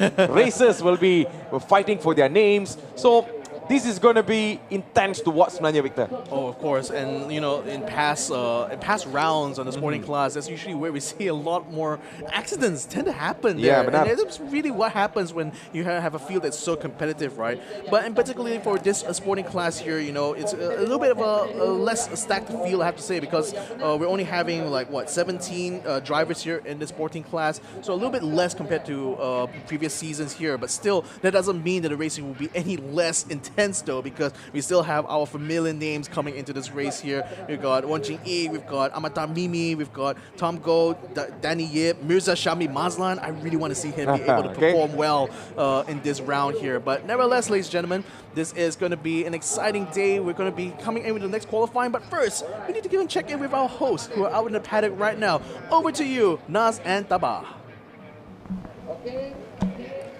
Link 3 minit Baiklah, itulah dia qualifying session atau sesi kelayakan untuk promotional class. Tahniah diucapkan kepada Syukri Yahya. Jadi last 3 laps tu betul-betul dia pecut lah. Dan tempat kedua jatuh kepada Ziza Razak, satu persaingan yang sengit. Dan tempat yang ketiga untuk sesi kelayakan. Itu dia surprise package kita, Akhiruddin. Saya dah kata dari awal dia ni seorang driver yang agresif. Nabil Ahmad pun kekejutan sampai ke tempat ke-8. Jadi mampukah beliau improve standings nanti pada race yang pertama? Kita saksikan saja. Sementara itu kita sedang menunggu sporting class untuk menjalankan sesi kelayakan mereka. Jadi inilah dia kereta Encik Nakib Azlan yang sedang bersiap sedia. Nakib Azlan ni suatu driver yang istimewa. Beliau melayakkan diri daripada rookie. Dan sekarang dia bawa kereta untuk sporting class dan telah berjaya mendapat tempat yang memberangsangkan untuk race yang pertama. Dan kali ini untuk musim kelima, race yang kedua, beliau sedang bersiap sedia untuk cuba mendapatkan masa yang terbaik. Jadi kepada anda semua yang masih berada di rumah, apa korang buat kat rumah? What are you guys doing at home, man? TGR, Toyota Gazoo Racing Season 5, Race 2 is now atau round yang kedua sekarang ni di Sepang International Circuit secara langsung. Anda juga boleh datang ke Sepang International Circuit untuk beriadah bersama-sama keluarga dan juga memberi sokongan kepada pemandu-pemandu kegemaran anda. Jangan lupa kalau belum update TGR Fantasy Dream Team anda, jadi tak sempat dah. Jadi kita tengok prestasi mereka pada kali ini. Jadi ini dia. Nakib, are you ready, my friend? Come on here, man. Alright, I didn't want to disturb you earlier, because I know you guys are doing your final check. So sporting class is about to go for qualifying. And of course, you're in a good position. Second place so far in the standings. What are your thoughts at the moment?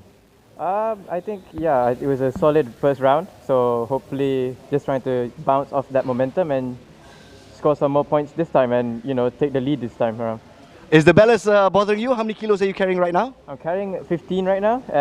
It is noticeable. Not as bad as when I had 60 when I was a rookie. But we have to manage with it and make do what we have. All right, I mean, you were carrying 60 kilos for the rookie class, but of course, you've proved your mettle. But right here, 15 kilos in the sporting class, is that going to make a big difference for you? It sure will make a difference. I hope not too big of a difference because I still want to win this one, so yeah. Excellent. So what do you think are your chances are? This is only your second race in the sporting category. What's the learning curve coming in from rookie? I think I was, thanks to Toyota, I think they provided me a good platform to learn off. So I came in with high confidence in myself. I had a lot of self-belief. So I trust on what I can do, and I just want to make sure I deliver it today. Excellent. You are part of the Toyota Gazoo Racing Youth Academy in developing young drivers. Yeah. What would you like to say? Apakah nasihat anda untuk mereka di luar sana yang mungkin nak jadi macam Nakib Azlan? I think, keep on dreaming, never stop pushing yourself, and always never stop believing. That's the main key word. Yes, believe in yourself. Thank you very much, sir. Best of luck with the qualifying.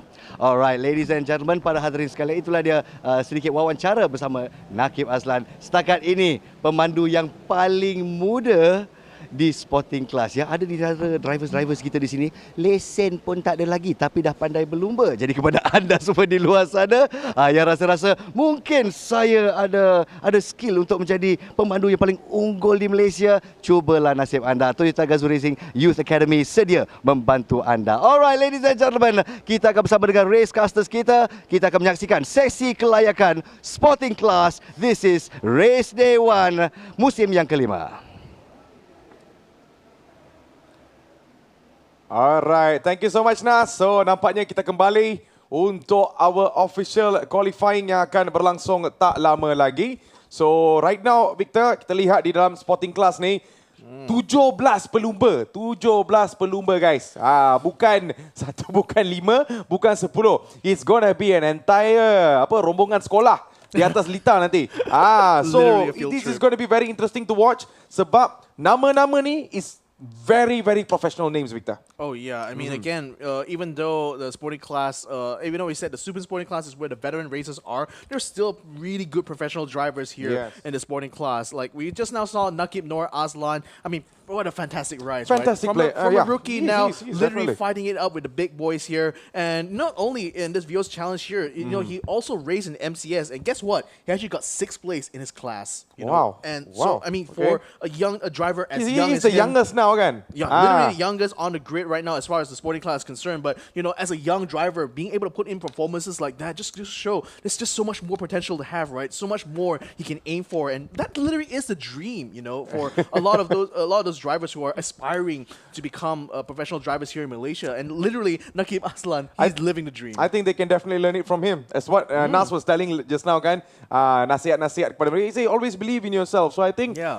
people out there who are watching right now, who has the ambition to be someone like Nakib Aslan, better than him, or even a better racer, kan, I think this is your step to get yourself in, is to believe in yourself. Trust, because I'm very sure siapa-siapa yang tengok tu who are already in this rookie class racing, not in Toyota lah, but different places lah kan, Victor kan, if they want to make a name dan sebagainya, things is always open. There is a lot of opportunities in this world. It's you who need to explore. Okay, dah habis bab sesi motivasi ni. We're not to do that. But yes, right now, it is the sporting class. We're going to go into it. So ini dia. Kita lihat sedikit daripada litar sekarang ni. Nampaknya cuaca yang baik, cuaca yang mulia. Hopefully no rain lah, Victor. Hopefully no rain, but I'm already seeing some clouds start to jangan, form Victor, right now. Jangan. Okay, I'm not going to jinx things right now for everyone here. Granted, these clouds don't look that dark right now, so I don't think the chances of rain is even remotely an opportunity right now. But, you know, you just still got to call it as you see it, right? More clouds on the sky means there's going to be a little bit less sunlight over the track altogether, so maybe that might help keep things a little bit cool going to this official qualifying. But I still feel that with the weather still being the way it is right now, they definitely still have to contend with it being very, very hot inside the cars here, and that can become an issue. You know, I mean that's why motorsports is still a very intense kind of sport to be in, because you're not just fighting the physical exertion of driving itself, but you're also fighting against the elements in the way, the heat, the kind of like the vibrations, all the kind of things. They can't really come together, and they can really wear you down, especially in long-form races here. Fortunately for these guys, they only need to race for about 30 minutes here in this qualifying session, so considering it's not too bad. It still can be kind of worse though, but nevertheless, this is pretty much par for the course. This is exactly how it is at a circuit like Sepang International Circuit. Yeah, so kita lihat jalur gemilang yang kini berada in the middle of the track, actually middle of the circuit. So jadi cuaca yang cukup baik. So let's see if we are able to find our best timing from this sporting class. So ini dia jentera nombor 36, iaitu Muhammad Roni Risman. Jentera beliau sedang melakukan sedikit persiapan. There's going to be last check up dan sebagainya before you get into your qualifying session. Tetapi just now kan Victor mengatakan these racers, they are going to put themselves out, they're going to fight it all. Sebab musim lepas ada yang came closer, tetapi they did not get anything out of it. So jadi nampaknya everything is open now. I think they can go for the qualifying already, Victor. Yep, exactly it. Baik. The pits are open now, ladies and gentlemen, and this is now the opportunity for these drivers to go out and get their racing wheels heated up. So 30 minutes long, this qualifying session is just like all the other ones, but granted, with 17 drivers on the grid right now, you can be assured that probably traffic might become an issue. But then again, traffic might be something they will need as well, because remember, the draft is so important to get, especially on that main straight. It just adds that extra 2-3 tenths of a second to your lap there, and it can make all the difference in the world when you're competing in time against these other drivers here. So absolutely, you want to be able to get that toe. But just like with a promotional class, there are no kind of like teammates you can kind of hop off that draft from in the sporting class, because every single driver here is the representative for their own specific team here. So that means that any kind of like plotting they can have to do, they literally have to do it with their own virtual rivals. Yeah, so jadi nampaknya official qualifying pun sudah mula. So inilah 17 pelumba yang anda sedang lihat di dalam skrin. Dari tempat pertama hingga ke tempat ke-17, they are still in the first lap. Belum lagi mendapatkan ataupun mencatatkan timing lagi. Tetapi some of the names yang kita boleh mention itu highly potential adalah Dato' Ken Fu, Nakib Azlan. Kita lihat Bradley Benedict yang ada pun di dalam musim lepas. Tarmini Tahang, kita lihat Kenneth Koh, Dato' Danny Yip, Mirza Syami, Shan Muganathan.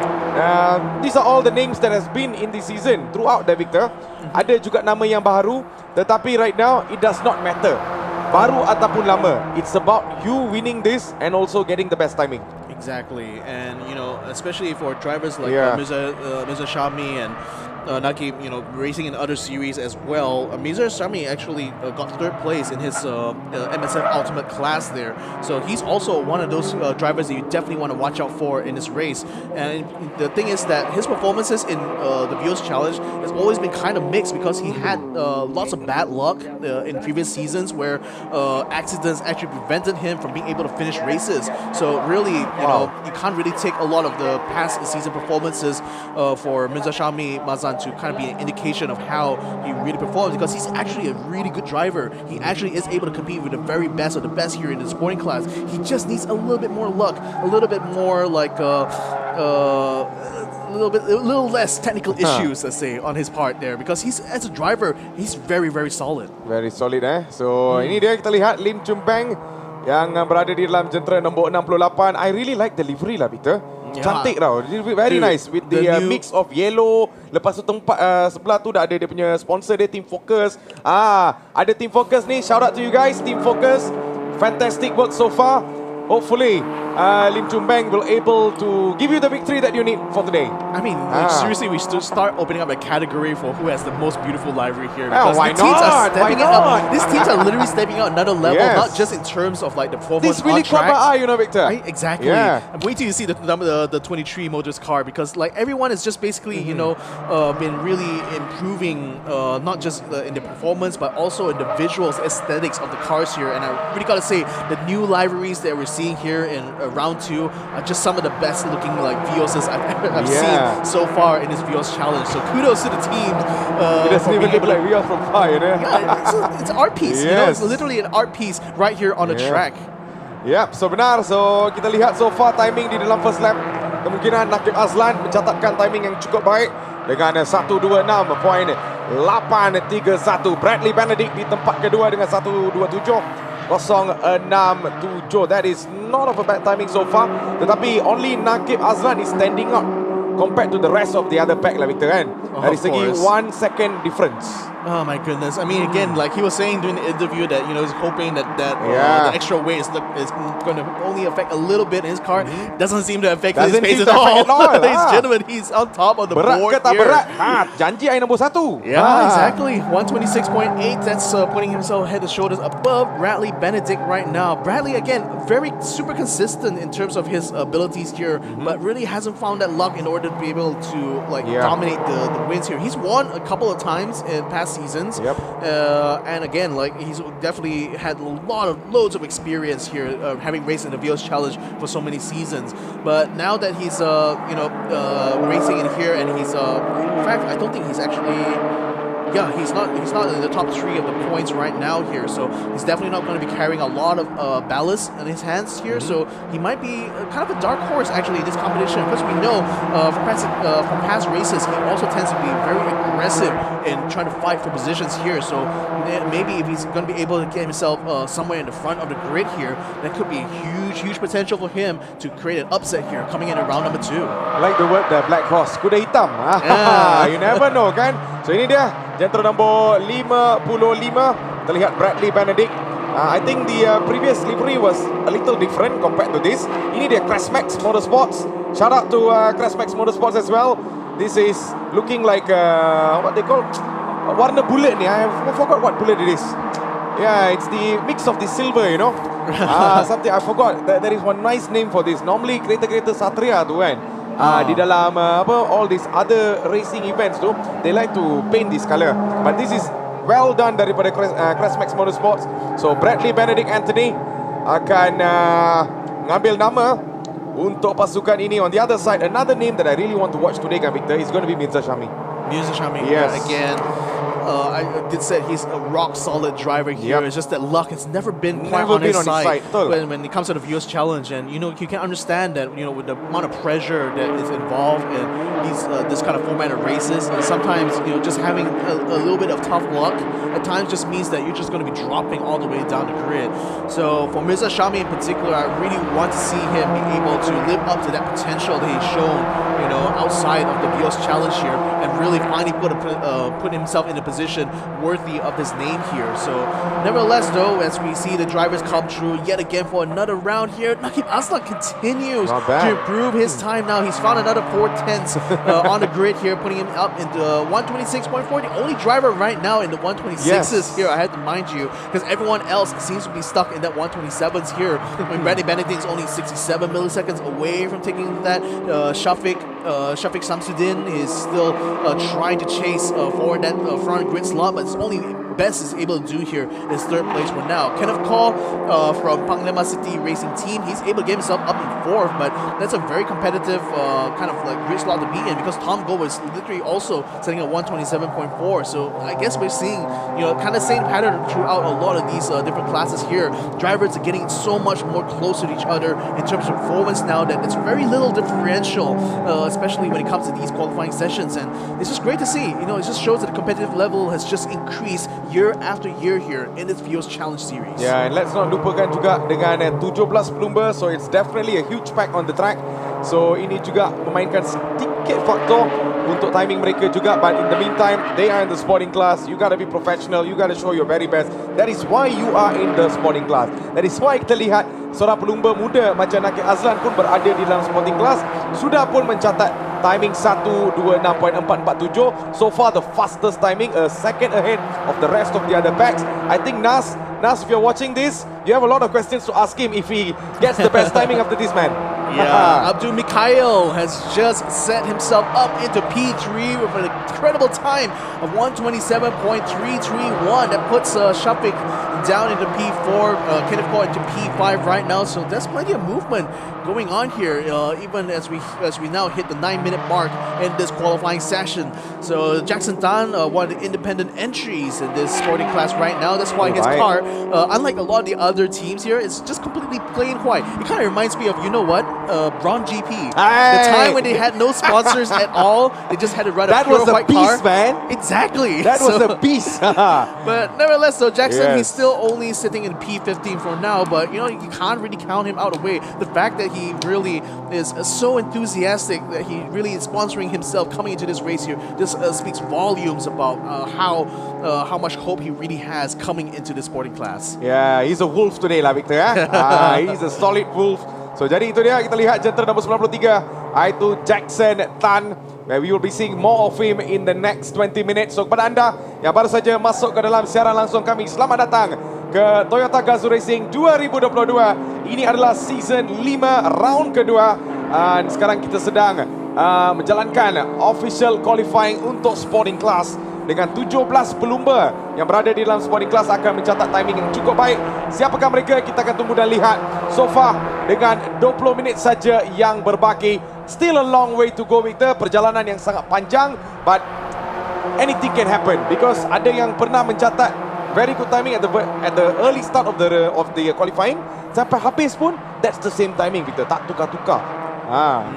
Speaking of things that have changed, actually, what has changed right now? Tom Go is actually setting some good times here, ladies and gentlemen. He just set a 126.9, the second driver in the sporting class here to hit the 126s, but that still puts him just behind Naqib Aslan.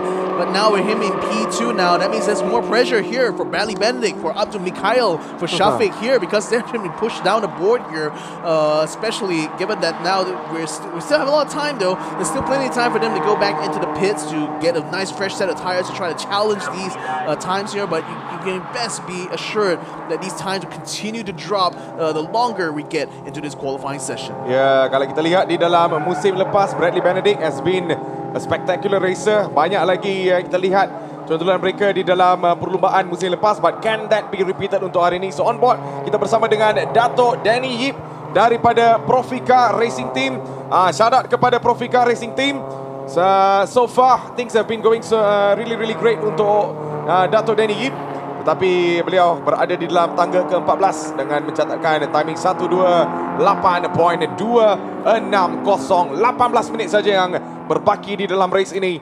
So this is going to be very intense qualifying, but yes, seperti apa Victor mengatakan, Bradley Benedict right now he has someone to chase there. That's Tom Go, man. Of course, not just Tom Go, but Naqib Aslan as well, because it's certainly within the realm of possibility for him to break into the 126s. How much he can go by, that's really kind of up to him at this point, though. So nevertheless, though, let's have a look at car number 33. This is Tom Go here from the S&D Tamam Motorsports. He's currently third in the championships here. His performance in round one has been nothing but spectacular. So I'm glad to see that he's yet again, even though we're like 3-4 months away since then, he's still able to consistently put in these kind of performances and still showing that even though he has a cutesy little face on the side of his car, definitely he's going to be one of the most fiercest competitors here for Naqib Aslan's crown here when it comes to the sporting class, showing that the old boys still got it in them. They still have the performance necessary for them to really fight up in the top there. It's Tom Go right now, he's in the best spot right now to actually try to challenge for the win here in round number 2. Yep, so jadi kita akan lihat dengan 17 minit saja yang berbaki di dalam sporting class so far. Tom Go yang kini berada di dalam P kedua. Naqib Aslan, we don't have much to say so far. He has been the top driver sepanjang first few minutes sebenarnya, in the first 17 minutes. So sekarang kita lihat bagaimana dengan Bradley Benedict yang berada di dalam P ketiga. Jentera nombor 88 Shafiq adalah daripada RNR Sport Speed Garage. Shout out kepada RNR Sport Speed Garage dengan this looks another interesting livery there, Victor. Splashes and all around, man. All over the car. I mean, I wonder if they actually went and just splashed that paint on there, called it a day, or literally like took the time. Something inspired them to do this. Yeah, took the time to kind of position all these splashes there. But nevertheless, a very unique livery there for sure. But Shafiq Samsuddin is certainly going to be looking to try to make a splash here in this sporting class here. So far, he's able to put himself in P5, a very respectable position here, especially given how new he is to the sporting class. So certainly one of the potential drivers we need to watch out for once we come to the race. In the meantime, though, let's see Amatar Mimi here in the car number 17. That's the M7 Japan Project Team car, again with the very distinctive green highlights over the white livery here.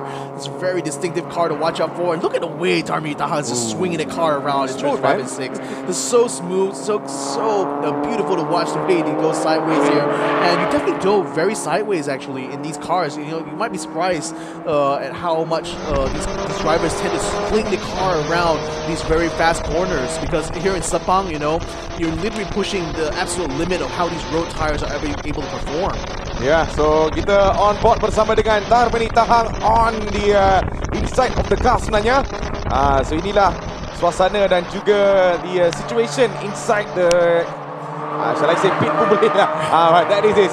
It is how it is di dalam kereta. But right now, so far, it has been going so good untuk Tarmini Tahang. So, usual lah Victor, last season pun almost the same colour kan? Exactly the same colour. The green must be there. Tak ada warna hijau tu. It makes it so easy to spot them Yes, actually very, very easy. on the track because they're the only team that has those green highlights, Yes. So that's why I enjoy like these kind of distinctions we have, especially in these sport class. It's so good. It's so distinctive and it's so easy to identify at a distance. But nevertheless, though, for the M7 Japan project team, even though they've been a very consistent presence all throughout this Vios challenge, they haven't really tasted the level of success I think that they really have been aiming for, despite having the lucky number 7s constantly on their cars. So hopefully that luck might change coming into this one, though unfortunately for Tamir Bitahang being qualified in P11 so far, he still has a long journey ahead if he wants to really try to get up in the points. Yes, so long way to go. So ini dia Abdul Mikhail yang berada di dalam P keempat. So itu dia much more of a lighter yellow livery with a mix of black daripada 23 Motors. So shout out to 23 Motors as well. Dan ini dia your man on the car, iaitu Abdul Mikhail, jentera nombor 85. So if you're a fan of him, make sure to give your best. Oh, nampaknya beliau memintas Bradley Benedict sekarang ni, Victor. Oh no. 126.986. Perfect timing yang berada dalam top 3. So Bradley Benedict has a job to do in the next 13 minutes. I'm actually impressed that he's able to do that without the tow, though. I don't think there was another car in front of him. Yeah, it doesn't seem like he was following any other cars. No car at all. He's just able to do that pretty much out of his own driving ability there. So that's so impressive to see from this fresh-faced little lad here. Abdul Mikhail, I believe this is his first season coming into this Vios challenge here. So definitely has a lot to prove here, and definitely has proved quite a bit if he's going to be able to keep this P3 position here. The third driver so far to hit the 126 here, ladies and gentlemen. Yes, 126, but yes, nampaknya daripada pelumba-pelumba yang lain starting from the P4 hingga ke P17, most of them are in the 127s, 128 sahaja, belum lagi step into the 126 so far. Yang berada di dalam the 126 adalah Nakib Aslan, Tom Goh dan juga Abdul Mikhail. These are the top 3 leaders yang sedang melakukan yang terbaik dengan 12 minit saja yang berbaki. Dan ini dia Kenneth Koh, jentera nombor 77 daripada Panglima City Racing Team. Shout out to their team as well. Dan so far it has been going pretty awesome untuk Kenneth Koh. But where is Kenneth Koh right now? He's in the P6 dengan 127.388, Victor. But right now things have been going super smooth. But do you think there will be more drastic changes dengan 12 minit dengan berbaki ni, Victor? There's still plenty of time, for them to kind of like go into the pit to get a fresh set of tires. So there's still opportunities for them to kind of challenge that lead. But I have to say though, I also just noticed this as well. Now Abdul Mikhail, in setting his like 126.9, he actually had the highest top speed out of everyone on the grid here, even though he's sitting at P3 right now. So that might be something to watch out for. The fact he's able to find this performance here, you know, even without the tow, that just goes to show that how much like potential you can actually get if you know really put things together very, very well. But nevertheless, it's still the other guys who are just raring to try to find that extra advantage by getting the tow. You know, being in those islands by themselves. This is Nakib Aslan. Yeah, just right now in the pits here, door open. I think it's just kind of waiting to. He's very cool, bro. Yeah, he's cool. He's calm. He's collected. He knows. I mean, that just shows to show how much confidence this young lad has, right? I mean, he knows that it's pretty much going to be his race. I like his interviews, man. I really like his interviews. No joke. Yeah, I mean, again, such a well-spoken lad, and you know, showing that level of confidence here, you know, just goes to show that sometimes age doesn't really become a factor when it comes to motorsports. Neither does gender, because it's really, if you're a fast driver, you're still going to be fast irregardless of everything else. Yep, so ini dia, kita lihat Tamir Bitahang yang berada di dalam P ke-11. Time beliau adalah 127.944. So kita lihat dengan 10 minit yang terakhir, still a lot of time for all the races untuk mendapatkan masa yang baik. Kepada anda yang baru saja masuk ke dalam siaran langsung, selamat datang ke Toyota Gazoo Racing Season 5 round kedua. Kita live di Sepang International Circuit. Dan nampaknya ini adalah official qualifying untuk Sporting Class. Kita dah tamat dah dengan Super Sporting, dah tamat dah dengan Professional, Rookie. So this is the last one there, Victor, kan? the semi-professional group here. So definitely, I just wondered, did Tami Tahang knew that he was on camera that time? Because it looked like he gave a little hand signal to the cameras there while he was putting gear changes. That was kind of fun to see. Yes, eyes everywhere, Victor. Oh man, and everyone else better watch out though. Look at the way just swinging it through the exit of turn 7 there. But again, he's floating around from just now. Yeah, I mean, again, you want to be able to find that good exit right at the final turn, because you really want to be able to maximize the top speed that you can get once you reach the end of that straight there. So nevertheless though, still 10 minutes to go here in this boarding class here. Nakib Noor Aslan is still your provisional pole sitter right now with a time of 126.3. Tom goes still behind him by 6/10 at 126.9. Still more drivers to come through the line right now. Any improvements in the time? Not quite yet though. In fact, we're already seeing a lot of drivers really dropping in terms of their performances so far. Like, just came across the line just now. I'm seeing lap times of 128, 129. So that the performance drop off from these tires, again, still so severe. Especially under hot conditions like this, you can literally see the distortions through the air there whenever from these cars at the distance. That just goes to show how hot it is on the track there. Yeah, this is one of the cars with the most lightest color that can bring calmness to your soul. Nombor 95 itu Dato' Danny Heap. So ini dia jentera beliau dengan color mixture of the light blue dan juga sedikit hitam dan juga putih ke bumper depan dan juga on the side skirtings as well. So beliau daripada team iaitu Profika Racing Team. Tadi kita dah cerita tentang beliau, and so far it has been in the tempat ke-14 untuk beliau dengan catatan timing 128.260. On the other side, Victor, Shanmuganathan yang berada di dalam P ke-17, timing 128.696. Tough one to take for him so far. I mean, it's a tough one for everyone from P12 onwards, because they're still stuck in the 128s, which I would say is about like the average time, especially given for race pace. So the fact that this is literally the fastest it can do is certainly worrying for them, because right now to be in the competitive time, you have to be able to break into the 127s. It'll be better if you can get the 126s, but once you get to there, you're definitely going to be in the top 5. So for these guys who are at the bottom rung of the ladder here, it's going to be a lot of kind of like soul searching after this qualifying session. They're going to have to try to figure out, where exactly am I losing that time? Where exactly can I kind of like find some extra performances? These are the kind of questions definitely that, if I'm in that kind of position, those kind of questions that will be running in my mind the whole time, right?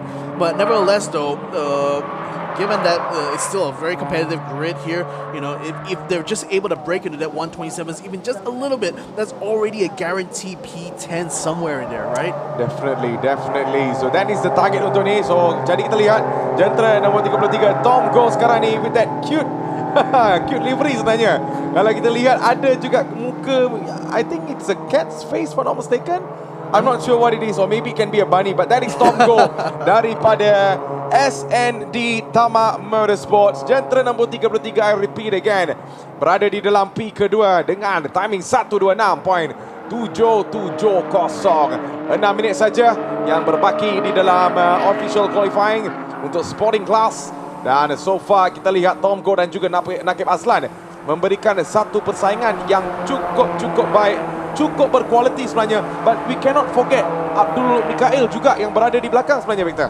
Yeah, again, these are the top 3s. Yeah, this is the top 3 so far, and yet again, the fact that Mikhail is in the 126s, and it's like relatively new to this scene in Vios Challenge, just goes to show how much speed this kid really has.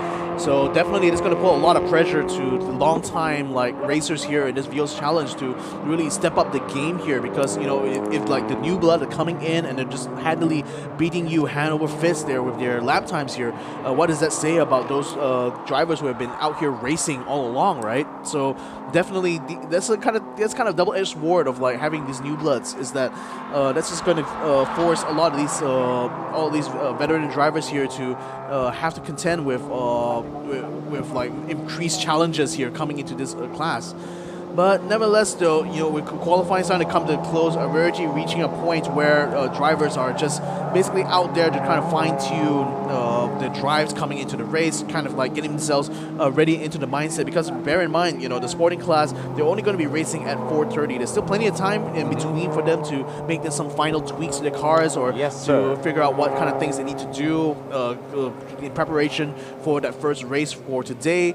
But nevertheless, for those who are still out on track, it's still going to be up to them to try to extract every last bit of performance out of these cars. Yep, so jadi dengan 4 minit yang terakhir sebelum kita menamatkan official qualifying sporting class, ini dia jentera nombor 10 Dato' Kan Fu yang kini berada di dalam P ke-9 dengan timing 1:27.816. So kalau kita lihat daripada P12 hingga P17 tu memang is a tough take untuk mereka ni because they're still in the 128s. Tetapi Victor, what are the factors? Why, kenapa we cannot see them making up the 127s? What are the factors from your point of view that you can share to people lah, which we boleh mengatakan something that has been, bugging them so far? First thing that comes to mind probably is just having trouble finding the optimum performance window for the tires, because you have to remember there's a very narrow sort of band where the tire is going to be at the best performance possible. So that's a period of time where you want to be able to set your fastest time. That's the kind of peak of tire performance that a lot of these top guys are able to find. That's why drivers like Naki, like Tomgo, and Abdul Mikhail are able to hit the 126, because not only they got their tires in the optimal window, but they also were able to string together a really good hot lap at the exact moment. But then sometimes, when you're still out there trying to get your tires warmed up, that could be you might actually miss the window completely before you're able to set the best time. Or when you have that window, you might have just made a mistake or two, and that means that your opportunity to actually set the fastest time possible has just literally gone past you. So I mean, when those kind of situations happen, it can be very frustrating, especially because that there's no way I'm going to be able to make it up again.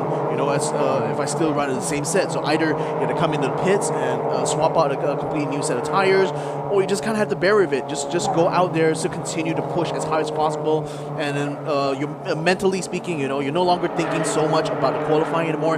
Mentally, you're already thinking ahead. You're already thinking about the race already. You're already kind of strategizing. Okay, I'm in this position right now. What do I need to do from here onwards? Who am I going to be able to get a toe off right now?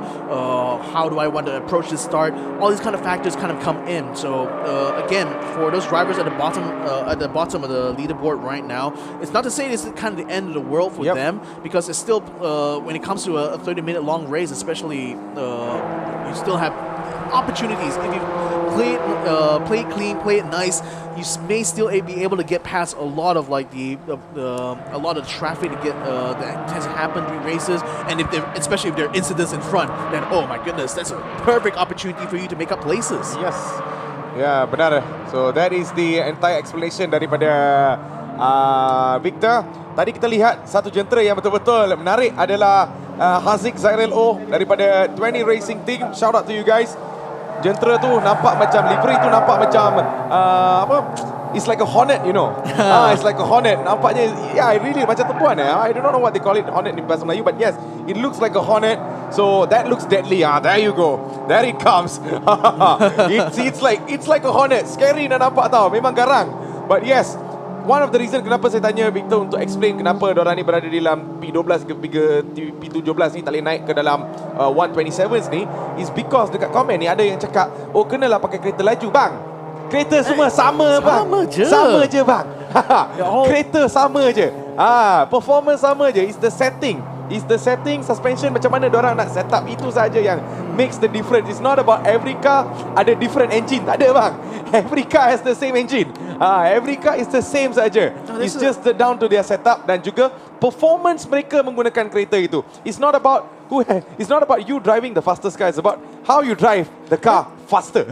So this is the thing you have to understand in the motorsports, right? Because if you're going to be running like mixed kind of series like the MSF or MCS, in those kind of situations, the performance of cars kind of matters more than the performance of the drivers. This is why the Vios series provides a kind of alternative to all of that. You know, it's the same like with the Saga Cup. You know, for the MSF. That's where everyone has equal machinery. Everyone has basically starts from the same point everywhere across the board. It makes it a much more even, much more competitive field. And this is where the driver experience, the driver skill and performance, that's where it matters so much more. That's why the Vios series is such an important series to have in this what do you call it, this environment in the motorsports here, because this is the most fair way to really judge the performance of the drivers like toe to toe. Because if you have one driver with like a faster car than everyone else, of course he's going to be able to win. Yeah, he's going to be able to performances. Exactly. Dia tak jadi fair. So it's everything equal here, guys. So nampaknya official qualifying pun sudah tamat. So we are almost at the end. So I do not see much changes. Apa yang kita boleh lihat adalah Nakib Azlan dan juga Tom Goh on a very superior performance bersama dengan Abdul Mikhail di tempat ke P4, dan onwards kita lihat Bradley Benedict, Syafiq, Kenneth Koh jatuh sampai all the way to Lau Seng Kiat di dalam P ke-7, P ke-11, itu Tarmini Tahang, and the 128 following from Lim Chung Bang all the way to Shan Muganathan yang berada di dalam P ke-17. So these are the official timing. Mereka akan update tak lama lagi. In the meantime, nampaknya it has been 30 minutes of lots and lots of events yang happen sebenarnya. But Nakib Azlan set it up very early. He got the time so early on, didn't he? But for the rest of it, you can see him so relaxed in the pits as well. A lot of drivers already dove into the pits even before the checker flag was out. So there's only maybe a couple of drivers left to kind of come across the line. I think Tom Goh is still out on track right now. He should be coming across the line very, very soon.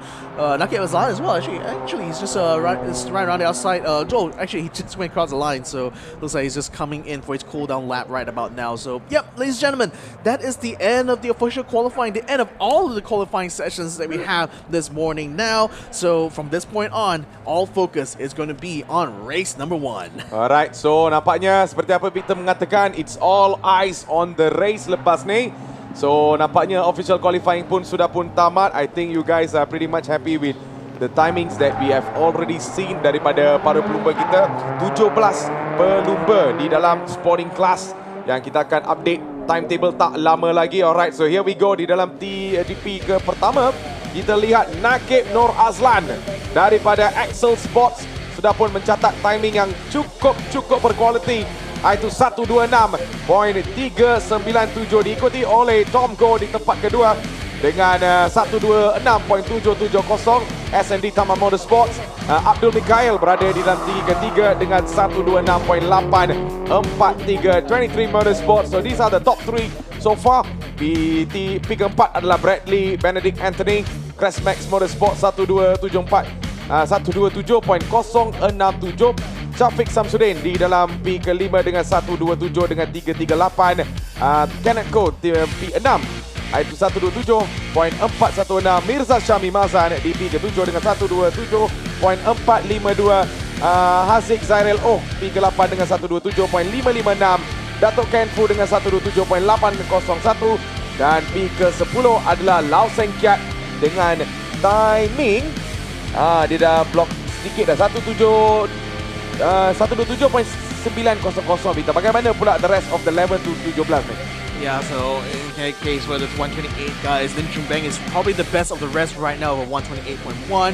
So has Ronnie Richman right now, 128.129, so only about 20 milliseconds behind Lim Chung Bang. Dr. Danny Yip is able to set himself up in a 128.2. Jackson Tan with a 128.3, same as Wong Ching Ik. And IA Shan Muganathan is unfortunately at the bottom of the grid here, though he did pretty well with 128.5. So that is the end of the qualifying session here. I would say rather uneventful, actually. I mean, we did see a lot of drivers tend to kind of run out onto the rumble strip, but so far I didn't see any one of these drivers run that far onto the grass. No spins, no thrills, no spills. Just a very cool and clean and calm, collected qualifying session that we saw here today. Ya, so jadi kita lihat balik highlight yang berlaku di dalam qualifying session. untuk Sporting Class. 17 pelumba sudah pun menamatkan their qualifying session dan sudah pun mencatatkan timing yang baik, and they will be in the start lama lagi di dalam race nanti. So the race will happen later on. Kita akan update. I'm very sure you already have the timetable dan sebagainya. So you really have to look forward to our Sporting Class race. Promotional class juga bersama dengan Super Sporting, diikuti oleh rookie as well. So entire qualifying is done, Victor. So it's down to race, man. It's down to race. This is the exciting part that is about to happen very, very shortly later on. Yeah, to look forward to, because now second stream will be coming up later on. You know, the first race is going to be at 2:30. That's going to be Super Sporting plus the rookies. Then after that, we'll be having our celebrities on track there. That's going to be on the promotional race, 3:30 p.m. So make sure you guys mark your times there. Set an alarm or set whatever. Make sure you guys don't miss out on that. Right. And last but not least, for our Sporting Class guys, they got to wait until 4:30 p.m. before they'll finally have the chance to actually race against each other. And boy, oh boy, especially looking at the lap times we have here, it's so competitive. I bet the racing is going to be just as intense. Ya, so kepada yang tanya bilakah race yang akan mula, Super Sporting dan Rookies akan mula pada 2.30. Race untuk promotional akan mula 3.30 dan untuk Sporting Class akan bermula untuk 4.30. So those are the timings yang kita dah update. Kalau ada dekat link dekat bawah ni, I'm very sure ada jadual dan sebagainya. It will be updated there as well. Dan juga kalau ada admin also will update you guys dekat bawah ni. But yes, so nampaknya itulah jadual untuk our race yang akan bermula nanti, Victor. So I just want to kind of like see which of the drivers here have already made some marked improvement. Of course, the top three in the championship right now is the leader right now is Bradley Benedict, Anthony, and given that he managed only qualified a best of P4 right now, that means he's going to be under a lot of pressure here, and that means there's plenty of room now for both Tom Go as well as Nakib Aslan in order to try to close that gap in the championship with each other. But in particular, Abdul Mikhail, you know, currently he's actually in in the 5th place in the championship here. Him being able to qualify in P3, that means it's going to be a huge potential for him to jump up in the championships coming into the race later on. So that's really exciting to see, especially for a kid as young as him. So yeah, I mean, definitely coming into this race right now, it's going to be quite interesting to see how that will go. But that's going to be a little bit later on. I think we're going to have a little look around the paddock later, aren't we? Ya, benar. So jadi kita akan bersama dengan Nas after this. So Nas, take it away. We want to hear from you, my man. Here we go. Kita ucapkan berapa banyak lagi goodie bag yang kita beli. Saya nak cari mangsa selepas ini, jangan ke mana-mana. Sementara itu kita bersama dengan Tabah di atas pentas. Nah, kita naik atas pentas. Itulah dia sesi qualifying kita. Boleh toss pada kita anytime studio, anytime. Okey, kita dah bersama secara langsung. Itulah dia, baru saja kita menyaksikan sesi kelayakan untuk Sporting Class. Saya dah cakap, Nakib Aslan, kita wawancara dia tadi, dia pun begitu confident. So, apa dia kata tadi? Tadi dia kata, saya akan lakukan yang terbaik. Dia ada balance ya, 15 kilo. Walaupun dengan 15 kilo kat belakang tu, berdesup macam pelesit. Okey, sambil itu kita apa yang akan berlaku atas pentas ini nanti adalah persembahan daripada Nabila Razali. Yes, okay. Itu yang kita nampak. Tadi nampak cara Nas tu macam Nas yang nak buat konsert tau. Nampak macam Nas yang nak buat show. Jangan. Bukan. Toyota Gazoo Celebrity kita dah bersedia untuk membuat persembahan istimewa di sini. Jadi kepada anda yang sedang menonton di sana, anda berpeluang untuk menyaksikan persembahan yang istimewa insya-Allah dalam masa 6 minit lagi. Jadi sementara itu, mungkin kita beri ulasan sikit tentang sesi qualifying atau sesi kelayakan.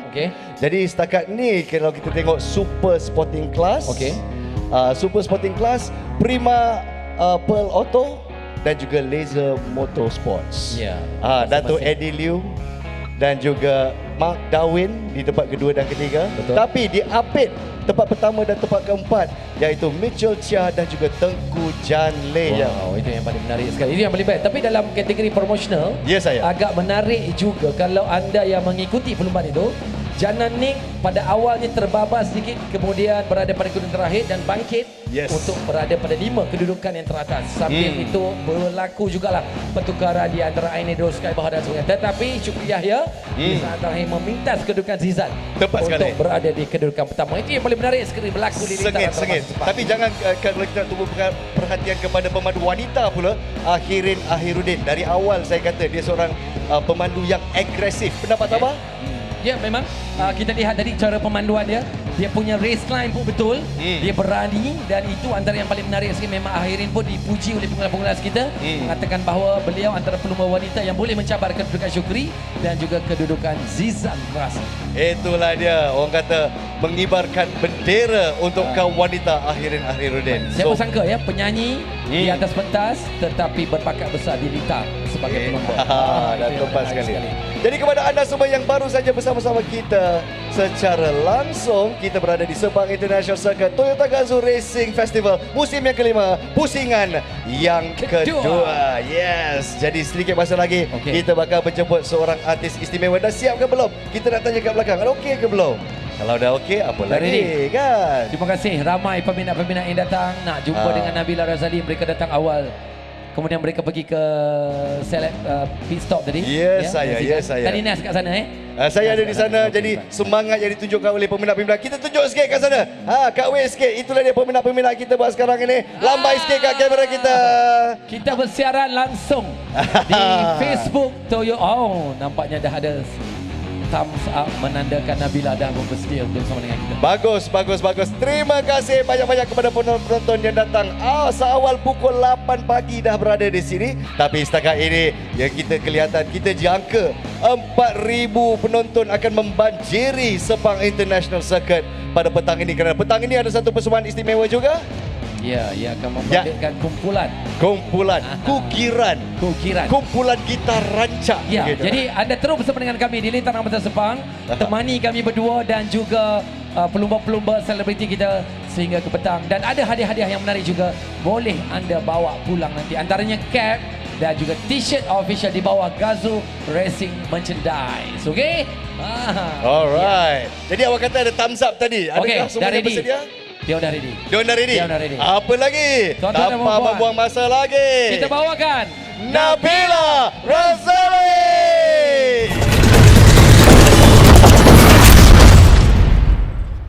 Hai semua. Assalamualaikum. Aduh, panas tak? Tak sejuk macam kat London. Aduh. Okey, Bella sebenarnya excited tau untuk TGR round kali ni. And Bella nampak familiar faces dekat sini. Ada Nabila UFC gitu. And then juga tetamu yang hadir hari ini. Thank you so much for being here. Mari dekat lagi. Kat sana tu panas, depan sikit. Okay, 2 tahun dah kita orang selalu perform secara online kan. Korang tengok dekat mana? Facebook, Toyota Gazoo Racing kan. Lepas tu ada dekat YouTube juga. Tapi kali ni secara live, on stage bersama dengan anda semua. Yang saya daripada pagi tadi Bella dah nampak dah abang ni. So hari ni Bella buat kelainan sikit. Sebab selalu Bella perform -1 kan. Bella rasa siapa yang memang dah regular datang TGR ni, dia dah tahu dah okey Nabila nyanyi lagu apa. Kalau tak vroom vroom lagu apa? Lagu Pemata Hati, cumi-cumi kan. Tapi kali ni kita buat lain sikit lah. Okey, Bella tak nak intro dia lagi. Bella rasa siapa yang memang penggemar TikTok kenal lah. Oi, Bella dah dengar nama dia. Tapi sabar jap, bang. Okey. Tanpa melengahkan masa, Bella nak korang dengar petikan gitar daripada insan yang berada di sebelah Bella ni. Marilah. Kalau tahu nyanyi sama-sama boleh? Tahu?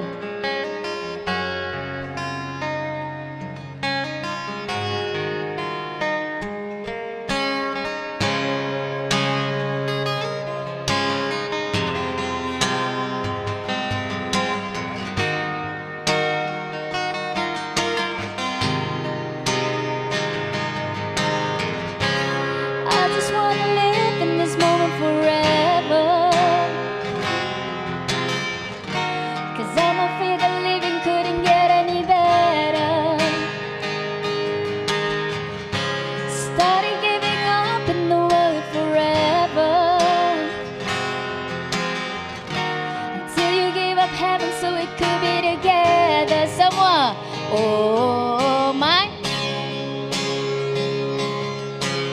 Kuat sikit. You're my angel, baby. Baby, you're my angel.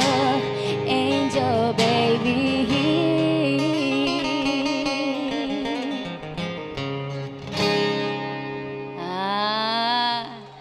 Anwar Hamzah, everyone. Bagi tepukan. Cik dah ada fans lah awak. Bella pun salah seorang fans dia juga. So, itulah dia kelayanan Bella untuk hari ini. Dan bukan itu saja. Ada lagi. Sebab tadi tu introduction untuk dia tau. Lepas ni, lagu-lagu Bella. Selalu perform satu lagu, lepas tu habis kan. Kali ni kita perform banyak-banyak lagu terus. So Bella nak panggil dulu yang tengah berjalan mungkin baru habis makan. Abang tu baju hitam, baju pink, mari sini ke stage. Kita hiburkan diri kita. Ada wani sambil minum air kelapa. Mungkin lepas ni dia bawa air kelapa tu bagi korang minum sama-sama. Alright. Okay. Oh, I love you too, Ain. Okay. Kali ni kita nak bawa ke dua dunia lah. Mula kita bagi korang hype sikit. Bella faham panas. But don't worry, once you enjoy the song, Bella nak korang semua sing along dengan lagu ni. Boleh? Boleh? Boleh? Kuat sikit? Boleh. Okay. Anwar ready? Korang ready? Belah sana ready? Music!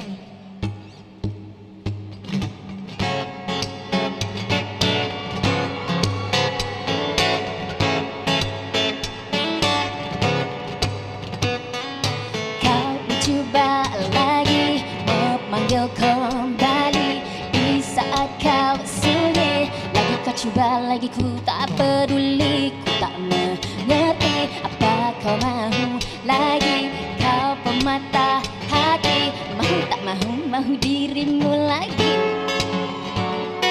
Cumi cumi cumi cumi cumi cumi cumi cumi. Wow, jujurnya aku suka masih pada dirinya, walaupun berbeza langit dan utara. Jujurnya aku suka masih pada dirinya, pasti kau tak tahu. Karena ku mahu, karena ku rindu, karena ku cinta, karena tak cinta kamu. Hey! Karena ku cinta, terluka, pernah janji untuk setia. Pasti kau tak tahu, aku tahu, tentang penilaianmu.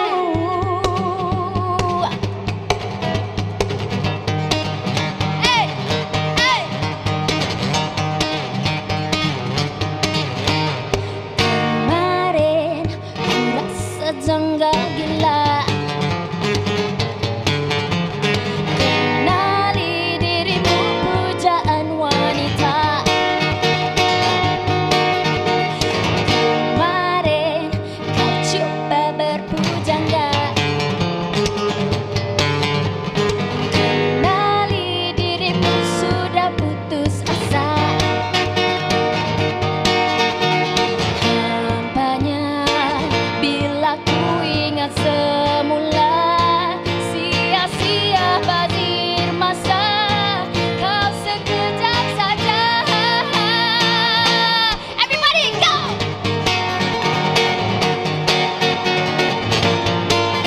Woo! Tak bagaimana harus aku jatuh cinta. One more time. Let's go!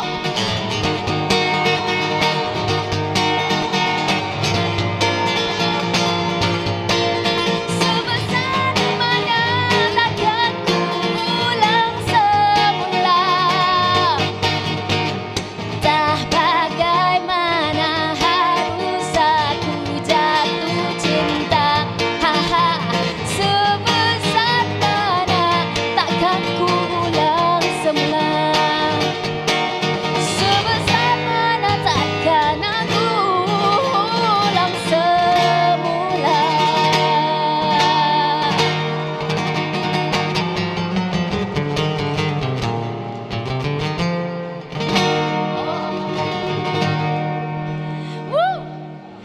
Aduh, penatlah.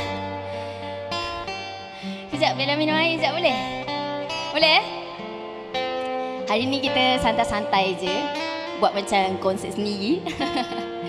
Aduh, awak kenal Anwar Turner Ada kata panggil dia Anwar Amzah. Apa dia? Oh, TikTok dia Anwar Turner. So with that being said, kalau korang semua nak tahu mana nak cari Anwar ni, bolehlah singgah ke TikTok Anwar Amzah.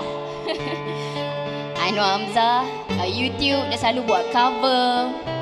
Dia punya, tak tahulah, gifted lah dia. Dia dengar sekali, dia terus boleh main. So it's an honour sebenarnya dapat satu stage dengan Anwar. So korang semua boleh support lah kalau dia ada lagu single soon kan. Sekarang dia baru start. Ada lagu dah ke? Lagu orang je. Sekarang lagu orang, nanti lagu sendiri. Awak orang pertama yang kena jadi pembeli lagu pertama dia, okey? Boleh?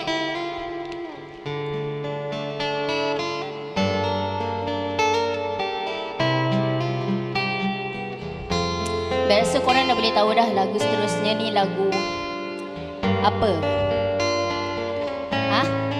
Lagu joget? Pocok-pocok ke? Okey. Kalau korang tahu lagu Putus, siapa yang tahu? Tahu?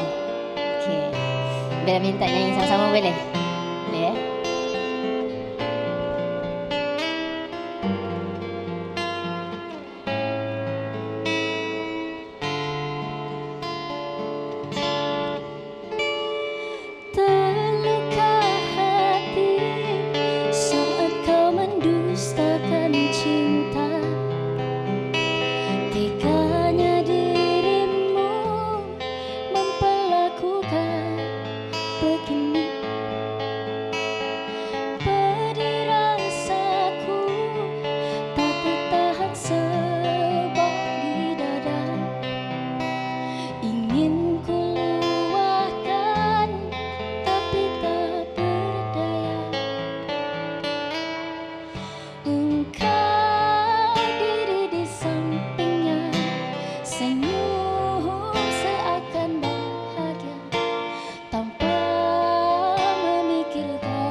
Lagu yang seterusnya, lagu yang terakhir daripada Bella.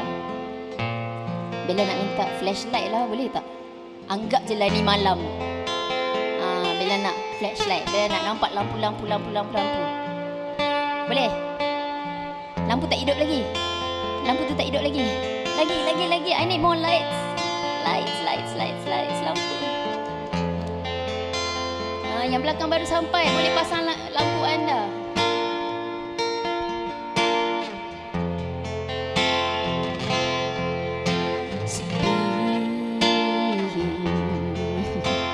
Salah masuk pula. Sepi menghukum diri kembali untuk mengalirkan air mata tanpa henti lagi.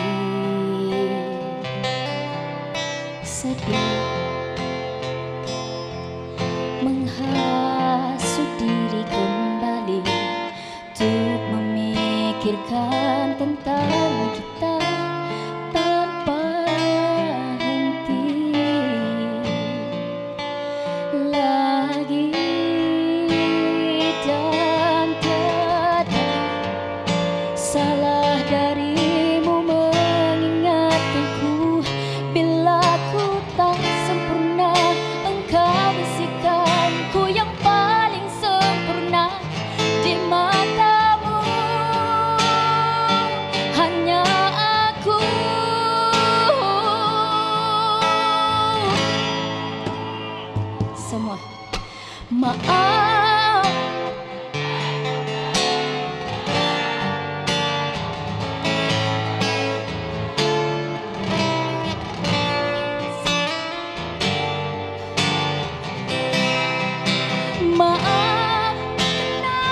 Thank you semua. Bella harap anda semua terhibur.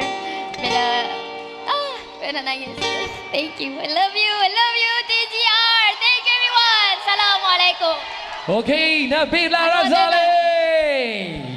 Begitu teruja Nabila Razali kita. Sepatutnya Nabila nyanyi 2 lagu saja. Tapi tiba-tiba pula tambah lagu. Ya, banyak lagu dah. Banyak lagu. Kenapa? Adakah Nabila rasa teruja? Dah lama tak buat konsert, lepas tu orang semua di depan mata, bukan saja di kaca TV. Betul. Selalu kan kita orang kalau perform dekat secara online, kita orang punya interaction dengan kamera je kan. Mana diorang tak ada dah. Kita orang selalu dengan kamera beria ni. Bayangkan korang kat rumah macam mana kan. Oh, hebat Shot sendiri. Kadang-kadang kita dua. Itulah dia. Kan? Shot sendiri. Kita dengan MC. Tapi tepukan juga untuk abang kita So ni. kali ni special appearance daripada Dan tepukan juga untuk Nabila Razali. Well done, well done. Thank you Anwar. Well done. Okay. Tepukan juga untuk Abang Nas. Tepukan untuk Taman Syazwan. Tepukan untuk semua sekali. Okey. Nabila, good luck for race 1 nanti. Ada soalan? Apa soalan? Tadi race macam mana Nabila? Okey ke? Tadi race okey. Alhamdulillah. Bella sebenarnya tak tengok lagi skor macam mana. Bella tadi keluar, Bella terus practice. Bella terus. Okey Bella, kalau Syukri kat sini, Bella kat sini. Apa ketinggian ni? Apa? Kedudukan, bukan ketinggian. Tapi saya tengok dia drive tadi cantik, terbaik. Jadi dalam race 1 nanti all the best untuk Bella. Tak, yang penting semangat. Tu dia. Kecil-kecil cili padi, Nabila Razali. Terima kasih sekali lagi. Okey. Tawa, selepas ini kita akan paparkan apakah yang bakal disaksikan oleh penonton-penonton di rumah. Jadi kita lihat program flash kita buat masa ini. Selepas ini kita menyaksikan race 1. This is race day 1 untuk sporting class, super sporting class dan rookie class dan juga promotional class. Race akan bermula pada 2:30 petang nanti. Jadi untuk anda yang berada di pekarangan, walaupun anda yang berada di rumah, kita akan berehat seketika. Inilah, ambil masa ini untuk makan-makan, untuk solat dan sebagainya. Dan berjanji anda akan bersama kita pada pukul 2 petang nanti. Okey, jangan lupa sambil itu kita nak juga wawarkan. Datang awal, bukan awal, lebih kurang 1.50 macam tu kita ada hadiah-hadiah nak berikan kepada anda. Dan kita juga ada sesi meet and greet. Ya saya. Dan untuk super fans yang dah register dan anda berpeluang untuk dapatkan tanda tangan selebriti kita pada tengah hari. Jangan lupa kepada anda yang bersama-sama kita, jangan lupa untuk melawat sponsor booth kita untuk mendapat merchandise secara percuma. Kalau nak tahu di mana, kita pusing kiri di sini, pusing kiri lagi, kita jalan, kita pas GR Yaris dan GR Supra, naik tangga dekat Paddock Club. Di sana booth sponsor-sponsor kita yang menanti anda. Siapa yang nak dapat merchandise ataupun cenderamata secara percuma, silalah visit sponsor kita sekarang juga. Okey, baik. Kita akan berehat sekejap. Jadi macam Abang Nas cakap tadi, boleh kalau nak solat bila waktunya, boleh visit sponsor-sponsor booth, kemudian boleh makan dan relax-relax. Jangan balik lagi, kita jumpa lagi di sebelah petang nanti. Lebih mendebarkan perlombaan-perlombaan yang akan kita bawa di litar antarabangsa Sepang. Tentunya Toyota Gazoo Racing Festival 2022 musim kelima, round yang kedua. Tepat sekali. Taman Syazwan dan Nazruddin Rahman menemani anda pukul 2 petang nanti. Jadi berehat seketika, kita jumpa selepas ini insya-Allah.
GR Yaris is born from WRC, a rally car for the road. For us, it's important because rally is the best place to develop a performance car. This is where control, handling, durability, adaptability, and versatility of the car is proven. To be honest, this is the car I've been waiting for, and it sure lives up to the hype. It has been more than 20 years, and such cars are truly rare these days. Bear in mind, Toyota is building only 25,000 units of the GR Yaris worldwide. The GR Yaris is built on a bespoke platform. Everything about this car is engineered for driving performance and perfection. It's lighter, more rigid and stiff. Also, it has more aerodynamic design. The car is built on the same line as the legendary LFA at Motomachi plant, or what we fondly call the GR plant. I noticed that lightweight materials are used throughout the car. The use of carbon fiber roof, which reduces the center of gravity, the aluminum panels such as the door panels, bonnet and boot, this gives the car an overall lighter weight to optimize the performance delivery. The car also has additional well points and adhesives for improved torsional and bending stiffness, which is a critical trait for a sports tuned car. This allows the GR Yaris to come with rimless windows. The 3-door body style aids aerodynamics. The lower roofline of 95mm achieves better wind flow, allowing better downforce. The one-of-a-kind and sophisticated suspension system, which is an independent double wishbone rear setup, provides for better control and even more room for tuning for car enthusiasts. The 1.6-litre 3-cylinder engine is currently the lightest, smallest, most powerful 3-cylinder engine in the world. It's good for daily driving, but also maximum potential on normal road. The GR Yaris redlines at 7,000 RPM, achieving 0 to 100 in 5.5 seconds. The 3 cylinders contribute to weight reduction without compromising on performance. This is pure exhilaration. It's refreshing to have a 6-speed manual transmission in a car for that ultimate human-machine connection. Also, a small turbocharged manual transmission with a 4-wheel drive is something you cannot get these days. The intelligent manual transmission and auto blip system that rev matches automatically on downshifts. This helps for a smoother downshift and the hard braking, keeping the car stable at all times. I also appreciate the shorter gear ratio and the gear lever position, which is closer to the steering wheel. The car feels extremely punchy and it's fun to shift gears. The GR Yaris is a full-time 4-wheel drive vehicle that has variable front to rear torque distribution in several drive modes. It also has a mechanical handbrake. We want you to do handbrake turns. In normal mode, the distribution is 60% front and 40% rear for perfect daily driving conditions. And this is where the fun begins. So in sports mode, the distribution changes 30 front, 70 rear. I could actually feel the difference where the car felt very neutral, allowing me to drive it sideways if I wanted to. In track mode, for weekend drives on the track, the distribution is 50-50, providing for ultimate grip. The GR Yaris now comes with 4-port calipers, 356mm brake discs with slotted rotors as standard. The brake ducts are purposefully positioned at the front bumper to provide optimal cooling for the brakes. The mechanical handbrake is impressive. It allowed the rear axle to decouple when the handbrake is operated, and I had a feel of time on track until I ran out of tires. What's more, the performance pack comes standard with GR Yaris. The car also comes with forged 18-inch BBS rims with Michelin PS4 tires. I'm excited about the performance pack with front and rear torsion limited slip differentials with stiffer springs and dampers. This provides even better response during braking, cornering, and better grip overall. This set of forged wheels are lighter and stronger, improving unsprung mass. These are actually one of the best road tires you can buy. Thanks to Toyota Gazoo Racing, we get to enjoy this wonderful engineering feat, which is the GR Yaris. This is really being part of the motorsports heritage, and I'm truly excited about this. Race cars that drive well can only become powerful when pushed to the limits. The same rule will apply for the cars we deliver to our customers. The GR Yaris is a testimony to our commitment to build ever better cars for you.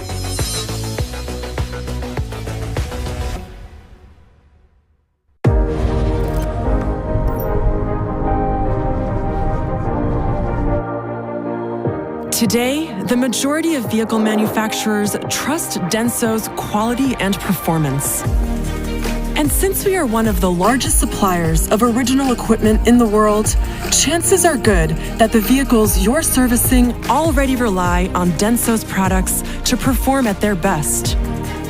So, when a vehicle needs maintenance or repair, choose our aftermarket products for optimum fit, outstanding technical expertise, and service. Denso has built a strong sales and service network of more than 10,000 major distributors throughout the world who trust our aftermarket products. Denso's aftermarket products are known for their premium quality. We are one of the few automotive component manufacturers that offers an overall optimum fit in a wide range of vehicles. Our parts integrate seamlessly with modern vehicle electronic systems for better overall performance and precision. Denso creates optimal aftermarket parts that ensure vehicles stay on the road longer and run like new. With vision, creativity, and teamwork, we overcome difficulties in development, mass production, and quality. Take our Iridium spark plugs, one of Denso's world-first innovations with state-of-the-art material. Our engineers were challenged to be the pioneers of the world's thinnest 0.4mm central electrode and developed a new iridium alloy while considering a variety of issues.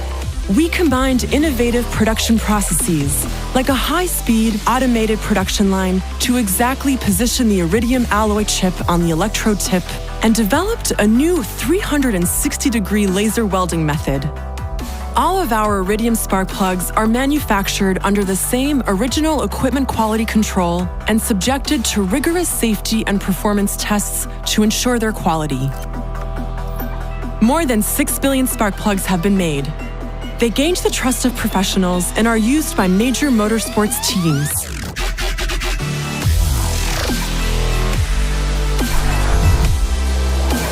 Just like our extensive line of Iridium plugs, and to meet the need of each region, all of our aftermarket products are designed for better fit and higher performance than most products in the market anywhere in the world.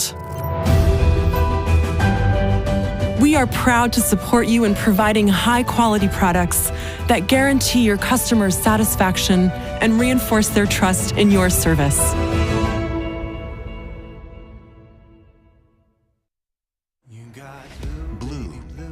Is the heart that yearns to explore.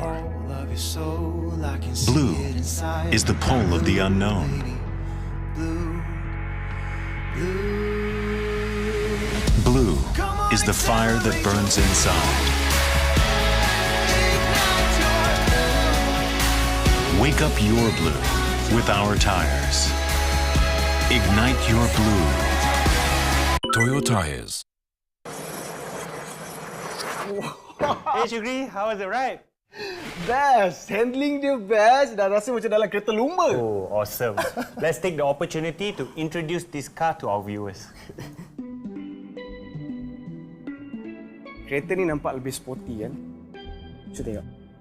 Tapi sebenarnya, dia telah disuntik dengan DNA Toyota Gazoo Racing di dalam. Desain GR Sport pada bahagian bumper depan, grill dan aero kit membuatkan kereta ni nampak lebih agresif. Penggunaan lampu LED depan membuatkan dia kelihatan lebih sleek dan ditambah pula dengan daytime running light membuatkan kereta ni nampak lebih garang. Ia juga didatangkan dengan wing mirror dan door handle berwarna hitam bagi menyerlahkan lagi imej sporty pada kereta ini. Di bahagian belakangnya pula, kombinasi lampu LED yang kelihatan lebih sleek dan didatangkan pula dengan spoiler dan aero kit berwarna hitam dan untuk menjadikan satu kereta sport yang lengkap, yang ini mahal. Emblem GR Sport diletakkan pada kereta ini untuk menyerlahkan lagi identiti kereta ini. Jadi, kini anda memiliki peluang untuk memiliki model kereta Toyota Gazoo Racing milik anda sendiri. Secara keseluruhan, untuk design language model Vios GR Sport ini lebih stylish dan lebih sporty. Malah saya berani kata, design model ini mirip dengan GR Yaris yang juga dibawa masuk oleh UMW Toyota. The Vios GRS was envisioned to give you a fun-to-drive driving experience To me, personally, the car actually has dual personality. So on your regular daily drive, you can enjoy a comfortable ride with upgraded safety features courtesy of Toyota Safety Sense. And if you decide to take it up a notch, it actually transforms itself into a refined version of the race car. Where the Vios GRS really shines is in its ride and handling. Wheels, tires, springs and dampers are all working as one, finely developed to provide you a sporty driving experience. I believe the Toyota engineers have went through great lengths to accomplish this. The Vios GRS comes equipped with beautifully designed in black accent 17-inch wheels, and it is actually wrapped with Toyota's Proxus TR1, which is equipped in all the TGR Vios Challenge cars. The responsive 10-speed CVT transmission, now available in the new Vios GRS, provides you that fun factor while maximizing the potential of the engine. Another nice touch with the GRS is the pedal shifters, which replicate a gear shift and allows you to have manual control while firmly keeping your hands on the steering wheel. Even though the Vios GRS gives you that experience of sporty driving, it does not compromise on comfort and safety.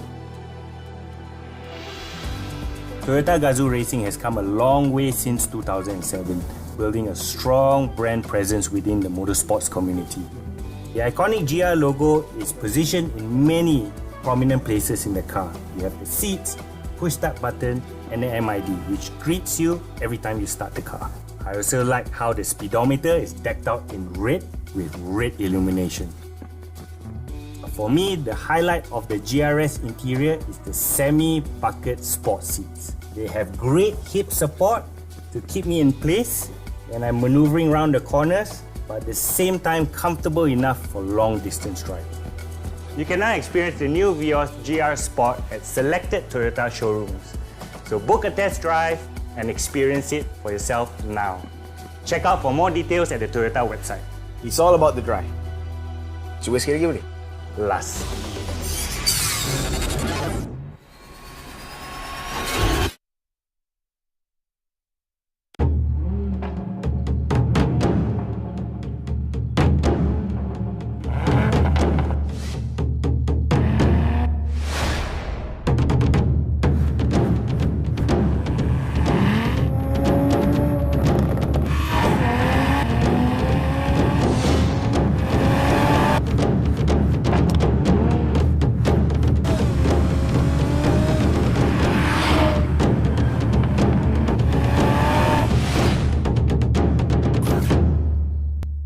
Toyota, all about the drive.